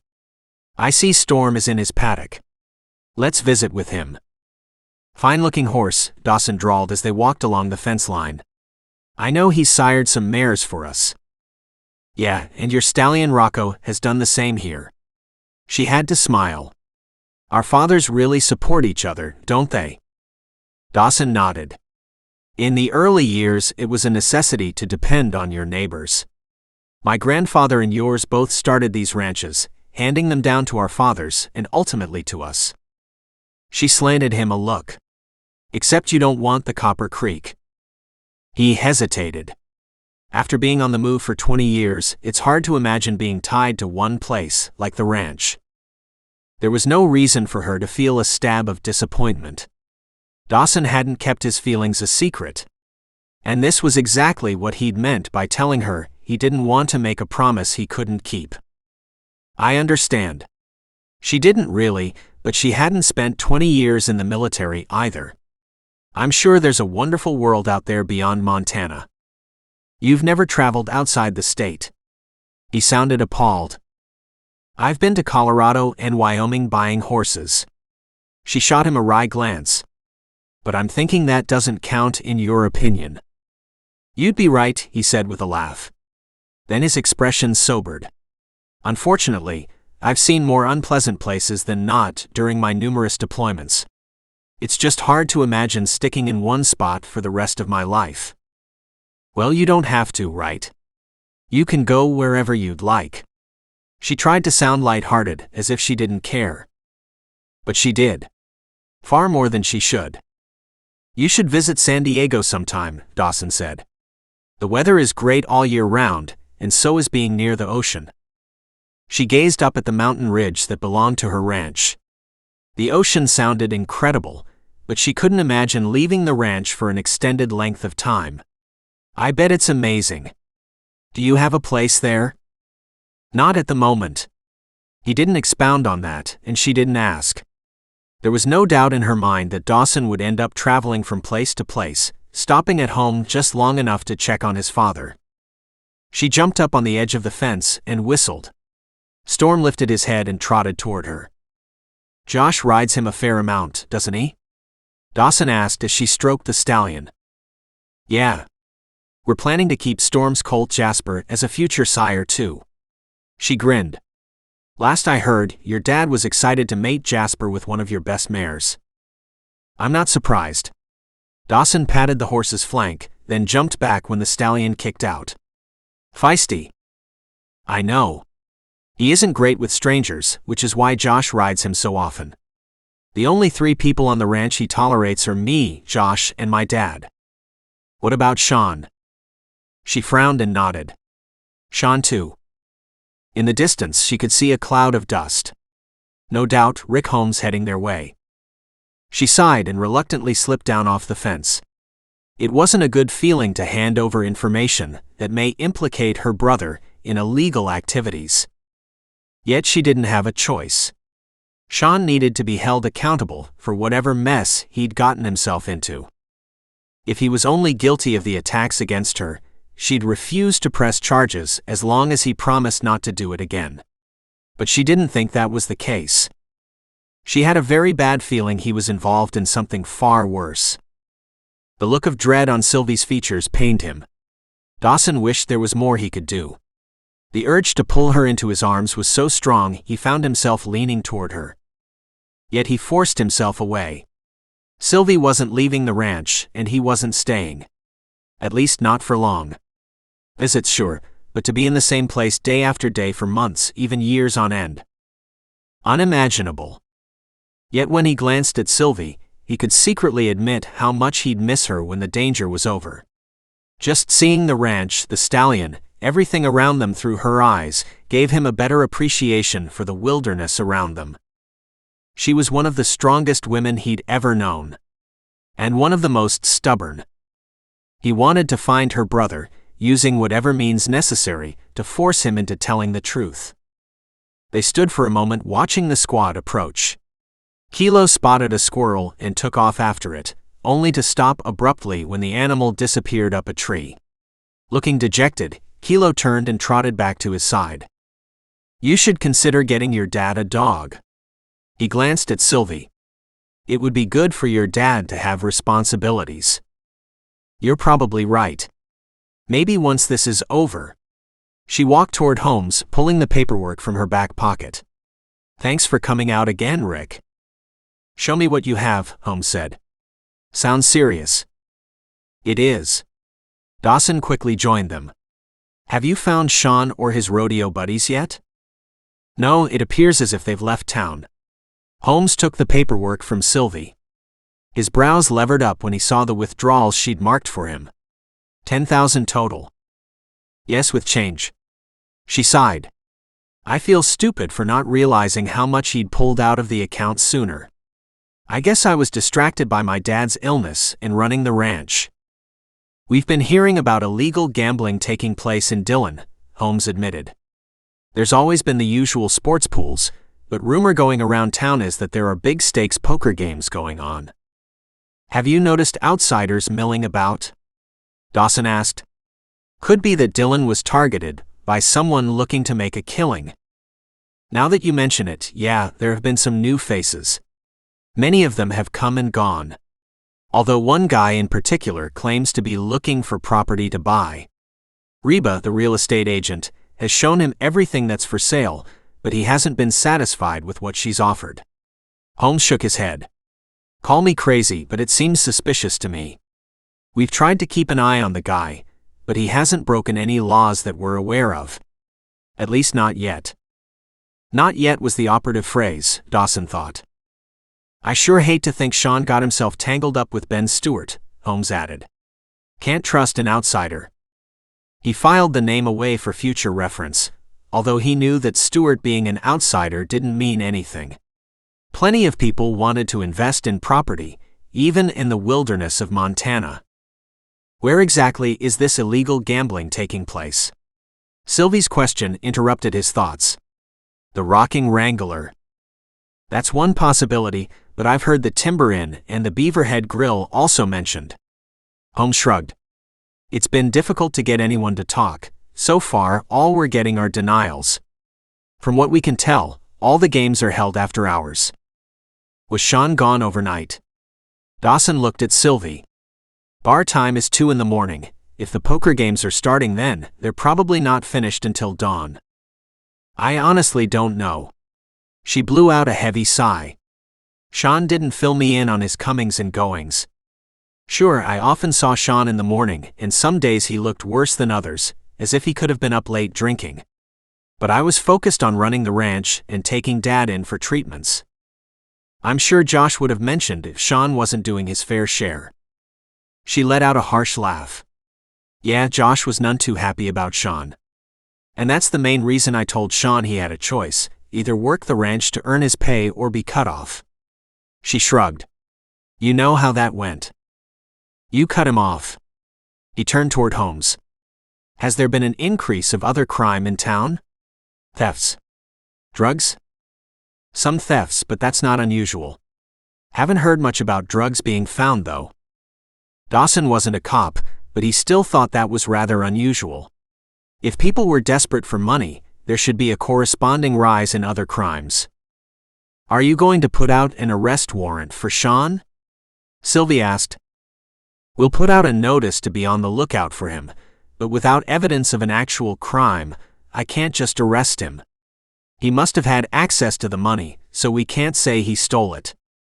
He may not have stolen it, but add the 10 grand to the multiple attacks on Sylvie and you have to admit it's suspicious. That should be more than enough for probable cause. Holmes scowled. What, are you a cop now? Or a lawyer? No, but you must realize the two issues are related. Talk to the DA, he advised. I'm sure he'll support an arrest warrant. I'll talk to Sheriff Marty Klein first. Holmes tucked the bank information into his pocket. Anything else happen that I should get on record? We found a campsite 250 yards off Lizard Trail, Dawson said. Spotted a guy in a red shirt from the chopper, then stumbled across the campsite. We haven't found the trespasser, though. If the guy was Sean, he wouldn't be trespassing, would he? Holmes asked. No, he wouldn't. But it's still strange that someone would be camping out there, Sylvie said. Someone living on the side of the mountain could have done all of these attacks against me. What about the shooting in town? Holmes asked. That might be an aberration, Sylvie admitted. We've been operating under the assumption that the attacks were the work of one person, Dawson admitted. But it could be that 2 men are involved. Holmes squinted at him for a long moment. You're thinking that if Sean owes this Ben Stewart money, that he's the one who sicked a couple of guys on Sylvie. Exactly. Dawson frowned, thinking that if there was more than one guy out there, he needed to get one of his SEAL teammates out there for backup. Dallas was his first thought. He and Dallas had been swim buddies going through Bud-S training, and he'd be familiar with ranch life. Dallas had mentioned family issues, but maybe that was resolved by now. The main problem? Montana was a mighty long car ride from Texas. Other than Alaska, they were the two biggest states. A plane ride would work, but Dillon's airport wouldn't be easily accessed from other big cities. To make it easier for Dallas, he hoped to convince Sylvie to pick him up via chopper in Helena. "Do you mind if I use your restroom?" Holmes asked, his expression sheepish. "Long drive back to Dillon." "Sure." Sylvie hesitated, then added, "I haven't mentioned Sean's withdrawals to my father yet. You know he's still getting cancer treatments, and I don't want to worry him. I'm just checking in to make sure things are going all right after the barn fire," Holmes said with a wink. "Nothing more?" "Thanks." Sylvie led the way inside. Dawson stayed outside with Kilo. He pulled out his phone and called Dallas. "Dog?" Dallas greeted him by his SEAL nickname. "Long time, man. How are you feeling? No more surgeries on the horizon, I hope." "I'm fine." He prayed each night that he wouldn't need more surgeries. "What's happening?" "I've got a bit of a situation here," Dawson admitted. "I know you've been tied up with family issues too, but my neighbor Sylvie McLane is in danger. And it's looking more like there's a couple of guys out to get her. I could use some backup if you have time. If not, no worries. I'll call one of the other guys." "You mean the old married men?" Dallas snickered. "Well, except for Nico. From what I hear, he's still trying to find a line on Ava. I'm starting to worry that all he's going to find is her dead body." "I know. It was a horrible thought, but you didn't fight terrorists for 20 years without expecting the worst. Nico and Jaden were swim buddies, and Nico wouldn't stop searching for Jaden's sister Ava until he found her, dead or alive. I've offered to help. He said he'll call us in when he needs us." "Same here," Dallas admitted. "Maybe the old married guys will even help, if they can pry themselves away from their women and kids. Mason and Aubrey are talking about adopting another one to give Lucas a younger brother or sister. And did you hear that Charlotte is pregnant? I'm sure Kendra is next. Not sure what they're thinking having kids at our age. That's a young man's game." The image of his SEAL teammates chasing kids made him grin. Who would have thought that Mason, Caleb, and Hudson would all be married within 7 months of landing stateside? If he hadn't seen Hud's lovesick face for himself, he never would have believed it. Or the other guy's besotted expressions for that matter. Between his multiple surgeries, he'd managed to make all 3 weddings. Sylvie's face flashed in his mind. It was all too easy to imagine her wearing a wedding dress and holding a bouquet of wildflowers straight from McLane Mountain. "Don't go there," he warned. Putting down roots in Montana wasn't part of his master plan. "Dog?" Dallas prompted. "When do you need me?" "I'll bring Romeo too. He's turned out to be a fine tracker." Romeo was a chocolate lab, a few months older than Kilo. Dallas had gotten Romeo when they'd all gone to visit Lillian, the woman who made it her mission to provide all military vets dogs of their own. Mason had arranged for their entire team to get dogs, and he had to admit, Kilo had been a good companion after his surgeries. "Are you sure you can come?" Dawson swallowed a flash of guilt. "I don't want to cause issues with your family." "Things have calmed down here," Dallas admitted. "I'm sure my leaving for a few days won't hurt."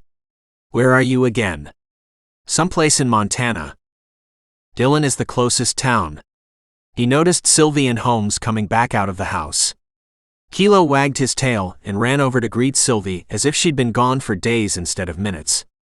"If you can fly into Helena, that's the biggest city here. I'm sure I can borrow my neighbor's chopper to come pick you and Romeo up." "Okay, give me some time to get a few things settled. I'll try to be there by tomorrow, mid to late afternoon." "That's fine.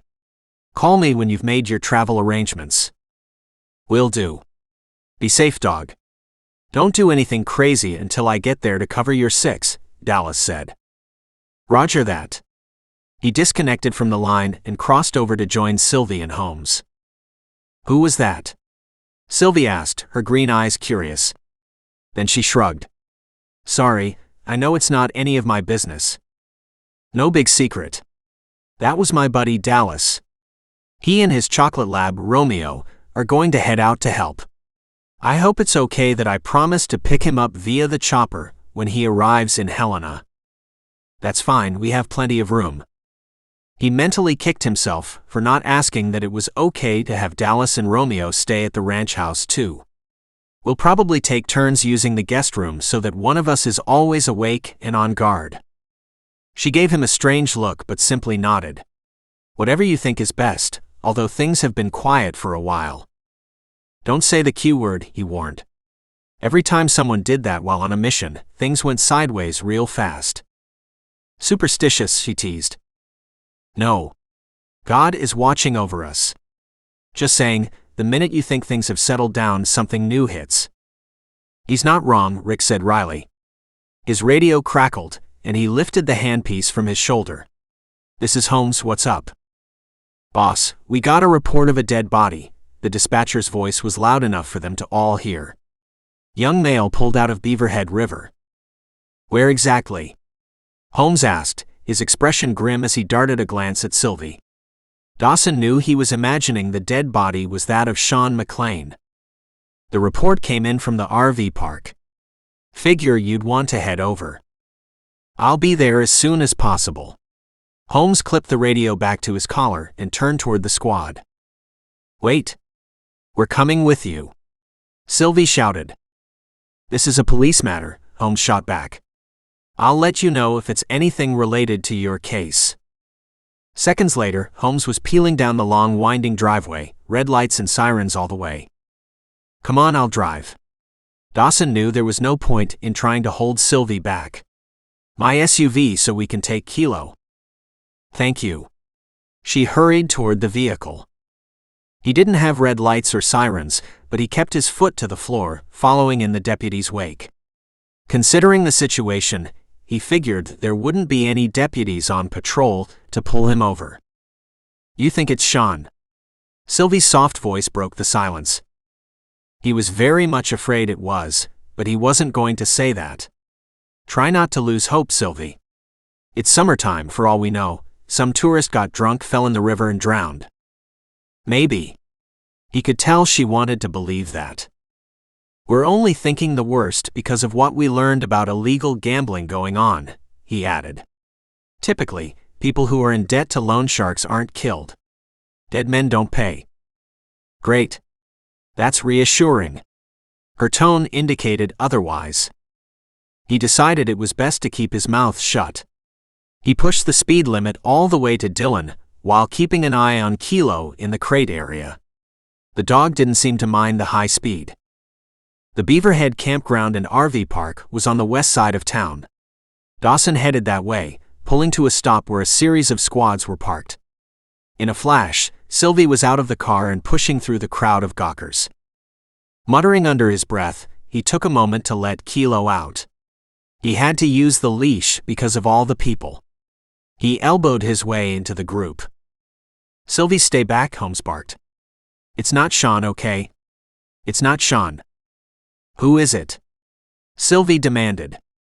There was a momentary silence before someone else, not Holmes, called out, Matt Keegan. Everyone back off. This is a crime scene, Holmes shouted irritably. The group of onlookers moved back several steps. Dawson did too, searching the crowd for Sylvie. Knowing the dead man was Matt Keegan didn't help much. Last anyone saw Sean, he was with his two buddies Matt and Ned. Now that Matt was dead, he had to assume either Ned or Sean was culpable. Or in danger of ending up the same way. Chapter 11. Her chest was so tight she couldn't breathe.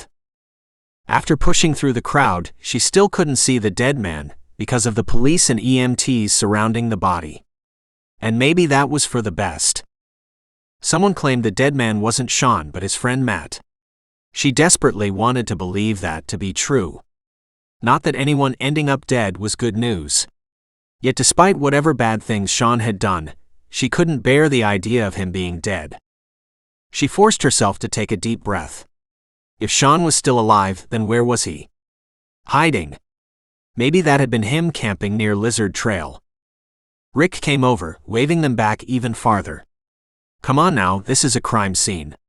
I need you all to stay back. She met his gaze for a long moment, and he gave a tiny nod as if to reassure her the dead man wasn't Sean. After giving him a look of gratitude, she turned and made her way back to Dawson. Hey, are you okay? Dawson drew her close. Kilo greeted her enthusiastically, and it occurred to her that dogs didn't have bad days. Unless, of course, they had terrible owners, but Kilo was happy all the time. She wanted to be like Kilo. The victim is not Sean, but that isn't necessarily good news, is it? She allowed herself the luxury of leaning against Dawson. Sean, Ned, and Matt must have gotten involved in the illegal gambling ring. It's the only thing that makes sense. It seems that way, but we'll need to let the deputies do their investigation. At this point, we don't know for sure that Matt was murdered. His death could be accidental. She remembered the look Holmes had given her. I have a feeling it wasn't. Rick called the area near the river a crime scene. I heard, but that's the usual default response until the scene has been processed. The ME will determine cause of death. Come on, Sylvie. Let's go. Dawson gave her a quick hug. Nothing more we can do here. Convinced Sean was the one who'd been camping near the rock, she nodded in agreement. Dawson untangled Kilo's leash but kept her tucked close to his side as they headed back to his SUV. The way Dawson seemed to be watching everyone around them made her realize he was concerned about more gunfire. He was playing the role of bodyguard, the way he'd promised. Staying alert and expecting danger around every corner. She should be glad he was taking her safety so seriously. Yet, deep down, she'd rather be on the receiving end of another one of his incredible kisses instead. Ready? It took her a moment to realize he'd opened her door and was waiting for her to get in. She nodded and slid into the passenger seat. He closed the door, went around back to let Kilo in, then came around to the driver's side. We'll need to take another trip up the mountain. She glanced at him as he drove through town. I'm sure the man in the red shirt was Sean. We need to convince him to come forward and to work with law enforcement. Dawson didn't say anything for several minutes. When he turned onto the highway that would take them back to her ranch, he broke the silence. My only goal is to keep you safe, Sylvie. You know as well as I do that Sean is somehow behind these attacks. If not doing them personally, then arranging them. He paused, then added, I'm leaning toward the idea that Sean and Ned are coordinating together. Maybe it's someone else, like the men Sean and Ned owe money to. That guy Ben Stewart. He could have hired someone. It wasn't a likely scenario, and she knew it. But she didn't want to believe her brother had tried to hurt her. Maybe. Dawson's tone held doubt. But it would still have to be someone familiar with McLane Mountain. Yes? Her mind went back to the barn fire and the way the horses were spared. Only a rancher or a ranch hand would think to do that. Okay, fine. We'll say Sean and Ned are working together. I still want to find Sean. I'm sure I can get him to turn himself in. If you wait until tomorrow, my buddy Dallas will help. I'm not waiting. We just learned Matt's dead, and for all we know, Sean and Ned are next. I'll pack sandwiches for dinner and hit the trail when we get back. He sighed loud enough for her to hear him. I'm not letting you go alone. But I have one request. Can we take the chopper again? That will cut down the amount of time it will take us to get to Lizard Trail. She hesitated, then nodded. Personally, she'd rather ride, yet she couldn't argue that it might be better for them to be on foot rather than on horseback. Especially remembering how stealthily Dawson could move through the brush. Difficult to sneak up on someone via horseback. Thanks. Dawson continued looking around as he drove. I'll feel better when Dallas gets here. Your swim buddy? Yeah. We've been on the same SEAL team for 20 years. Until that last op. His voice trailed off. She thought about his multiple surgeries and rested a hand on his forearm. I'm glad you're here now. Although I feel awful about dragging someone else into my situation. She grimaced. Bad enough that I've been keeping you away from helping your father run the Copper Creek. It's no big deal. My dad and Max have things under control, and trust me, Dallas doesn't mind taking a break from whatever issues he's been dealing with back home. He frowned as he looked in the rearview mirror. There's a black truck coming up fast. What? She twisted in her seat to look through Kilo's crated area to the stretch of highway behind them. Sure enough, a black truck was steamrolling toward them. Dawson? I don't think they're planning to stop. He nodded and surprisingly slowed his speed. She wanted to ask what he was doing, but he abruptly turned off the road, made a circle in the field, then brought the truck to a stop. Kilo slid around in the crate area. She swallowed hard as Dawson pulled his weapon and lowered his window, training it on the truck. Tires squealed as the truck abruptly slowed. Her heart lodged in her throat when Dawson fired one shot, hitting the rear panel of the truck. There was no way Dawson would miss hitting whatever he was aiming at, so she had to assume he'd targeted the rear panel on purpose.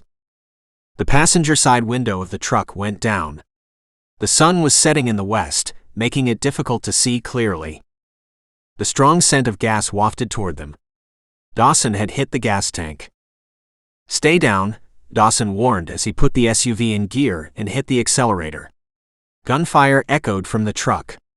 She covered her head with her hands, but didn't hear the metallic sound of their car being hit. After what seemed like forever, Dawson put his hand on her shoulder. You can sit up now. She straightened and turned to peer behind them. The truck was a dot in the distance. Shouldn't we go back and find out who they were? Only one man who was armed. Dawson glanced at her. The glint of the sun made it difficult to get a decent look at the driver's face, but I did see a gun. And I told you before, my priority is to keep you safe. She hoped and prayed the driver wasn't Sean. Her brother didn't have a black truck, but maybe Ned did. But no, Sylvie.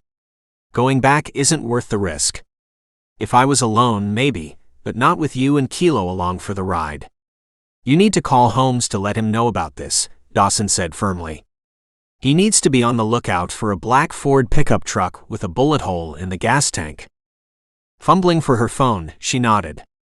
Okay. But he's probably not going to leave the crime scene at Beaverhead River. I know. Dawson scowled. I'm sure that was exactly what the driver of the truck planned on. She made the call but was forced to leave a message on his voicemail. So she called the general dispatch number. Brenda Eastman picked up the call. Beaverhead County Sheriff's Department. Brenda, this is Sylvie again. Look, I've been working with Deputy Rick Holmes regarding several incidents that have happened recently. There's a black Ford pickup truck that followed us out of town. When we stopped and turned to face off with the driver, he took a shot at us. Mercy, Sylvie, that sounds terrible. Who was with you? Your dad. No, Dawson Steele. From the Copper Creek Ranch. Dawson fired back at the truck, hitting the gas tank. Deputy Holmes should be able to find the Ford with a bullet hole in the gas tank, okay? And if he has questions, have him call me or Dawson. I will, hon. In the background, she could hear fingertips hitting the keyboard. She assumed Brenda was sending a message to the deputy about the truck. I heard Dawson was back in town. Is he as hot as everyone is saying? I guess so. Gotta run, thanks, Brenda. She quickly disconnected from the call, fearing Brenda would go on and on about Dawson, who was definitely as hot as everyone was saying. Yet he was also so much more than good-looking. He was everything Paul Griffin wasn't. Kind, sweet, protective, hardworking, and confident. Years ago, when the news had reached them that he'd become a Navy SEAL, the entire town of Dillon had been full of pride at learning one of their own had become the best of the best. Seeing Dawson in action over these past few days, she knew he was the best, period. Always cool under fire. Always thinking ahead. Never taking anything for granted. Raking her fingers through her hair, she tried to calm her racing heart. First Sean's dead friend Matt, then this latest attempt to hurt or kill them. No, not them. Not Dawson. She was the target. And the McLane Mountain Ranch was the ultimate reward. It burned to drive away from the scene of a shooting. If Dallas had been there to protect Sylvie, Dawson would have gone after the driver of the Ford truck without hesitation. Getting his identity, and that of whoever had hired him, would have helped put an end to these ridiculous attacks. Yet leaving Sylvie and Kilo wasn't an option. He let out a soundless sigh as he left the highway to take the long, winding driveway to Sylvie's ranch. Dallas would be there tomorrow. Hopefully, they'd come up with a plan to draw this guy and any accomplices out of hiding. The sooner they could go on offense, the better. He glanced at Sylvie's pale, drawn features. Hopefully, this latest attempt would change her mind about heading back to the mountain. "We really need to find Sean," she said as if reading his thoughts. "I know he must have gotten involved in the gambling ring and can't see a way out. I can help him, but only if he does his part to get these thugs behind bars." He knew without being told Sylvie would bail her brother out financially, if needed. Which really is something Sean should know as well. If he wanted out. "Waiting until tomorrow won't hurt," he said, trying to buy time. "I'm not waiting." Her tone was curt. By tomorrow, Sean could be found dead in the Beaverhead River. Or the Copper Creek. "Okay, fine." He tried not to sound as annoyed as he felt. "We'll stick to the original plan of using the chopper to get to the Lizard Trail, then hike up the mountain from there." He thought about it for a moment. "I think we'll take Kilo with us this time." "Are you sure?" No, he wasn't sure about this idea at all. But he wanted to have every possible advantage, and that meant bringing Kilo. He looked at the lab using the rear-view mirror. Thankfully, the canine didn't look troubled by the way he'd skidded around the crate area when Dawson had been forced to go off-road. The dog was resilient, that was for sure. He stopped the SUV in front of the ranch house. The hour wasn't that late, only 2:30 in the afternoon, but it seemed later. Maybe because they'd been going non-stop since that morning. The only easy day was yesterday, he reminded himself. It was the SEAL mantra. Every single op they'd ever gone on, they'd prepared for the worst. Their last op had been the worst of all. "I'll make sandwiches for the trail," Sylvie said. "We'll need to make sure we have enough food and water, especially if we find him. Oh, and we have extra cowboy hats too. The sun will be brutal up there." Okay.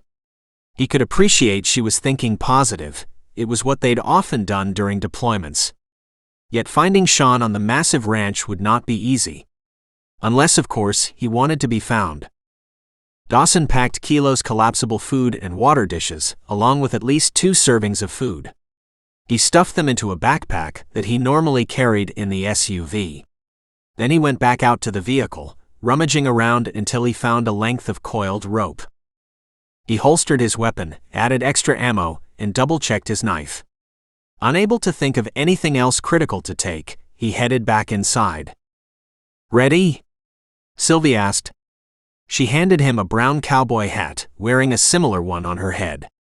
He frowned when he noticed she had a thick backpack over her shoulder too. He almost offered to carry it for her, then stopped himself. This trip was her idea. He needed to trust she could carry her own weight. And if she couldn't, then he'd take it for her. Yep. He managed to smile as he settled the hat on his head. She was right about the sun. "Let's go." Outside the chopper hangar, they went through the same routine as earlier that morning. First dragging the bird outside, then going through the pre-flight checklist. It seemed like eons ago that they'd gone up and caught a glimpse of the man wearing a red shirt. Personally, he felt this would be a useless trip, but he kept his thoughts to himself. After storing his pack and Sylvie's in the back, he gestured for Kilo to jump up into the bird. He made sure there was an extra pair of headphones for the canine to protect his hearing from the loud engine. 10 minutes later, they were airborne. He'd taken the stick again, because Sylvie wanted to search the countryside for signs of her brother.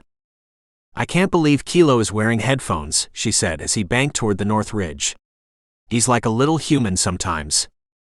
He's a good companion, that's for sure.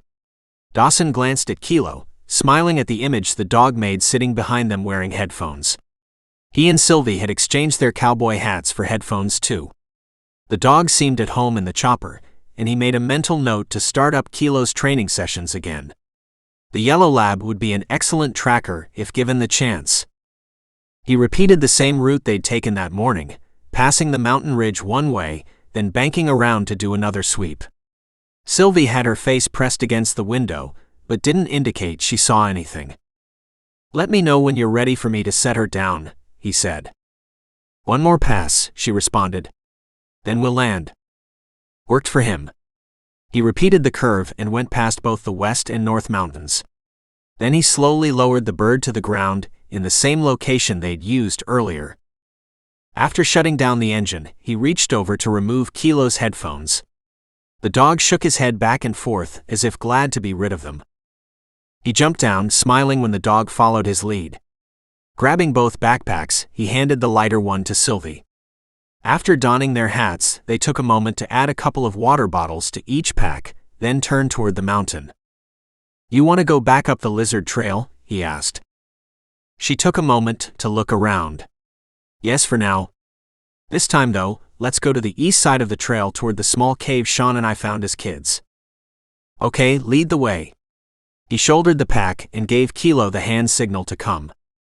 Sylvie headed up the trail without hesitation. Kilo surged forward, leaving Dawson to cover their backs the way he liked it. They hiked for a solid 20 minutes before she stopped to rest. He had to admire her unflagging energy. Ignoring the pain radiating from his abdominal muscles, he drank from one of the water bottles, then filled Kilo's collapsible bowl. "At the next curve in the trail, we're going to head east," she told him. "There's another much smaller trail that branches off from this one. It will take us all the way to the cave." He nodded. "Sounds good." He wanted to ask what the plan would be if the cave was empty, but decided to keep quiet. This was her mission. He was just there to offer his support and protection.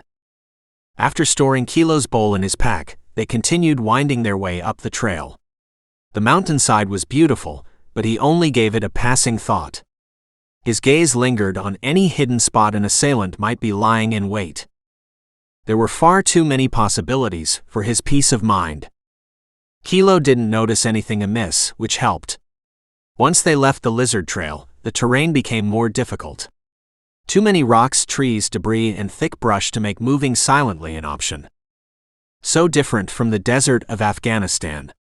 And from the California coast. Another 15 minutes passed before Sylvie took another break. Sweat dampened her temples beneath the brim of her hat and stained her t-shirt. He was sure he looked far worse. "See that open spot between the two large trees?" She gestured to the east side of their location. "That's roughly where the cave is located. Will you stay here while I check it out?" To his eye, it seemed the perfect place for an ambush. "No way. I'm going up first." She lifted her chin, her gaze narrowing as she met his gaze. "If Sean is up there, he'll talk to me." Maybe, maybe not. He wasn't as convinced as she was that her younger brother happened to get in over his head. For all they knew, he was working directly with Ben Stewart. "How about if we both go, but you allow me to take the lead?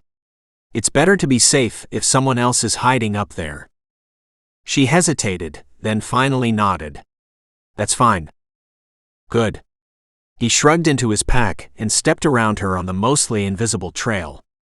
He scanned the area for a moment, looking for the best approach. Going straight up to the cave opening was not happening. They'd approach from the side to minimize the danger. The terrain was steep, and he had to use the nearby trees and brush to help steady himself. When he reached the trees she'd mentioned earlier, he stopped and went down on his knees.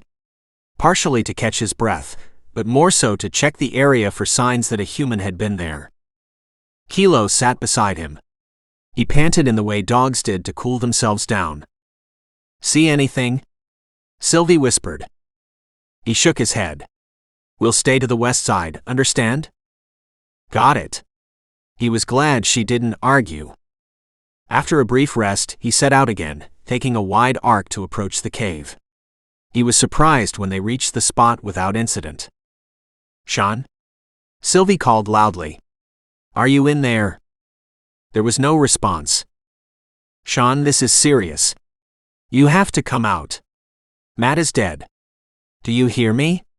Matt is dead." He inwardly winced. That wasn't the way he'd have approached it, but the continued silence seemed to indicate there was no one inside. "Give me a minute to check it out." He slid the pack off his shoulders, setting it lightly on the ground. "I promise not to do anything rash." She sighed. "Okay, fine. Kilo, stay." The dog sat, his ears perked forward. Sylvie knelt beside the lab, holding on to his collar. Dawson moved toward the cave opening, slipping the Sig Sauer from its holster. He'd promised not to do anything rash, but he fully intended to protect himself and Sylvie from any attack. Even one from her brother. He sidled up to the cave entrance, listening intently. Still nothing. He went down to his knee again, then peered around the edge. The area just inside the cave appeared empty. Moving cautiously, he went farther inside. It took a moment for his gaze to adjust to the dim light. Instantly, he noticed another fire pit, similar to the one near the protruding rock.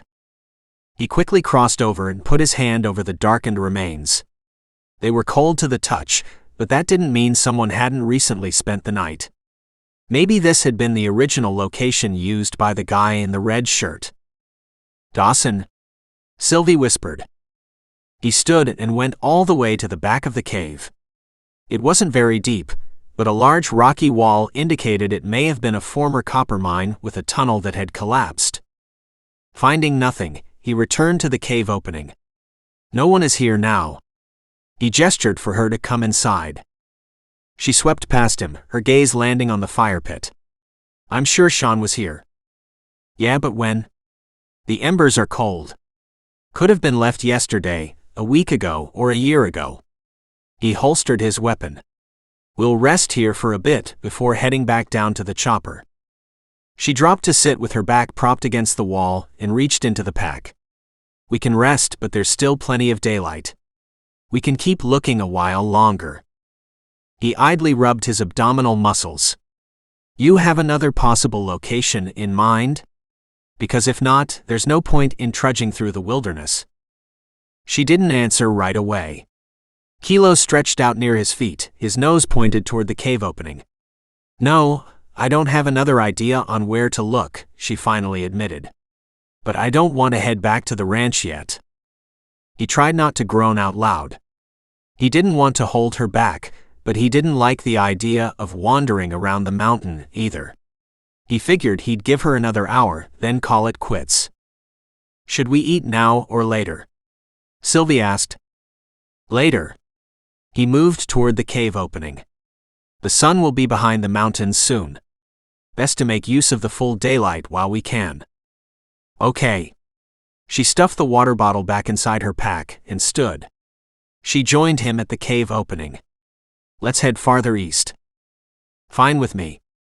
Before he could move, a crack of gunfire echoed loudly. He roughly lunged sideways, dragging Sylvie down and covering Kilo the best he could. "Back into the cave," he hissed. She nodded and scrambled back. He pushed Kilo that way, then followed. Being trapped in the cave by the gunman hadn't been a scenario he'd anticipated. A mistake that could prove fatal. Chapter 12. The gunfire didn't make sense. Sylvie knew the guy in the truck who'd shot at them was still miles away. He'd have had to wait for a tow truck or get picked up by a friend and abandon the damaged Ford. Either way, there's no way the same guy could have gotten to the mountainside this quickly. "Sean?" A helpless fury washed over her. What was wrong with her brother? These non-stop attacks were getting old. "I need you to stay here with Kilo while I see if I can get out of the cave without the gunman seeing me." "Wait." She grabbed his arm.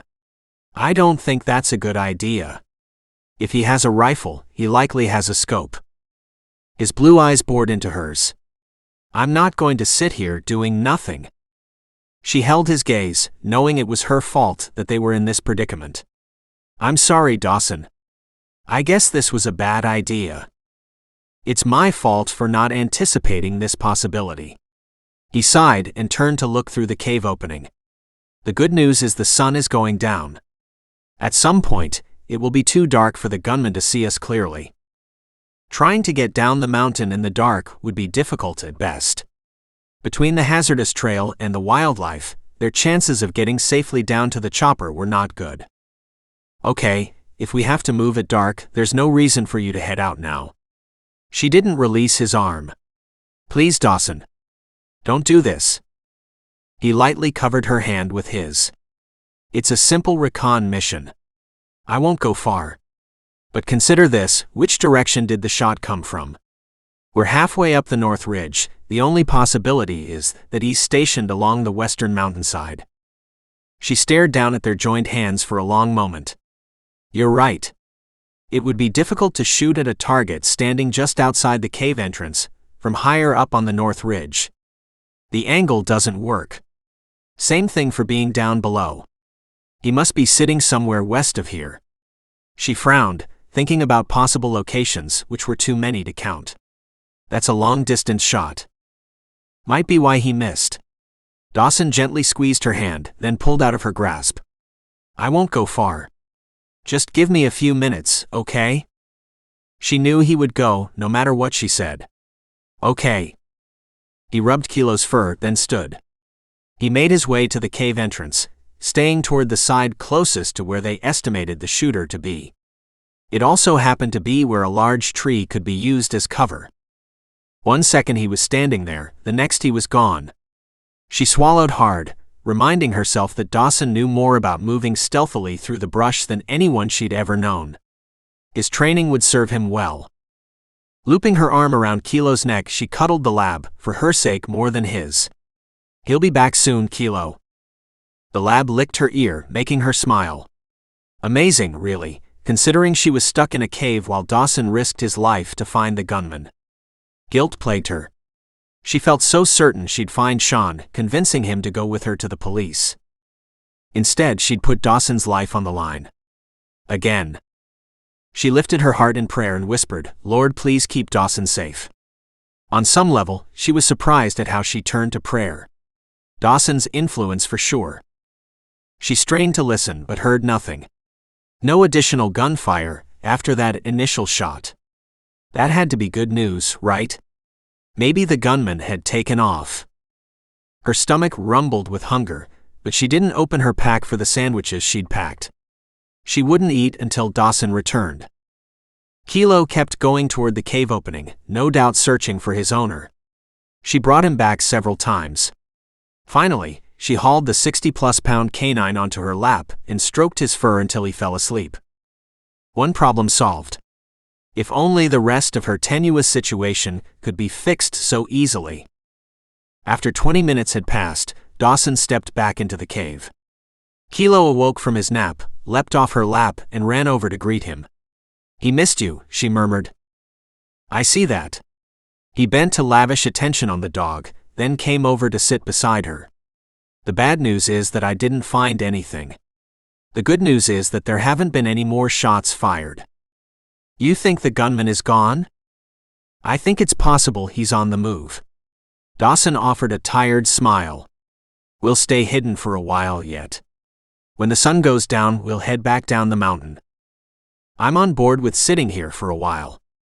She glanced around the cave, wishing for a pair of sleeping bags. It's going to be treacherous heading down in the dark. We can always stay here until morning. I considered that, but the guy might anticipate that and hang around too. I think it's a risk we'll have to take.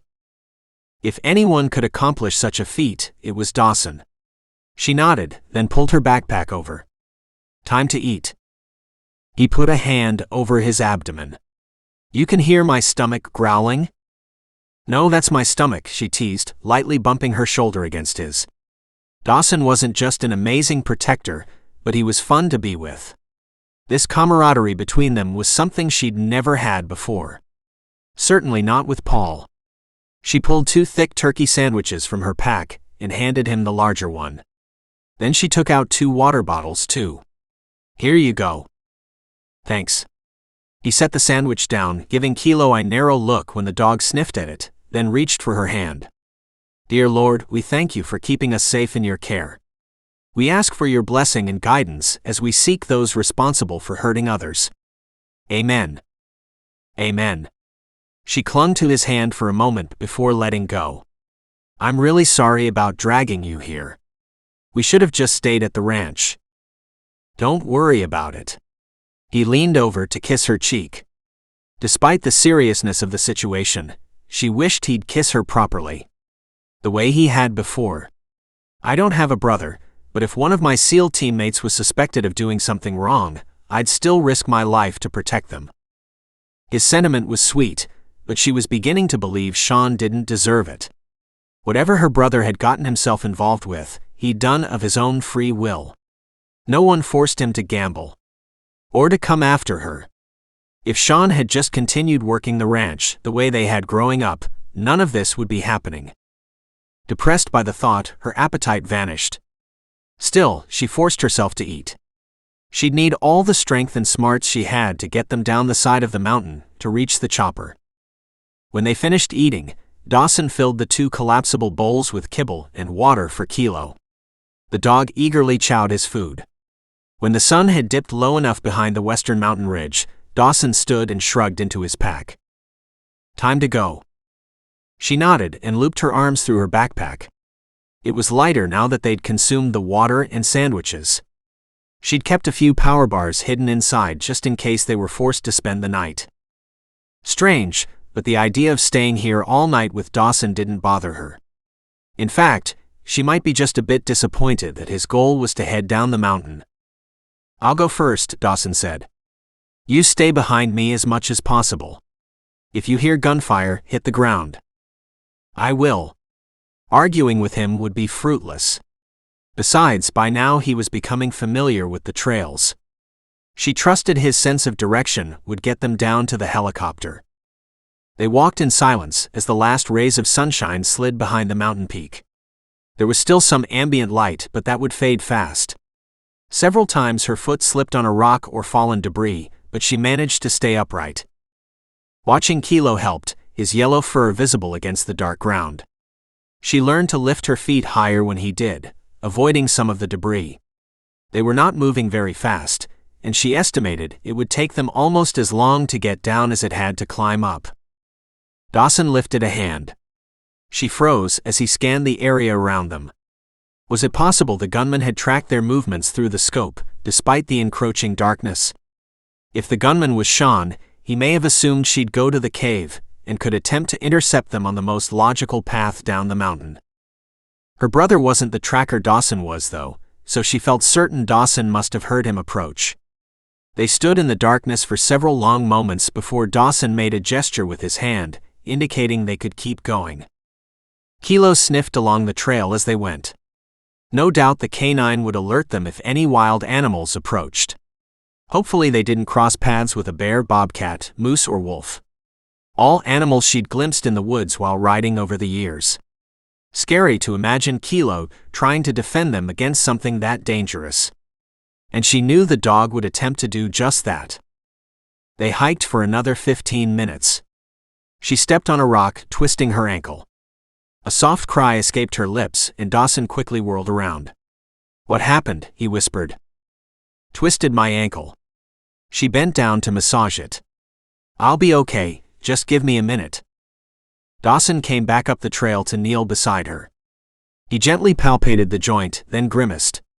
"We may need to head back to the cave." "No, I can walk." She didn't want to hold them up. "It's fine, truly." "Hold on. I have a wrap in here that will offer support." He slid off his backpack and poked around inside. When he found the wrap, he eased her left foot from the hiking boot and expertly applied the elastic support. "Thanks." She quickly put the boot back on, before her ankles swelled to the point that was impossible. "Don't thank me," he said in a low voice full of self-reproach. "It's my fault you were hurt. You were right. We should have spent the night in the cave. I'm the one who didn't see the rock." She stood, hiding a wince. "See? I'm fine." "Nice try." We'll head back to the cave. I don't want to risk anything more happening to you. Dawson rubbed the back of his neck. We'll head out early in the morning instead. She felt bad for holding him back. If Dawson and Kilo had been by themselves, she knew they'd make it down the mountain without a problem. Yet she hated to admit how her injured ankle was beginning to throb in pain. She worried she might fall again if she didn't rest it. Okay, we'll return to the cave. Dawson led the way back up the mountainside. It didn't take that long, as they hadn't made it very far. She gratefully sank to the ground, relieving the pressure on her ankle. I have a cold pack.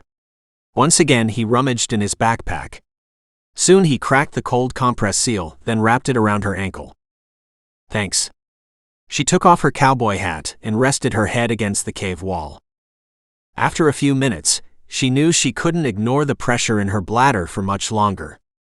I need to head into the bushes. He nodded, understanding her need. You want help? No. Her eyes widened in horror. This is bad enough as it is. Natural, he corrected. Perfectly natural, Sylvie. I'll take a turn when you're finished. She had to give him credit for being so professional. The cold pack had helped a bit, but she still hobbled as she made her way back outside. A few minutes later she returned, feeling much better. He headed out, taking Kilo with him. She could hear him telling the dog to get busy, assuming that was the animal's cue to do his business. She lowered herself to the ground again, stretching out her legs. Dawson came over to sit next to her. Then he lifted her up so that she was sitting in front of him. He wrapped his arms around her and whispered in her ear. Try to get some sleep. She almost laughed at the idea of sleeping, but found herself relaxing against him, soaking up his warmth. Resting her head against his chest was nice. Kilo snuggled up alongside them, making her smile. As she drifted off to sleep, she secretly wished Dawson would stay by her side forever. Mentally kicking himself for being so stupid as to risk Sylvie's life by heading down the mountain, he held her close, silently praying her injury wasn't too serious. She was a capable woman, more so than anyone else he'd ever known, but he shouldn't have treated her like one of his SEAL teammates. She'd said the trail would be treacherous. He should have listened. Yet he didn't like being holed up here, where the gunman had last seen them. If he were the hunter, it would be the first place he'd look. And he wouldn't let the darkness stop him. Sylvie's breathing slowed as she relaxed fully against him. He lightly kissed the top of her head, thankful she was able to get some rest. Maybe the ankle injury wouldn't hold them back for long. Hopefully she'd feel better by morning. The mountainside was too steep for him to carry her down. If she couldn't walk, he'd make a sling for her. Kilo would help him pull her down the trail. But it wouldn't be a comfortable ride. She'd feel every pinecone, rock, and branch along the way, so he planned to use that method as a last resort. He dozed a bit, jerking awake at the slightest noise. Gently easing Sylvie to her side, he stood and made his way over to the cave opening. Kilo opened one eye peering at him, only to close it again. Apparently, the lab was exhausted. The night was alive with sounds, but none belonging to a human. There was the screech of a bobcat in the distance, thankfully not too close. There were rustling sounds of other nocturnal creatures, but he didn't see or hear anything too alarming. Reassured, he returned to where Sylvie was curled on her side. He stretched out beside her, looping his arm around her waist. Dawson, she murmured. I'm here. He tugged her closer. I'm glad. Her voice trailed off. He stared into the darkness for a long moment. Sylvie was getting to him, in a way no woman ever had. He tried not to dwell on what that might mean since he had enough to worry about. Surviving the night, then getting down the mountain without the gunman trying to use them for target practice. He didn't sleep deeply, but he managed to get enough rest. More than he'd gotten on most of his missions, that was for sure. When he noticed the sliver of dawn lightening the sky, he gently shook Sylvie awake. Dawson. Her sleepy tone made him grin. Good morning, it's time to hit the trail. His smile faded. If your ankle is up to it. Only one way to find out. She pushed up into a sitting position, dragging her hand through her hair. I can't believe I slept. Her gaze found his. Somehow, I think you didn't. I'm fine. It wasn't the first time he'd spent the night with his senses on alert. Let's check out that ankle. She bent over and palpated her joint. It's a bit swollen, but it could be worse. He felt the joint for himself. It's not as bad as I feared. He held out his hand. Stand up, I want to see you walk. She took his hand, allowing him to tug her upright. She took one step and another. Honestly, it's better than yesterday. I'm sure I can walk down the mountain to the chopper without a problem. He wanted to believe her. He took her hands in his and forced her to look him in the eye. I need you to be sure, Sylvie. I can always make a sling and get Kilo's help to pull you down the mountain. I'm sure. She didn't hesitate. I won't hold you back any more than I already have. You're not holding me back, we're a team. He fought the urge to kiss her. I would have done the same thing if Dallas or one of the other guys had gotten injured. Her green eyes were skeptical, but she only gestured to her pack. I have a couple of protein bars in there. We can have them for breakfast. Great, thanks. I need a few minutes to feed Kilo anyway. 10 minutes later, after eating and taking turns in the nearby bushes, they were ready to go. Kilo was his usual energetic self, which was a good sign. He didn't want to cause his canine partner any harm. The eastern sun was already starting to rise, which made him a little nervous. It would be full light far too soon. He led the way, using as much tree cover as possible as they wound toward the trail. He had to assume the guy was still out there, using his rifle scope to keep an eye on the cave opening. Thankfully, the trail was easier to navigate, enabling them to make better time. He was reassured when they reached the same point where Sylvie had twisted her ankle in less than half the time. Sylvie, are you doing okay? He gave Kilo the hand signal to sit. How's your ankle? I'm fine, I'll let you know if that changes. Meanwhile, we keep going. Okay. I'll trust your judgment. He turned to continue down the trail. They made good time, although the sun rose quickly, brightening the area around them. If the gunman was out there, they were easy targets. The only good news was that if the shooter was in the west, the morning sunrise would blind him. He raked his gaze around the area, searching for the telltale glint of light bouncing off the lens of his rifle scope. He didn't dare pick up the pace though, unwilling to risk potential tendon damage to Sylvie's ankle. The longer they went without hearing gunfire, the more convinced he became that they'd managed to get out of there unscathed. Praying helped. They were 2/3 of the way down when he caught a flash of something out of the corner of his right eye. Get down, he shouted, going to his knees. Kilo ran over to lick him, but his gaze was focused on Sylvie. She dropped like a stone. What is it?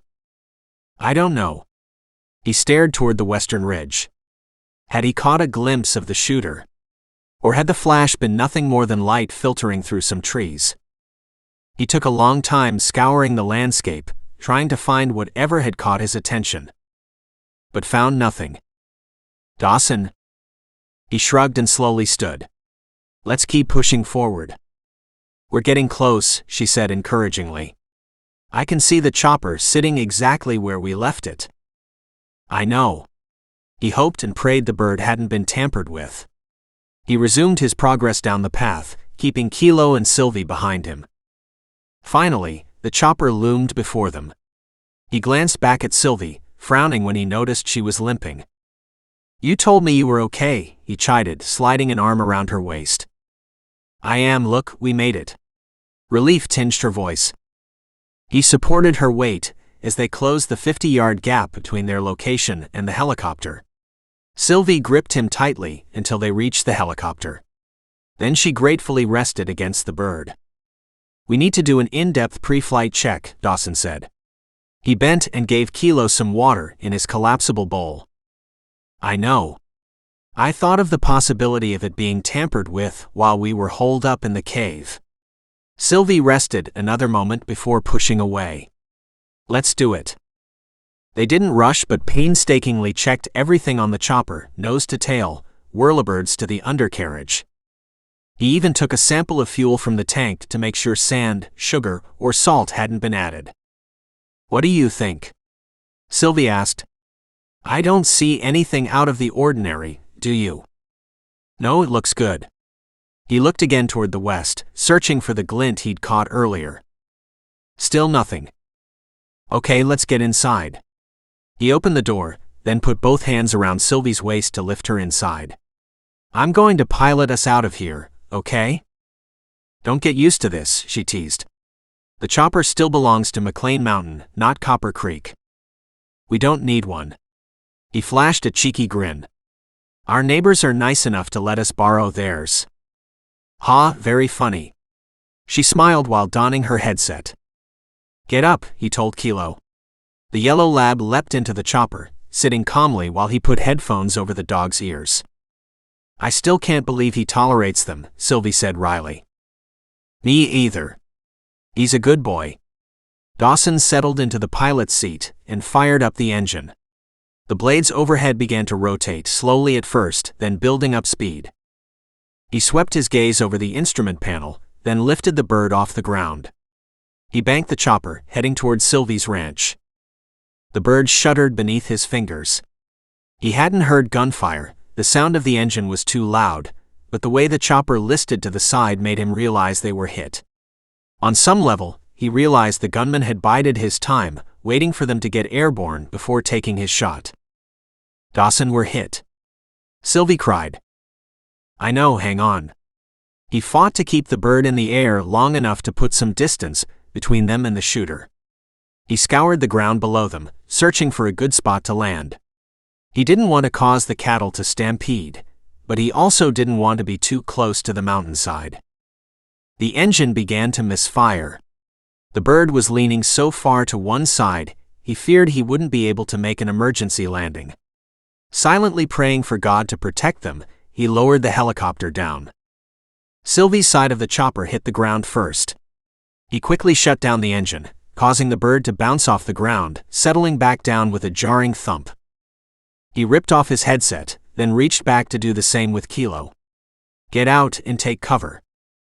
Sylvie jumped down from her seat, then scrambled beneath the chopper. He and Kilo quickly joined her.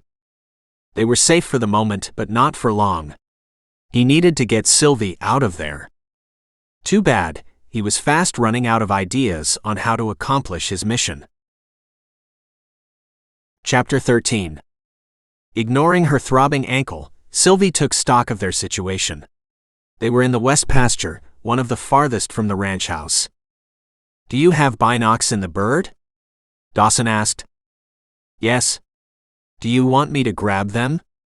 "No, stay here." "I'll do it." He slid out from beneath the chopper, using the bird for cover, and quickly rummaged inside. He returned in what seemed like record time with the small binocs. He lifted them to his eyes. Much better. That was only part of the problem. What they really needed was a way out. She squirmed around until she could pull her phone from her pocket. "I'll call Josh, ask him to head over to get us out of here." Dawson nodded, his gaze working constantly as he alternately used the binocs to survey the area. They couldn't see much of the mountain from beneath the bird. She realized he was worried the shooter would come down to ground level to finish the job. Unfortunately, her call to Josh went straight to voicemail. She ground her teeth and debated calling her father. She didn't want him to worry, but they needed to get out of there, and soon. Before more gunfire rang out. "Hi Sylvie," her dad answered. "Where are you? I didn't see you last night." "Yeah, I ended up camping in the old cave, but hey, can you find Josh or one of the other ranch hands? The chopper is down and I need a hand." "What happened to the chopper?" A hint of concern tainted his tone. "You didn't crash land it, did you?" "Not me," she thought, glancing over at Dawson. "No, but can you find Josh, please?" "Yeah, I'll head to the bunkhouse. See who's around. Call you back." Before she could protest, he disconnected from the call. The hour was early enough that someone should still be around. She was surprised Josh hadn't answered, and told herself it wasn't because he was hiding up on the mountain shooting at them. The gunman had to be Sean. It was the only thing that made sense. This latest attempt was the most serious yet. If not for Dawson's skill at the stick, they might have been badly injured. Or dead. Her phone rang and she relaxed when she saw Josh's name on the screen. "Josh, we need your help." "Yeah, I just spoke to your dad." "Sorry, I was working and didn't hear my phone." Was it her imagination, or did he sound annoyed? She tried to take comfort in knowing Josh wasn't the one trying to hurt her. "What's wrong with the chopper?" "Someone shot at us. We made an emergency landing, broke one of the landing struts. We're in the west pasture. I need you and a few of the guys to head out on the ATVs to come get us." "Shot at?" Now he sounded alarmed. "By who?" Wasn't that the million-dollar question? "I don't know, but I assume the same guy who's been making all these attempts against me." "Let me talk to him." Dawson lowered the binocs and reached for the phone. "Josh? I want several horseback riders surrounding the ATVs as we ride back to the ranch. We cannot let the shooter make another attempt on Sylvie." She was close enough to hear Josh's response. "Yeah, good point. I'll have 2 guys riding 2 ATVs. I'll bring another couple guys on horseback. We'll keep her surrounded and protected all the way back to the ranch." "Good." Dawson handed the phone back to her. "Thanks, Josh." She disconnected from the call and looked at Dawson. "You really think this will work?" "I'm hoping so." She settled down to wait. It would take some time for Josh and the others to cross more than half of the 1,500 acres of land. After a prolonged silence, she reached over to put a hand on Dawson's arm. "Do you see anything?" "Not yet." His tone was grim. He absently patted Kilo, who was surprisingly calm beneath the bird. "But if it were me, I'd be making my way down to the chopper." Exactly as she'd thought. "You're armed, right?" "Yes, ma'am." A hint of humor lightened his tone. "And you can be sure I'll make my jack." Again with the Old West phrases. A reluctant smile lifted a corner of her mouth. She didn't doubt Dawson's ability one bit. His Navy SEAL skills had been proven effective again and again. She was alive today solely because of him. Deep down, though, she struggled with the idea of him shooting her brother. Even after everything Sean had done, she couldn't imagine losing him for good. Spending the next 10 to 20 years of his life in prison. Oh yeah, that's what he deserved. Dead. The possibility made her feel sick. She didn't say anything to Dawson, though. For one thing, she felt certain he'd shoot as a last resort. And for another, she knew he'd do whatever he considered necessary to save her life. Even if that meant shooting her brother. She found herself praying it wouldn't come to that. The rumble of ATV engines echoed in the distance. From their position under the chopper, she couldn't see anyone approaching, but she was heartened by the sound. Her ranch hands were on the way to rescue them. Now that she knew they'd survived this latest trial, she grew angry. Bad enough they'd been forced to stay in the cave all night, but damaging the chopper? Who knew how long it would take for her to get it repaired? "Easy, Kilo," Dawson murmured. She'd been so immersed in her turbulent thoughts that she hadn't noticed the dog whining. She scooted over to give him more room. "What's bothering him?" "I'm not sure," Dawson admitted. "But he doesn't normally do this." She swallowed against a lump of fear. "Does he hear the shooter?" Dawson didn't answer, but the way he gazed intently toward the mountainside provided the answer. She stiffened, realizing the shooter could get to them before Josh and the ranch hands arrived. Maybe they weren't safe. Maybe they'd never be safe. No, don't give up hope. The thought flashed in her mind, almost as if someone had spoken the words in her ear. She belly crawled closer to the edge of the chopper so she could search for signs of movement too. "He's out there somewhere," Dawson muttered. "Come on, you coward. We're here, come and get us." She swallowed hard, half expecting Sean to do just that. He didn't. Slowly but surely, the sounds of the ATV engines grew louder. Soon she could see a cloud of dust kicked up by the horses and four-wheelers heading toward them. She moved to crawl out from beneath the bird, but Dawson stopped her. "Me first. Then Kilo, then you." She nodded, realizing there was no point in arguing. She flexed and extended her left foot, somewhat relieved that lying beneath the helicopter for the past 45 minutes had helped rest her ankle. One less problem to deal with in the face of so many others. "We're over here," Dawson called. Less than 5 minutes later, the horseback riders and ATVs arrived. Dawson urged Kilo out, then gestured to Sylvie. "It's safe now." She crawled out and went up on her hands and knees. Dawson helped her stand. Then he walked her to the closest ATV. Her ankle held up better than she'd dared hope. "Get inside." Once she was settled, Dawson gestured for the driver to get on the other ATV. "I've got this one." Ace Abbott frowned and protested. "I can drive her back." "So can I." Dawson's tone left no room for argument.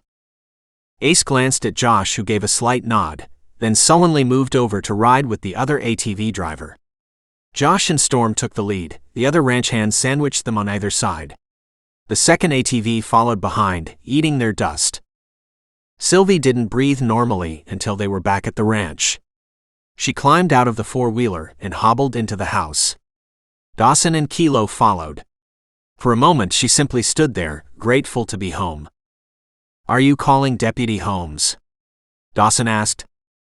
"After breakfast." She made a pot of coffee, then opened the fridge and stared blankly inside. Her earlier hunger seemed to have vanished. Maybe she was still a bit shell-shocked from the events that had transpired last night and carried over until this morning. Dawson nudged her aside. "Sit down. I'll cook while you contact the Beaverhead Sheriff's Department. I'm sure they'll want to see the chopper, especially since it's highly likely there's a bullet lodged inside." He glanced at her over his shoulder. "Are you hungry for anything in particular?" "Whatever you want is fine." She sank into a kitchen chair, trying not to give into a wave of depression as she made the call. Rick sounded harried, but promised to head out as soon as possible. She could tell he was frustrated with these attacks too. But not as much as she was. She rubbed Kilo's head as he rested his chin on her knee. When would it end? Dawson hated seeing the helplessness etched on Sylvie's features.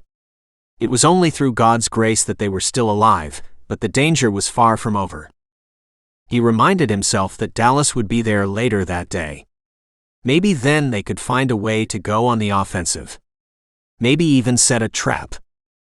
Without using Sylvie as bait. He poured them both mugs of coffee, sipping his gratefully before starting breakfast. He whipped up a basic meal of eggs and toast, his mind trying to come up with a way to draw the shooter out of hiding. He and Dallas would need a place to use, a place where Dallas could hide out ahead of time while Dawson drew out the shooter. Using the same cave they'd stayed in last night was a possibility, although would Sean really believe Sylvie would return to that location? Maybe if there was a way to get a message to him. He filled 2 plates with food and joined Sylvie at the table. Then he brought his coffee over too. Reaching across the table, he took her hand in his. "Lord, we humbly thank you for keeping us safe over the past 12 hours and ask that you continue to guide us on the path of truth. Amen." "Amen." Sylvie offered a lopsided smile. "I prayed for us several times overnight and this morning. I have to admit, it seems as if God is truly watching over us." "He is," Dawson assured her. For long moments they remained silent, enjoying the food. He was surprised the hour was still early, barely 9 in the morning. It seemed like it should be later. The lack of sleep was kept at bay, thanks to the kick of caffeine.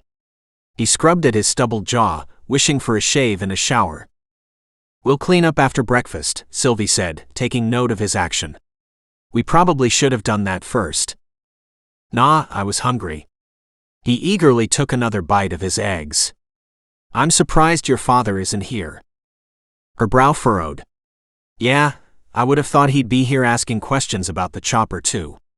She abruptly jumped to her feet and walked down the hall toward the bedrooms. Seconds later, she was back. "He's not in his room." Maybe he's helping with the livestock. I hope so. That would be a good sign. She finished eating, then stood. I'm going out to check. Hold on, Sylvie. He lightly grabbed her hand, preventing her from leaving. You're not going anywhere alone. It's my ranch, she protested. I'm well aware, he drawled. He tugged on her hand. Sit. Give me just a few more minutes to finish up. Then we'll head outside. She didn't look happy, but dropped into the chair anyway. Do you have any female ranch hands? He glanced at her expectantly. We used to, but not anymore. Why? No reason. He tried not to look her in the eye, lest she guess what he was thinking.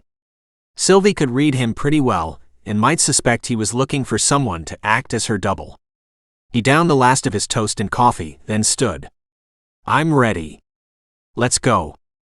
They headed to the barn. Connor McLane was there, grooming Storm. Sylvie smiled broadly and quickly crossed over. I know Storm has missed you, Dad. Yeah, I missed him too. Connor turned to look at them. Now what happened to the chopper?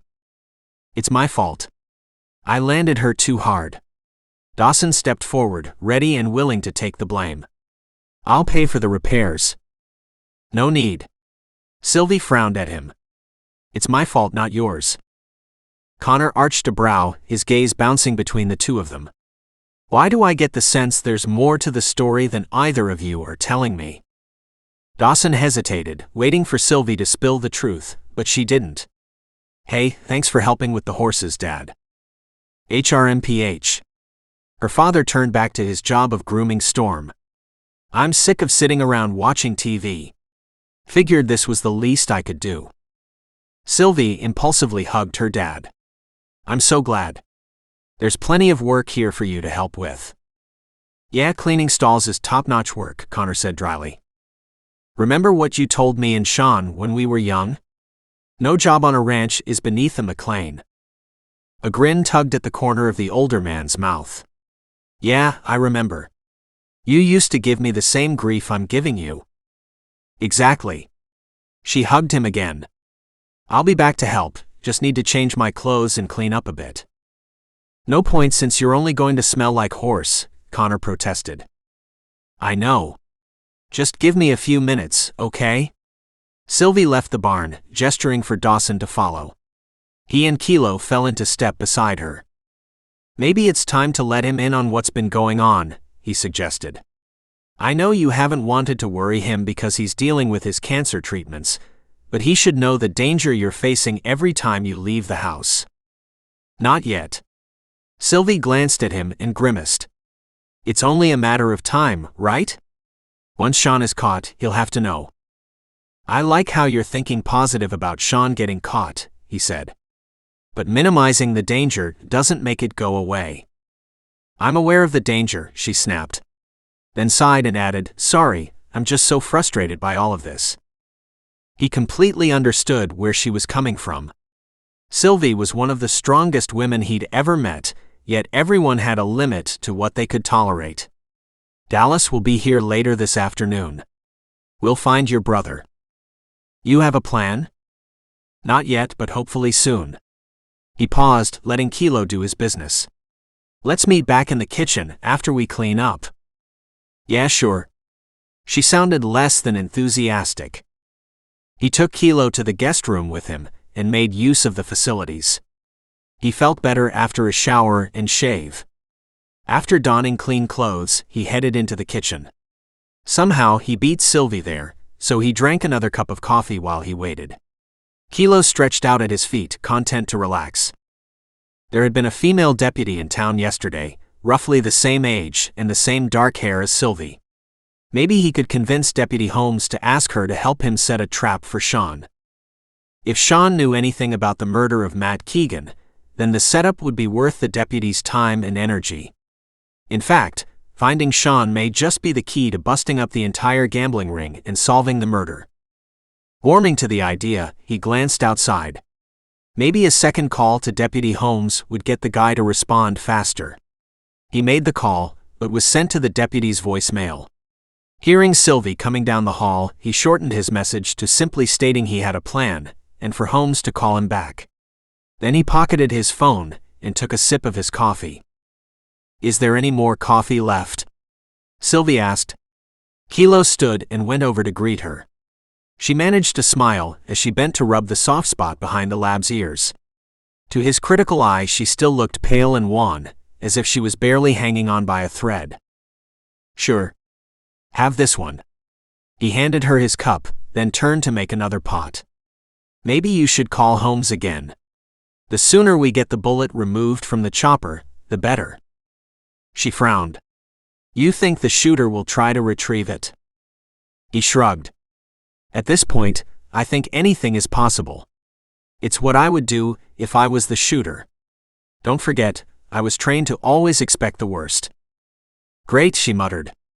"As if having to repair the bird from the original gunshot isn't bad enough, now I have to worry about more potential vandalism. The only easy day was yesterday." The SEAL motto came out before he could stop it. "Gee, thanks. That's so encouraging." Sarcasm dripped from her tone. "I'm sorry, but have faith, Sylvie. We're going to find him. As soon as Dallas arrives, we'll come up with a plan." She didn't answer, seemingly lost in her thoughts. He was about to reassure her again, when he caught movement through the window overlooking the ranch driveway. "Hey, I think Deputy Holmes is here. It's about time." She finished the coffee and set the cup on the counter. He followed her outside, with Kilo beside him. Deputy Holmes slid out from behind the wheel, eyeing them thoughtfully. "What's this about the chopper being shot down?" Sylvie glanced at the barn, but thankfully Connor was still busy caring for the horses. "First, we were shot at while up at the mountain cave, forcing us to stay the night. Early morning, we came back down and took off in the chopper. A gunshot struck the bird, forcing Dawson to make an emergency landing." "Sean?" Holmes asked. "No way to say for sure," Dawson responded. "Unless you know something we don't. We have bolos out for Ned and Sean, but so far without success." Holmes tipped the brim of his hat farther back on his head. "Where's the bird?" "In the west pasture. We can take horses and ATVs to get there." "Okay, let's go." Dawson nodded. "Sylvie, why don't you stay here with your father? I can show Deputy Holmes where the chopper is." "No. My chopper, my problem. We'll go together." Her chin lifted stubbornly. "Then we need to take others with us to help keep you protected." He wasn't budging on that. "They're busy with real work," she shot back. "I have a better idea. Kilo can hitch a ride with me. I'll drive the ATV while you and Holmes ride horses on either side of me." He ground his teeth together, wishing for more support, but sensed that was a useless effort. He glanced at the deputy, who nodded his agreement. "Fine. Do you have any more information on Matt Keegan's death?" Sylvie asked as Holmes traded his work shoes for cowboy boots. Then he stripped off his uniform shirt to replace it with a short-sleeved dark green t-shirt.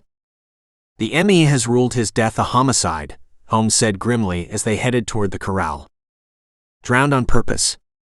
Sylvie asked in horror. "More like clubbed on the head and left to drown," Holmes corrected. "And I need to be back in town by this afternoon. That's when they're doing the autopsy." "Thanks for telling us," Dawson said. Holmes sighed. "It's going to hit the news soon anyway." The witness who found the body was blabbing all over the place. Nothing is secret for long in Dillon. Except the gambling ring, he thought with a frown. They headed out, retracing the path they'd taken earlier that day. Dawson made sure he was positioned between Sylvie in the ATV and the mountainside, since there was nowhere for the shooter to hide on the wide-open pasture. "We didn't look for the bullet in the chopper earlier," he informed the deputy. "My priority was to keep Sylvie safe." "Yeah, I get it," Holmes agreed. "I'm glad you both escaped without injury. There has to be a connection between Keegan's murder and these attempts against Sylvie." "For sure," Dawson agreed. His nerves were on full alert as he continued scanning the mountainside. The chopper sat tilted to one side, as the strut on the passenger side had broken when he'd landed. The area around the bird looked vacant, but he noticed Kilo's ears perked forward. The dog could hear and smell things he couldn't, so he'd learned to trust the canine's instincts. Dawson pulled up on the reins, bringing his gelding Tucker to a stop. Sylvie shut down the ATV, but Holmes went closer. A flicker of movement from inside the chopper caught his eye. Then he noticed the window had been popped out. No, stop. Holmes didn't react quick enough as a gunshot rang out. The deputy fell off his horse, the animal rearing at the sound. Sylvie gasped, then ducked, pulling Kilo down with her. His cig was in his hand, and he instantly returned fire. The surprised expression on the man's face was almost comical as he slowly fell backward. Sean? Was that Sean?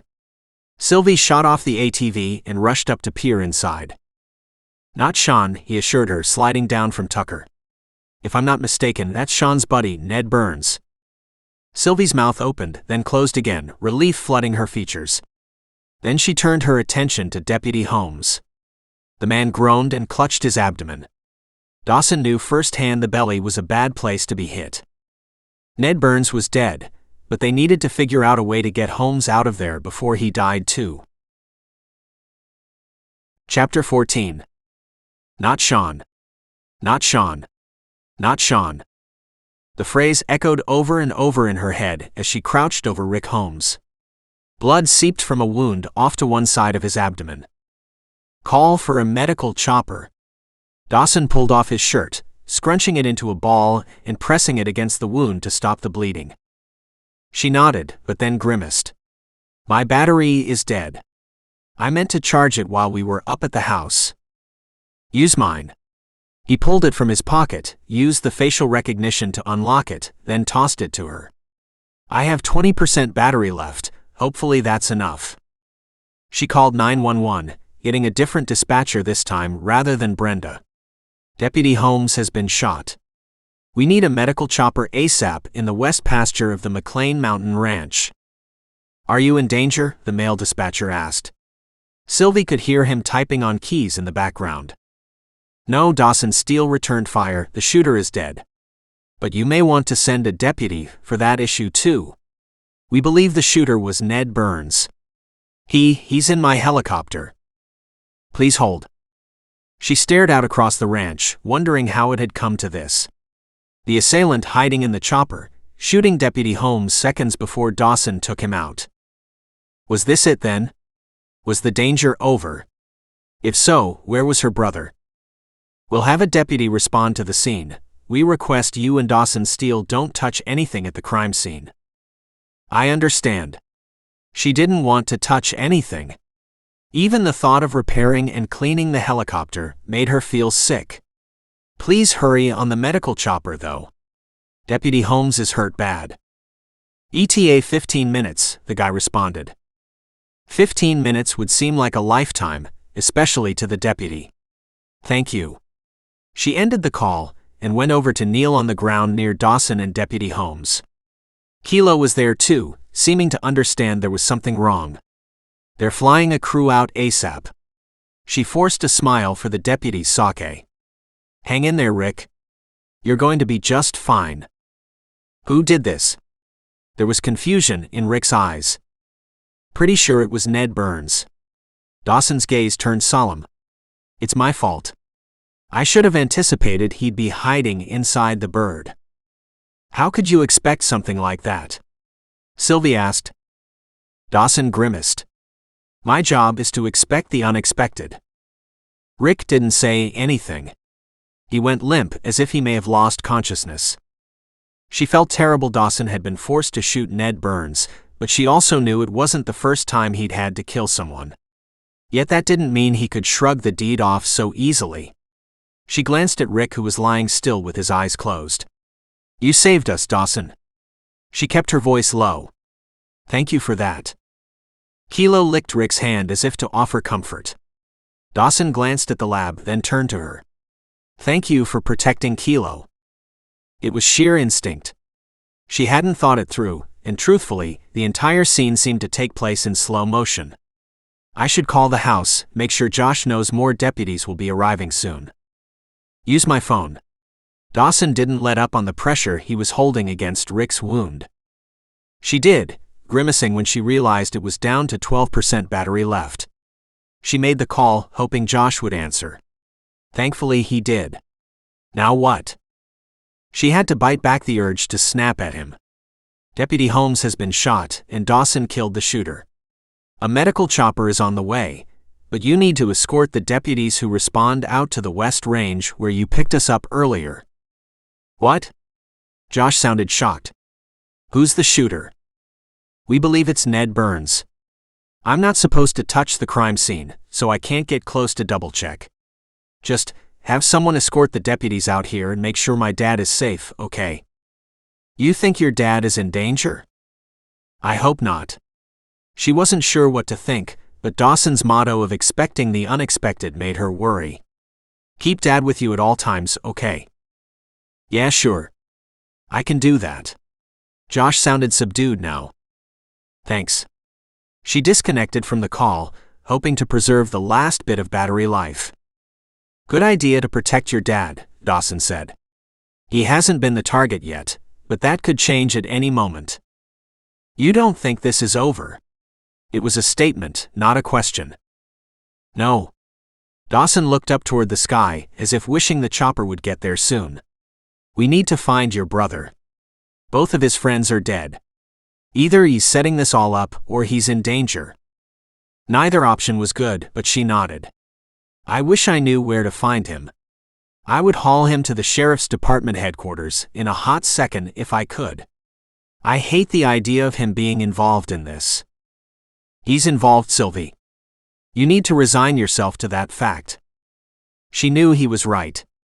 No way could two of Sean's buddies end up dead without his being a part of whatever was going on. The distant sound of a chopper reached them. She watched as the helicopter came in from the south, growing larger and louder as it came closer. Thankfully, there was plenty of space for the pilot to set her down, and soon two first responders wearing navy blue flight suits jumped from the bird, grabbed a gurney from the back of the chopper laden with equipment, then headed over. Sylvie took Kilo by the collar and moved back to give them room to work. Soon Dawson joined her. The two first responders worked quickly, starting an IV, inserting a breathing tube, then packing the wound. Less than 10 minutes later, they had Rick on the gurney and in the chopper. The pilot lifted off, and soon the helicopter flew out of sight. He's going to make it through this, she said. I pray God watches over him and heals his injury. If I had only acted faster. Dawson sighed heavily, then turned toward her. What's the plan? Are we supposed to wait here for the deputies? Yes. I'm sure they'll be here soon. And we're not to touch the crime scene. She rested her hand on his arm. It's not your fault, Dawson. It's Ned Burns' fault, along with whoever else is behind this gambling ring. He gave a terse nod but didn't say anything. She knew he still blamed himself and couldn't help feeling a similar sense of guilt. If we're placing blame, I need to take my fair share. I should have talked to Sean when he claimed he wanted out of ranching. I should have pressed for answers, or at least figured out something more was going on. The sound of more ATVs approaching interrupted their conversation. The deputies made good time, maybe because one of their own was seriously injured. She slipped her hand into Dawson's, holding on tight. He gently squeezed her fingers in response. She pulled Dawson back a few steps. Kilo glanced around curiously, as if trying to understand all these loud noises. The posse arrived, and two deputies jumped from two ATVs driven by her ranch hands. Josh wasn't there, and she was grateful he'd taken her concerns about sticking close to her dad to heart. Ace led the group over. What happened here? One of the deputies nudged Ace aside. We'll take over, thanks. Ace rolled his eyes but stepped back. I'm Deputy Miles, and this is Deputy Kratz, Miles said. Tell me what happened. Dawson told the story in a handful of succinct sentences, making Sylvie realize he'd done this before, likely reporting on his overseas missions. The chopper was shot down earlier this morning while Sylvie and I were heading back to the ranch. I was the pilot, Sylvie was beside me, and her side was hit by gunfire. We put the bird down in a hard landing, and asked for help from the ranch to get back to the house. Deputy Holmes wanted to see if he could get the bullet out of the bird, so we brought him back. A man was hiding inside and fired at us. Deputy Holmes was hit, and I returned fire, taking out the shooter. Miles and Kratz glanced at each other. Ace and the other ranch hands looked equally shocked. Josh must not have taken the time to fill them in on the details. Where's Deputy Holmes? The medical chopper took care of him. They were planning to call the at Beaverhead County Hospital, Dawson informed them. But they also talked about heading straight to the trauma center in Missoula or Helena. She could tell that Dawson believed the trauma center was the right place for Rick Holmes. Okay, stay back. Deputy Miles waved his hands, indicating everyone needed to get out of the way. Miles and Kratz took several photos with their phones before approaching the helicopter. Miles whistled and looked back at Dawson. You hit him dead center of his forehead. Yes? Dawson didn't elaborate. There was a long silence before the deputies continued documenting the scene. Finally, Miles came over to Dawson. I need your weapon. Dawson hesitated. Sylvie is still in danger. I need it to protect her. Miles frowned. I know, but you shot a man. I need your weapon to compare to the slug we find. Dawson's expression was pained as he handed his gun to the deputy. How quickly can I get that back? I don't have an exact time frame, Miles said. But we'll do our best. It's okay, she murmured in a low voice as the deputy placed Dawson's weapon in a plastic evidence bag. There are guns at the ranch you can use. Handguns? No, sorry. We have shotguns. She shrugged. That's what we use against varmints around here. Yeah, okay. I'll make do. She could tell he wasn't happy with that answer. When they were finally released, they took one of the ATVs back to the ranch, leaving Ace and the other ranch hands to babysit the deputies. The first thing she did when she went inside the ranch was plug in her phone. Dawson followed suit. Then her father came out and sat down. Don't you think it's about time you tell me what's going on? She glanced at Dawson, who lifted a brow. He filled Kilo's water dish, then sat beside her father. The slight nod of his head encouraged her to tell her father what they knew. And what they didn't know. Like where Sean was now.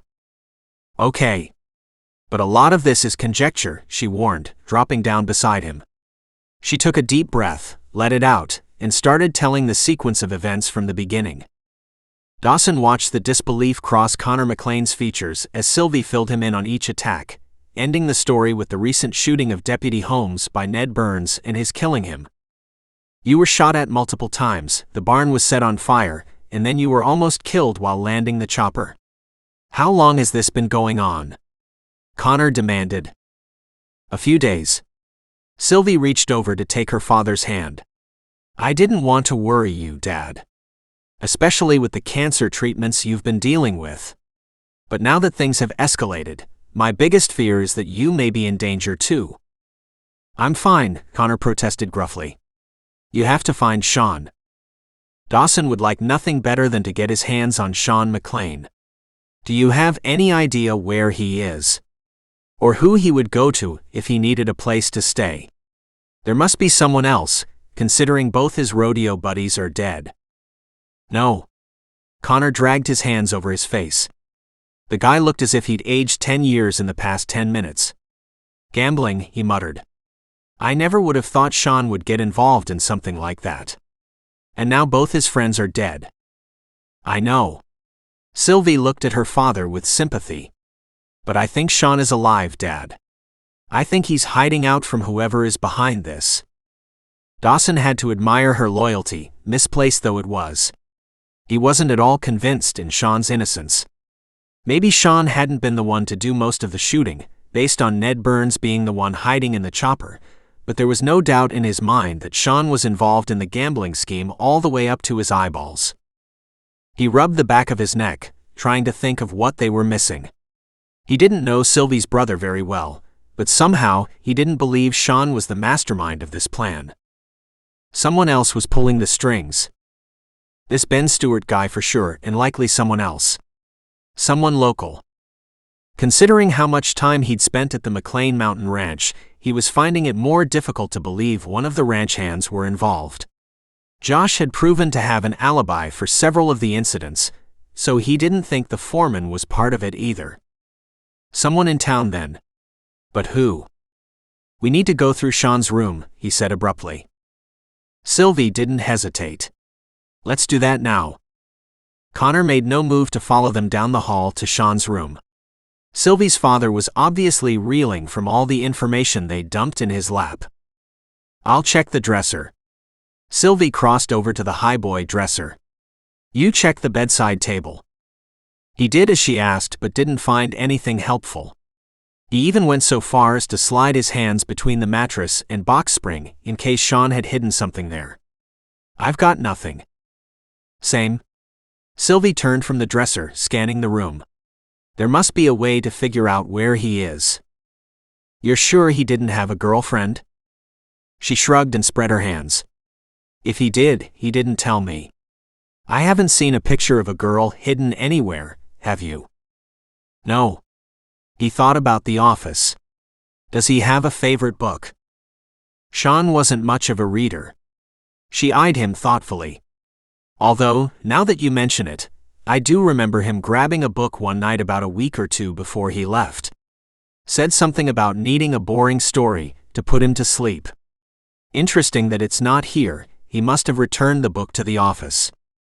Let's check it out. He headed for the door. Sylvie brushed past him, leading the way into the study. She crossed to the bookcase and gazed at the book spines for a long moment.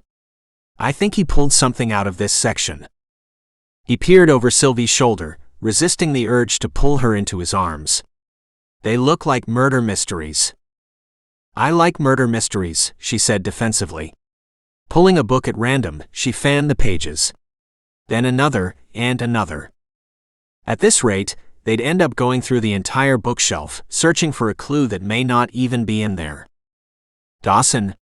Connor called from the kitchen. I think you have a phone call. I saw something flash across the screen. He remembered putting the device on silent mode last night while making his way through the woods. Coming, he called. He gestured to the bookshelf. Let me know if you find anything. I will. She was still methodically removing books one at a time. He strode down the hall into the kitchen. Connor looked pale, still shell-shocked by the news. He frowned when he saw Max Wolf's name on the screen, indicating he had a missed call. Picking up the device, he kept it plugged in as he returned the call. Max? It's Dawson. Where have you been? Max demanded. I've been calling for the past 20 minutes. Yeah, sorry. Battery died, and I had the phone on silent. The Copper Creek ranch foreman sounded frazzled. What's wrong? Your dad fell again, and he's refusing to go to the hospital. Oh, and he's insisting on talking to Sylvie too, no clue why. I have a lot of work to do though, so if you could get back here to look after your dad, I'd appreciate it. Yeah, sure. I'm on my way. Dawson set the phone down and headed back to the office. Find anything? A phone number written on a slip of paper. Sylvie showed it to him. Maybe it belongs to that Ben Stewart guy. He took out his phone and called the number. The call went straight to a robotic impersonal voicemail message that instructed him to leave a message. He didn't. He disconnected from the call. Okay, we'll get this number to the deputies as soon as possible. In the meantime, my dad fell, and I need to get back to the Copper Creek. Max said my dad wanted to talk to you too. Me? Sylvie looked surprised. Why? I don't know. Dawson thought it was strange too, but then again, maybe his dad hit his head and wasn't thinking clearly. Look, I need to get back there and I don't want to leave you alone here while I'm gone, so you'll come with me. But you mentioned having a shotgun I can borrow? Yeah, sure. She went to the rear corner of the office where a tall gun safe stood. She took a moment to unlock it, then removed a shotgun and box of Remington shells. It wasn't his Sig Sauer, but it would do in a pinch. Here you go. Although I'm sure you have shotguns at your ranch too. Probably. He felt certain they did, but he didn't like being unarmed for the ride between their neighboring ranches. Not after what had transpired in the past 24 hours. Man, Dallas couldn't get to Dillon fast enough. He took a moment to check out the shotgun, appreciating that the McLanes had kept it well oiled and clean. Then he chambered around and carried it outside, pausing in the kitchen to grab his phone. "Where are you going?" Connor asked. "My dad fell again." Dawson tried not to think about what this latest fall meant for the future of the Copper Creek. "We'll be back as soon as possible." The older man nodded. "Josh just came in to check on me. I'll head out to the barn." "Thanks, Dad." Sylvie kissed his cheek. "Stay close to Josh. In the meantime, try to think of where we might find Sean." "Yeah, I will." Connor sounded despondent. The news Sylvie had dumped on him was weighing him down. Dawson led the way outside with Kilo loping along beside him. He felt bad that he hadn't given the yellow lab as much attention as he deserved. "Soon, boy," he promised as he opened the back crate area of his SUV. "We'll pick up your training program very soon." Kilo wagged his tail and licked his face. "Too bad more people aren't like dogs," Sylvie said wistfully. "You've got that right." He lavished some attention on the lab, then closed the hatch. "Let's go." He plugged his phone into the car. He'd no sooner gotten out of Sylvie's long driveway when Dallas called. "Hey dog, where have you been?" "Long story. I have to head back to the Copper Creek for a few minutes, but please tell me you're on your way." "Just landed in Helena. You mentioned meeting me here." He grimaced. "Yeah, sorry, change of plan. The chopper is inoperable, so you'll need to get a car to drive to Dillon." "I'm sorry about that, but it's all part of that long story I mentioned." "Okay, no problem. Romeo and I will meet you in Dillon." "Thanks, Dallas. See you soon." Later, Dallas responded before clicking off. "Dog?" Sylvie lifted a brow. "What is that about?" "Team nicknames." He shrugged. "Some of the other guys got shortened versions of their names, but me, I got dog." "As in you're a hot dog," she teased. Not in the least bit. Although he had to smile. It was nice to have a bit of normalcy after the stress of the past few hours. "You should know by now what you see is what you get." "I do know," she said, her voice soft. "I owe you so much, Dawson." He shifted, uncomfortable with her gratitude. He much preferred her sass. "Hey, now don't get all soft on me. We still need to come up with a plan to find your brother." She nodded, but didn't say anything. He took her hand and pressed a kiss along her knuckles. "We'll get through this, Sylvie. You'll see." "Thanks." She managed to smile. He held on to her hand throughout the entire trip to his father's ranch. When he pulled up along the driveway, one that wasn't nearly as long as Sylvie's, he noticed his father's SUV wasn't parked in the garage. Had his old man decided to go to the hospital to get medical care after all? If so, Dawson hoped Max hadn't let him drive all by himself. Thankfully, they hadn't passed his father's vehicle along the way. "Why do you think your dad wants to talk to me?" Sylvie asked as he shifted the vehicle into park. "I'm hoping he's not confused from hitting his head."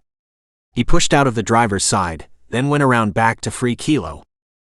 The front door of the house was open about an inch. He frowned and quickened his pace. Had something happened after he'd spoken to Max? Had his father taken a turn for the worst? "Dad." "Max?" he shouted as he barreled into the house. Sylvie and Kilo were right behind him. He made it only a few steps inside when he stopped short. "Come in, dog, and close the door." Max Wolf was standing near the fireplace, holding a handgun pointed directly at his chest. "Oh good, you brought Sylvie. That's who I really wanted to see." Dawson froze, the last piece of the puzzle falling into place. "You're the brains behind the gambling scheme. Or maybe you're just Ben Stewart's puppet." "Who said Navy SEALs were all brawn and no brains?" Max drawled. "Put your hands on your head where I can see them. You too, Sylvie." Dawson didn't dare glance at Sylvie. The shotgun he'd borrowed was out of reach in his SUV, and his Mk3 knife was in a holder on his belt.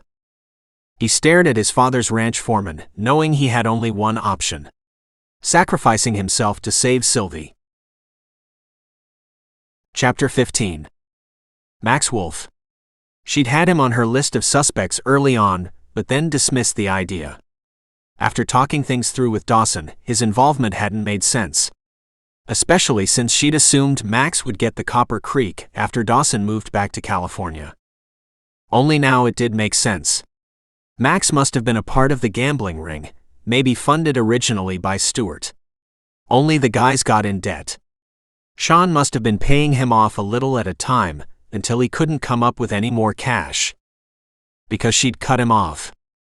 She glared at Max, ignoring the gun in his hand. She sensed he wouldn't shoot them here inside the house. He didn't look like the kind of guy to bother cleaning up a mess. No, he'd take them somewhere their bodies would never be found. "Where's my brother?" she demanded. A flicker of uncertainty crossed Max's gaze. "You tell me.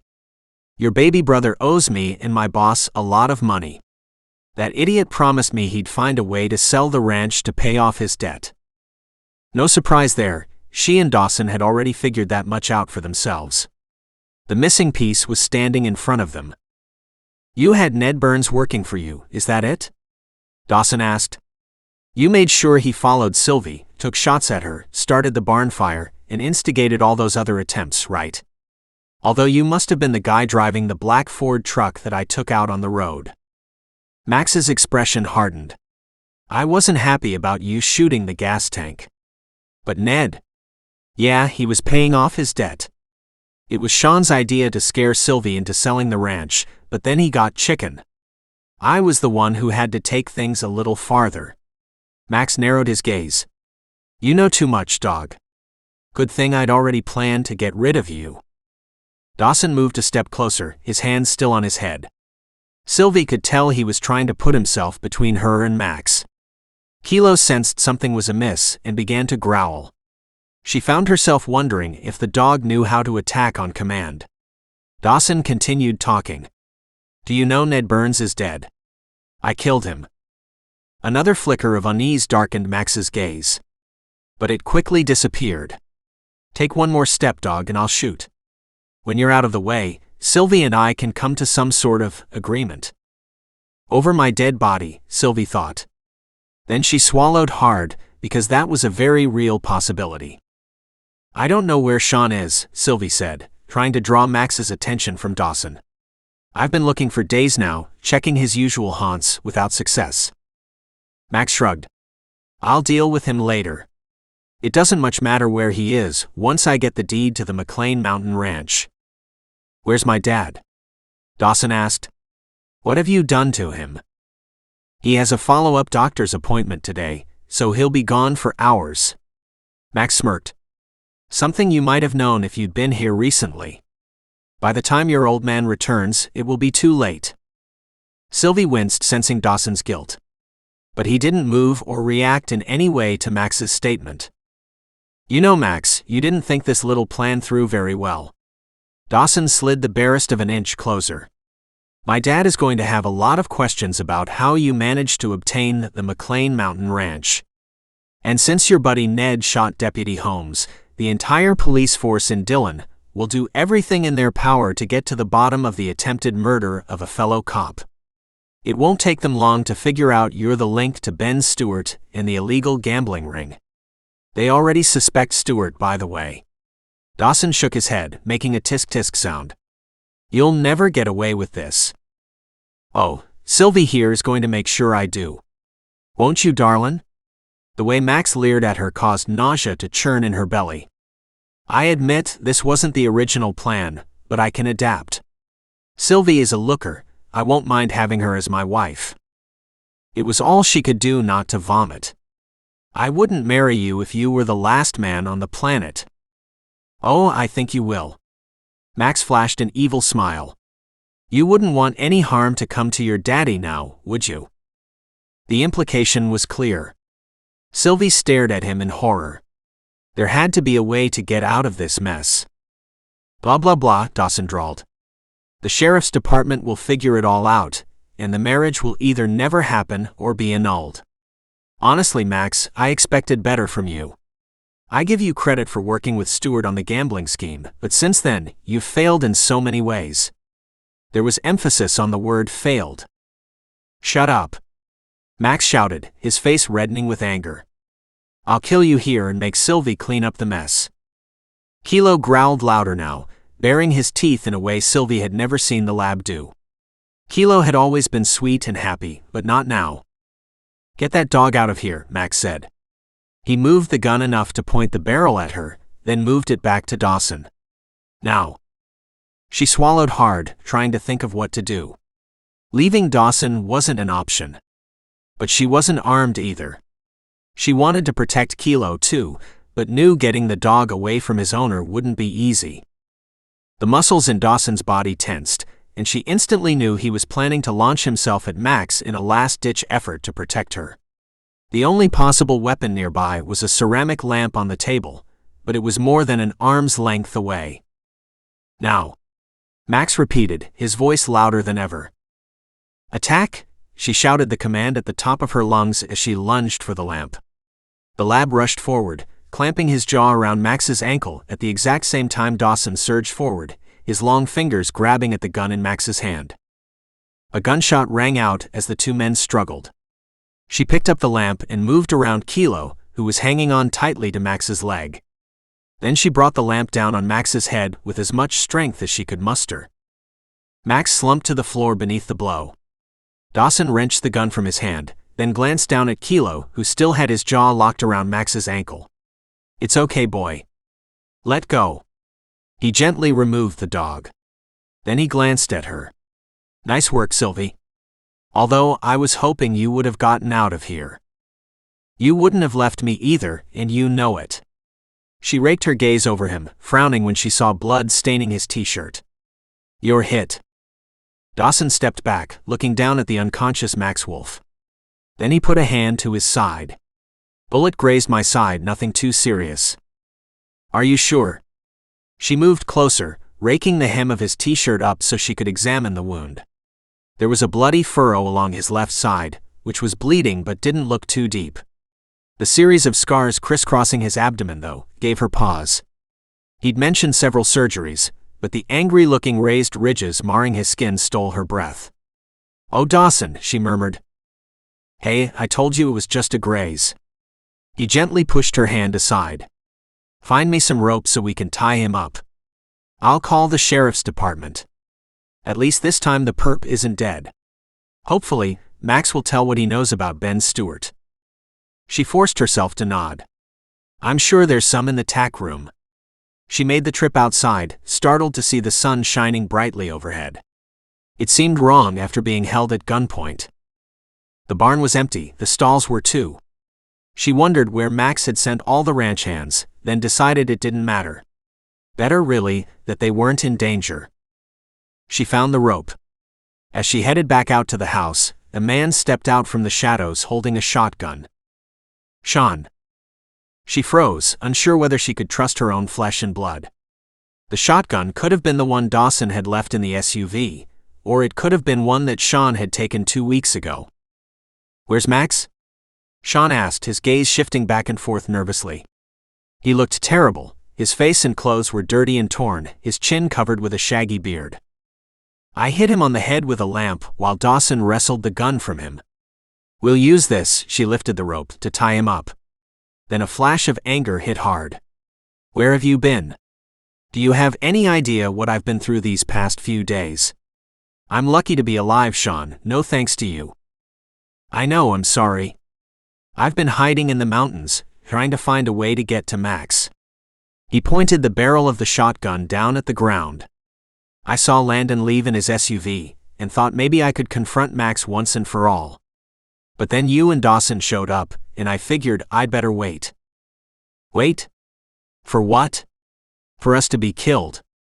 She was irrationally irritated with her brother. "Max held a gun on us, did you know that? He was planning to shoot Dawson and force me to marry him." "Look, Sylvie, I'm sorry." "Stop." She held up her hand, unwilling to listen to more excuses. "Just stop. We'll talk more later. For now, we need your help. Ah, sure. The way Sean glanced around nervously gave her pause. I can help tie up Max. Come with me. She continued walking up to the house, watching her brother from the corner of her eye.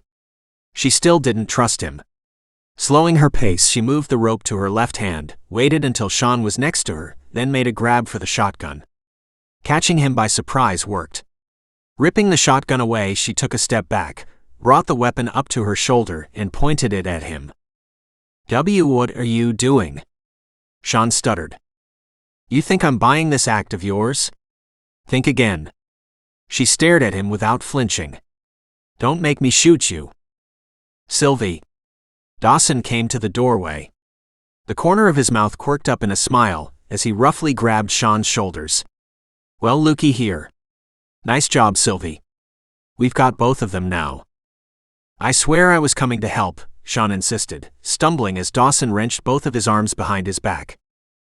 Maybe, maybe not, Sylvie said bluntly. Either way, we'll let the sheriff's department figure it out. Sylvie dropped the bundled rope to the floor and kicked it toward Dawson, still holding the shotgun ready. He picked it up and used his wicked knife to cut off a length to use on Sean's wrists. Then he went back into the living room to tie up Max Wolf. The ranch foreman was groaning and moving around, which was a good sign. She was secretly glad Dawson hadn't been forced to kill him. The poor guy had enough of that while serving his country. Soon both men were securely tied up. Sylvie finally lowered the shotgun. It was over. Dawson took the shotgun from Sylvie's hands, checking it closely. It was dirty and dusty, which made him think it wasn't the one he'd left in the SUV. He set it aside, then looked at Sean. A couple of deputies will be here shortly. As it turns out, they were at Sylvie's ranch, so it won't take them long to make their way here. Sean darted furtive looks around the room. Yeah, okay. I understand. No, I don't think you do. Sylvie stepped forward and stabbed her finger into her brother's chest. You're going to be honest about everything, Sean. Do you hear me? You're going to come clean about the gambling, about what you know about Ben Stewart and Max Wolf, the money you stole from the ranch, and about how your good buddy Matt Keegan ended up dead in the Beaverhead River. Matt's dead? Sean paled and staggered backward a few steps in a way that didn't seem fake. What are you talking about? When? How? He was murdered. Anger sparked Sylvie's green eyes. I didn't know. Sean sank onto a chair and dropped his chin to his chest. I swear I didn't know, he whispered again. Dawson eyed Sylvie, who didn't look the least bit sympathetic. And really, he couldn't blame her. Maybe Sean wasn't as guilty as they'd originally thought, but he certainly hadn't helped the situation by disappearing. How much money did he owe Max? Sylvie demanded. A lot. We all did. Sean raised dull eyes to meet his sister's gaze. I kept thinking we'd start winning and be able to pay Max back, but that didn't happen. That was always the gambler's mindset. One more hand, one more game, and their luck would change. He moved over to where Max was lying on his side. How exactly did you win all that money, Max? Did you cheat? Huh. Use a marked deck? Sean gaped and stared at the foreman in shock. Did you? Max clenched his jaw shut, refusing to say a word. But that alone made Dawson suspect the guy had, in fact, cheated. Maybe on Stewart's orders. Or just to get a bigger cut of the cash. Most gambling was a game of chance. And that usually meant that winning and losing went back and forth.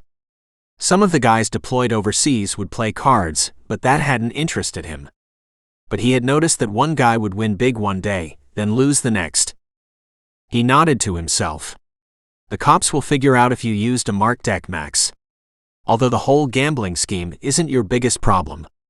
No, being arrested for murder is.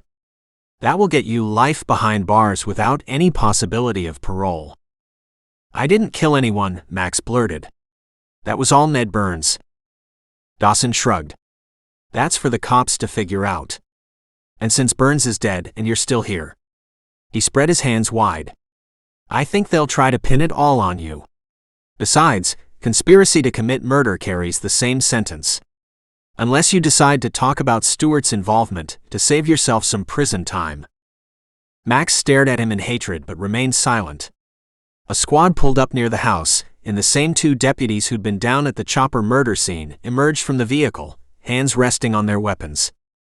Dawson sighed, bending down to rub Kilo's ears before going out to meet them.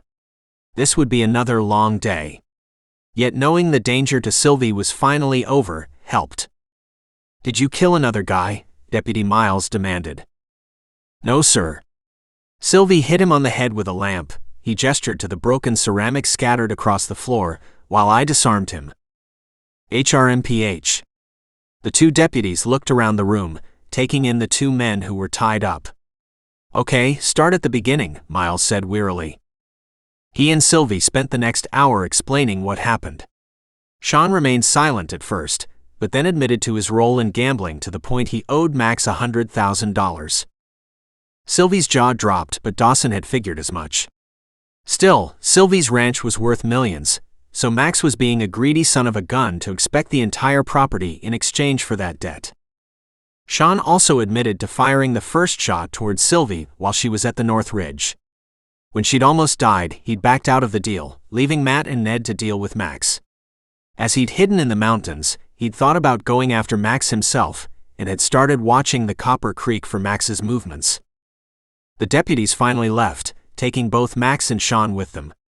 Max kept insisting he needed medical care, but the deputies simply promised he'd be seen once they were back in Dillon. "I'm worried about your father," Sylvie said. "He can't run the ranch alone. Do you have any idea who amongst your ranch hands can step up into the foreman role?" "No clue," he admitted. "But we'll figure out something." "We?" Sylvie frowned. "You're not staying." True, sticking around had not been a part of his plan. But he stepped toward Sylvie, lifting a hand to her hair. "I'm not going anywhere." "Dawson." She sighed, then threw herself into his arms. "I was never so scared in my life when I realized you were going to throw yourself at Max." "How did you know?" He cradled her close. "Because I know you, and I saw you go tense." She lifted her head to meet his gaze. "That's why I told Kilo to attack. I wasn't sure the lab would do that, but I was hoping to distract Max long enough to hit him with the lamp." "Ah, perfect timing," he murmured. Then he lowered his head to kiss her. It seemed like forever since he'd held her in his arms, since he'd savored her taste. And somewhere in the dim recesses of his mind, he knew his heart would always be here in Dillon, Montana. With her.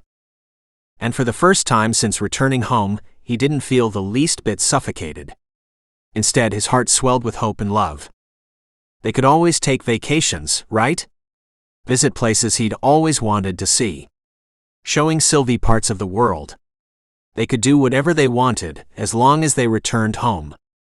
"Well, now, seems like our dog has gotten himself a pretty little filly." Dallas's voice intruded on his thoughts, forcing him to reluctantly break off from Sylvie's kiss. He barely glanced at his swim buddy, Dallas, and Romeo, his chocolate lab. "Go away, Dallas. I don't need you anymore." "Dawson, don't be rude." Sylvie turned to smile at the newcomer. "It's nice to meet you, Dallas. I'm Sylvie McLane." Dallas smiled broadly, clearly enjoying this far too much. "Nice to meet you too, Sylvie. I'm Dallas Hoffman, and this is my sidekick, Romeo." The 2 dogs, Kilo and Romeo, sniffed each other's butts, then began to play. "And what do you mean you don't need me anymore? I came all this way to cover your 6. Dawson sighed, slipping his arm around Sylvie's waist to keep her close. "I really appreciate that, Dallas, but turns out that Sylvie was able to knock our bad guy out with a lamp and disarm another suspect, so the danger is finally over. You gotta love a resourceful woman." Dallas sent Sylvie a wink. He had tan skin and blonde hair, longer than how he'd worn it through their Navy SEAL days. The guy was pure Texan and proud of it. Dawson scowled. "Hands off, she's mine." "Excuse me?" Sylvie turned to look at him. "I'm not a dog like Kilo. Or Romeo," she added, eyeing the 2 dogs playing at their feet. "I don't belong to anyone." "Except God," Dawson said. And I didn't mean to insinuate anything bad. It's just that Dallas flirts with everyone. It's his worst personality trait. Dawson's expression turned serious. Sylvie, I know this might come as a surprise, but I've fallen in love with you. Love? She gaped, then frowned. Dawson, you've been telling me since the first time we reconnected that you're not sticking around. Now you suddenly want to stay in Montana and you love me. That's a lot to swallow. I'm sure that in less than a week you'll be itching to leave. It's true I didn't want to stick around or fall in love. But God apparently had other plans for me. He smiled and pulled her close. Trust me, Sylvie, I have fallen head over heels in love with you. And if you need time, that's fine. I'll prove I'm here to stay. Dog doesn't make promises he can't keep, Dallas spoke up. He saved my life more times than I can count. Thanks, Dallas, but I've got this. He scowled at his swim buddy. I'm not sure you do. Dallas crossed his arms over his chest, looking skeptical. The pretty lady doesn't trust you. I'm just trying to let her know she can. Honestly, you two, knock it off. Sylvie shook her head. I trusted Dawson to keep me safe these past few days. It's not that. I just know that both of you have traveled the world. Her gaze flickered with uncertainty. I've barely left Montana, and that was only to buy horses or other livestock. Ah, Sylvie. Dawson cupped her cheek with his hand. There are many places I'd like to take you to visit, beautiful places with stunning views, but please believe me, McLane Mountain and Copper Creek will always be home. She still didn't look convinced. Dawson knew he'd have to show her how much she meant to him over time. It's okay. There's no rush. He drew her in for another hug and a quick kiss. I can be patient. I can't, Dallas complained. I want to see how this ends. Dawson rolled his eyes. Go away, Dallas. After he's come all this way. Sylvie shook her head. It's not like you can't use the help around here, Dawson, especially since your ranch foreman was just taken away in handcuffs. Happy to help, dog, Dallas said, grinning like a fiend. Fine. Grab your stuff, I'll show you to the guest room. It hit him hard that he wouldn't be staying close to Sylvie any longer. He didn't want to leave her side, regardless of the fact that she wasn't in danger anymore. Dallas finally left them alone. He looked into Sylvie's eyes. I hope you'll give me a chance, Sylvie. I love you so much. Her expression softened, and she surprised him by drawing him down for another kiss. A nice long, leisurely kiss. He would have preferred to stand there holding Sylvie close forever, but his idiot teammate interrupted them again. Never mind, I'll find the guest room, Dallas said loudly. Shut up and go away, Dawson muttered. Sylvie chuckled. You two crack me up. He would have rather had Sylvie all to himself, but obviously Dallas wasn't going to help, despite his claim to do just that. When can I see you again? I liked staying with you. I don't want to lose what we had. Ah, you won't. She kissed him again. I love you too, Dawson. Since the first moment we kissed in my kitchen. But I don't want to hold you back in any way. Hold me back? He grinned like a loon, picked her up and swung her around. He gave her a quick kiss, then gazed into her eyes. You've made me the happiest man in the world, Sylvie. I promise we'll make this work. And dog always keeps his promises, Dallas drawled. Dawson closed his eyes for a moment, envisioning his buddy disappearing in a puff of smoke. But of course, that wasn't going to happen. You know how to ride, don't you, Dallas? Dawson asked. Does a pig know how to eat? Dallas shot back. Make yourself useful and head out to the barn. He continued, looking down at Sylvie. You can pick a horse to ride, I'll join you soon. Soon? Dallas snorted. Sure thing. I hate letting you go, but I should probably drive you home, he murmured. I'll have to come back here, though, because of Dallas and also because of my dad. When he returns home from his doctor's appointment, I'll have to break the news about Max. Dawson never minded hard work, whether it was working the ranch or getting through a tough SEAL op. But he found himself resentful of the time he'd be forced to spend away from Sylvie. I wouldn't mind taking a horseback ride, Sylvie said. You've seen most of my ranch, but I haven't seen much of the Copper Creek. She entwined her arms around his neck and pulled him down into another kiss. And maybe we can work out an arrangement where we jointly work these two ranches for a bit. I love you so much, Dawson whispered. He kissed her with all his heart and soul, then reluctantly pulled away. Just promise me you won't fall for Dallas. I wasn't kidding about him being a chick magnet. Ah, Dawson. She took his hand as they walked outside. My heart already belongs to you. Her love was a gift he didn't deserve, but one he'd cherish for the rest of his life. Epilogue. 3 weeks later.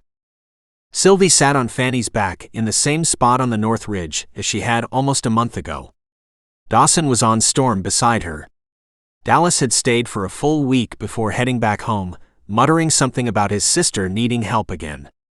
Landon, Dawson's dad, had been shocked to learn of Max's attempts to kill them and was grateful for Dawson's support in running the ranch now that Max was in jail. Sean may get off with a lighter sentence, she told Dawson. His lawyer is trying to get his prison time whittled down from 10 years to 5. She glanced at the man she loved. I'm not sure I want him back on the ranch, though. Not unless he promises to get help. 5 years in jail will be plenty of time for him to see the light. Dawson shrugged. If he does want to return, make him work without granting him access to the money. He can get paid every week just like the rest of the guys. Frankly, I'm still angry with him for what he put you through. I know, I'm not happy with that either. Deputy Miles had let them know that Deputy Holmes was doing okay, and that they'd found a bit of leather from a belt near the spot where Matt Keegan's body had been found. The missing bit was a perfect match to the belt that Max Wolfe was wearing when he'd been arrested. It was enough for them to file a first-degree murder charge against Max Wolfe for Keegan's death. That in turn had caused Max to open up about working for Ben Stewart, who was the mastermind behind the gambling ring. Apparently, there were several others taking place in other mountain towns, with Stewart giving each of the local site managers, in this case, Max, a cut of the profits. Hard to imagine that this was going on in small-town Dillon. Rick and Marty had gone to the feds since Ben Stewart had property in several states. They caught up to him in Colorado, no connection to her ex-husband, and he was cooling his heels in a federal prison. A follow-up on her ex-husband Paul Griffin proved he was still in Colorado and once again engaged to be married. The woman sold real estate and apparently had a beautiful home in the mountains. She was relieved Sean hadn't been directly responsible for killing his buddy Matt, or for doing anything other than the first attempt against her, which was bad enough. Hey, I'll support anything you decide, Sylvie. Dawson smiled. We're in this together, remember? We are. She couldn't deny that Dawson seemed content with living and working the ranch. She'd half expected him to take off by now, but he'd more than pulled his weight. Their ranch hand, Ace, had asked to be considered for the Copper Creek foreman position, and Dawson had agreed to give him a try. So far, Ace was more than proving himself worthy of the position. Josh and Ace talked often about sharing ranch hands to help keep costs down. Dawson swung out of his saddle, then tied Storm to a tree. He offered her a hand, but she'd been getting off horses since she was 8 and managed just fine. There were times Dawson tried to do the heavy lifting, and she had to constantly remind him she was more than capable of doing the work. But it was sweet that he cared. It's so beautiful here, Sylvie. Dawson drew her to a spot that offered a panoramic view of the ranch. The spot where he'd rescued her from the cliff. I figured this was the right place to do this. To do what? She glanced at him curiously. Did you pack a picnic? You must have smelled the fried chicken, he teased. Then he shocked her by dropping to one knee. Then he offered her a simple band with small diamonds, one that wouldn't get in the way of doing ranch chores. Sylvie McLane, will you please marry me? Yes, Dawson. I'll marry you. She held out her left hand so he could slide the ring on. You know me so well, don't you? I'm learning more every hour we spend together, he admitted. He rose and pulled her into his arms. I love you so much. I have one request. Will you let me take you someplace fun for our honeymoon? She laughed. Sure, as long as it's a place you haven't been either. That way we can explore it together. Done. I'm thinking we'll go to Fiji. I've never been there, and I think you'd look amazing in a grass skirt. She shook her head. I'll go to Fiji, but no guarantees on the grass skirt. He pretended to look disappointed, then his gaze turned serious. I love you, Sylvie. We'll figure out a way to make this work with our respective ranches. I would never ask you to leave your home. She kissed him, and it took several minutes for his words to register. What do you mean, make our respective ranches work? He arched a brow. I'm not taking your ranch, Sylvie. It's yours and yours alone. Oh, Dawson. She smiled and shook her head. Of course, we'll combine our ranches. It would be silly not to. And I'm sure that will make our fathers very happy. Instead of smiling and nodding in agreement, he frowned. I'm not taking any part of your ranch, Sylvie. End of story. The fact that he was arguing over this only made her love him more. Please, Dawson. I really want us to combine our properties. She rested her hand against his cheek and added, think of our children. Children. He looked momentarily panicked, then grinned. Okay, it's a deal. We'll join the properties for the sake of our kids. He kissed her, then added, we'd better get married sooner rather than later. I'm not getting any younger. Okay, how's next month sound? Maybe next week? Dawson grinned. Whatever you want is fine with me. Next week worked too. She didn't want or need a big splashy wedding. She just needed him. Now and forever. I hope you enjoyed Sylvie and Dawson's story in Sealed with Strength. Are you ready to read Dallas and Maggie's story in Sealed with Trust? Click here.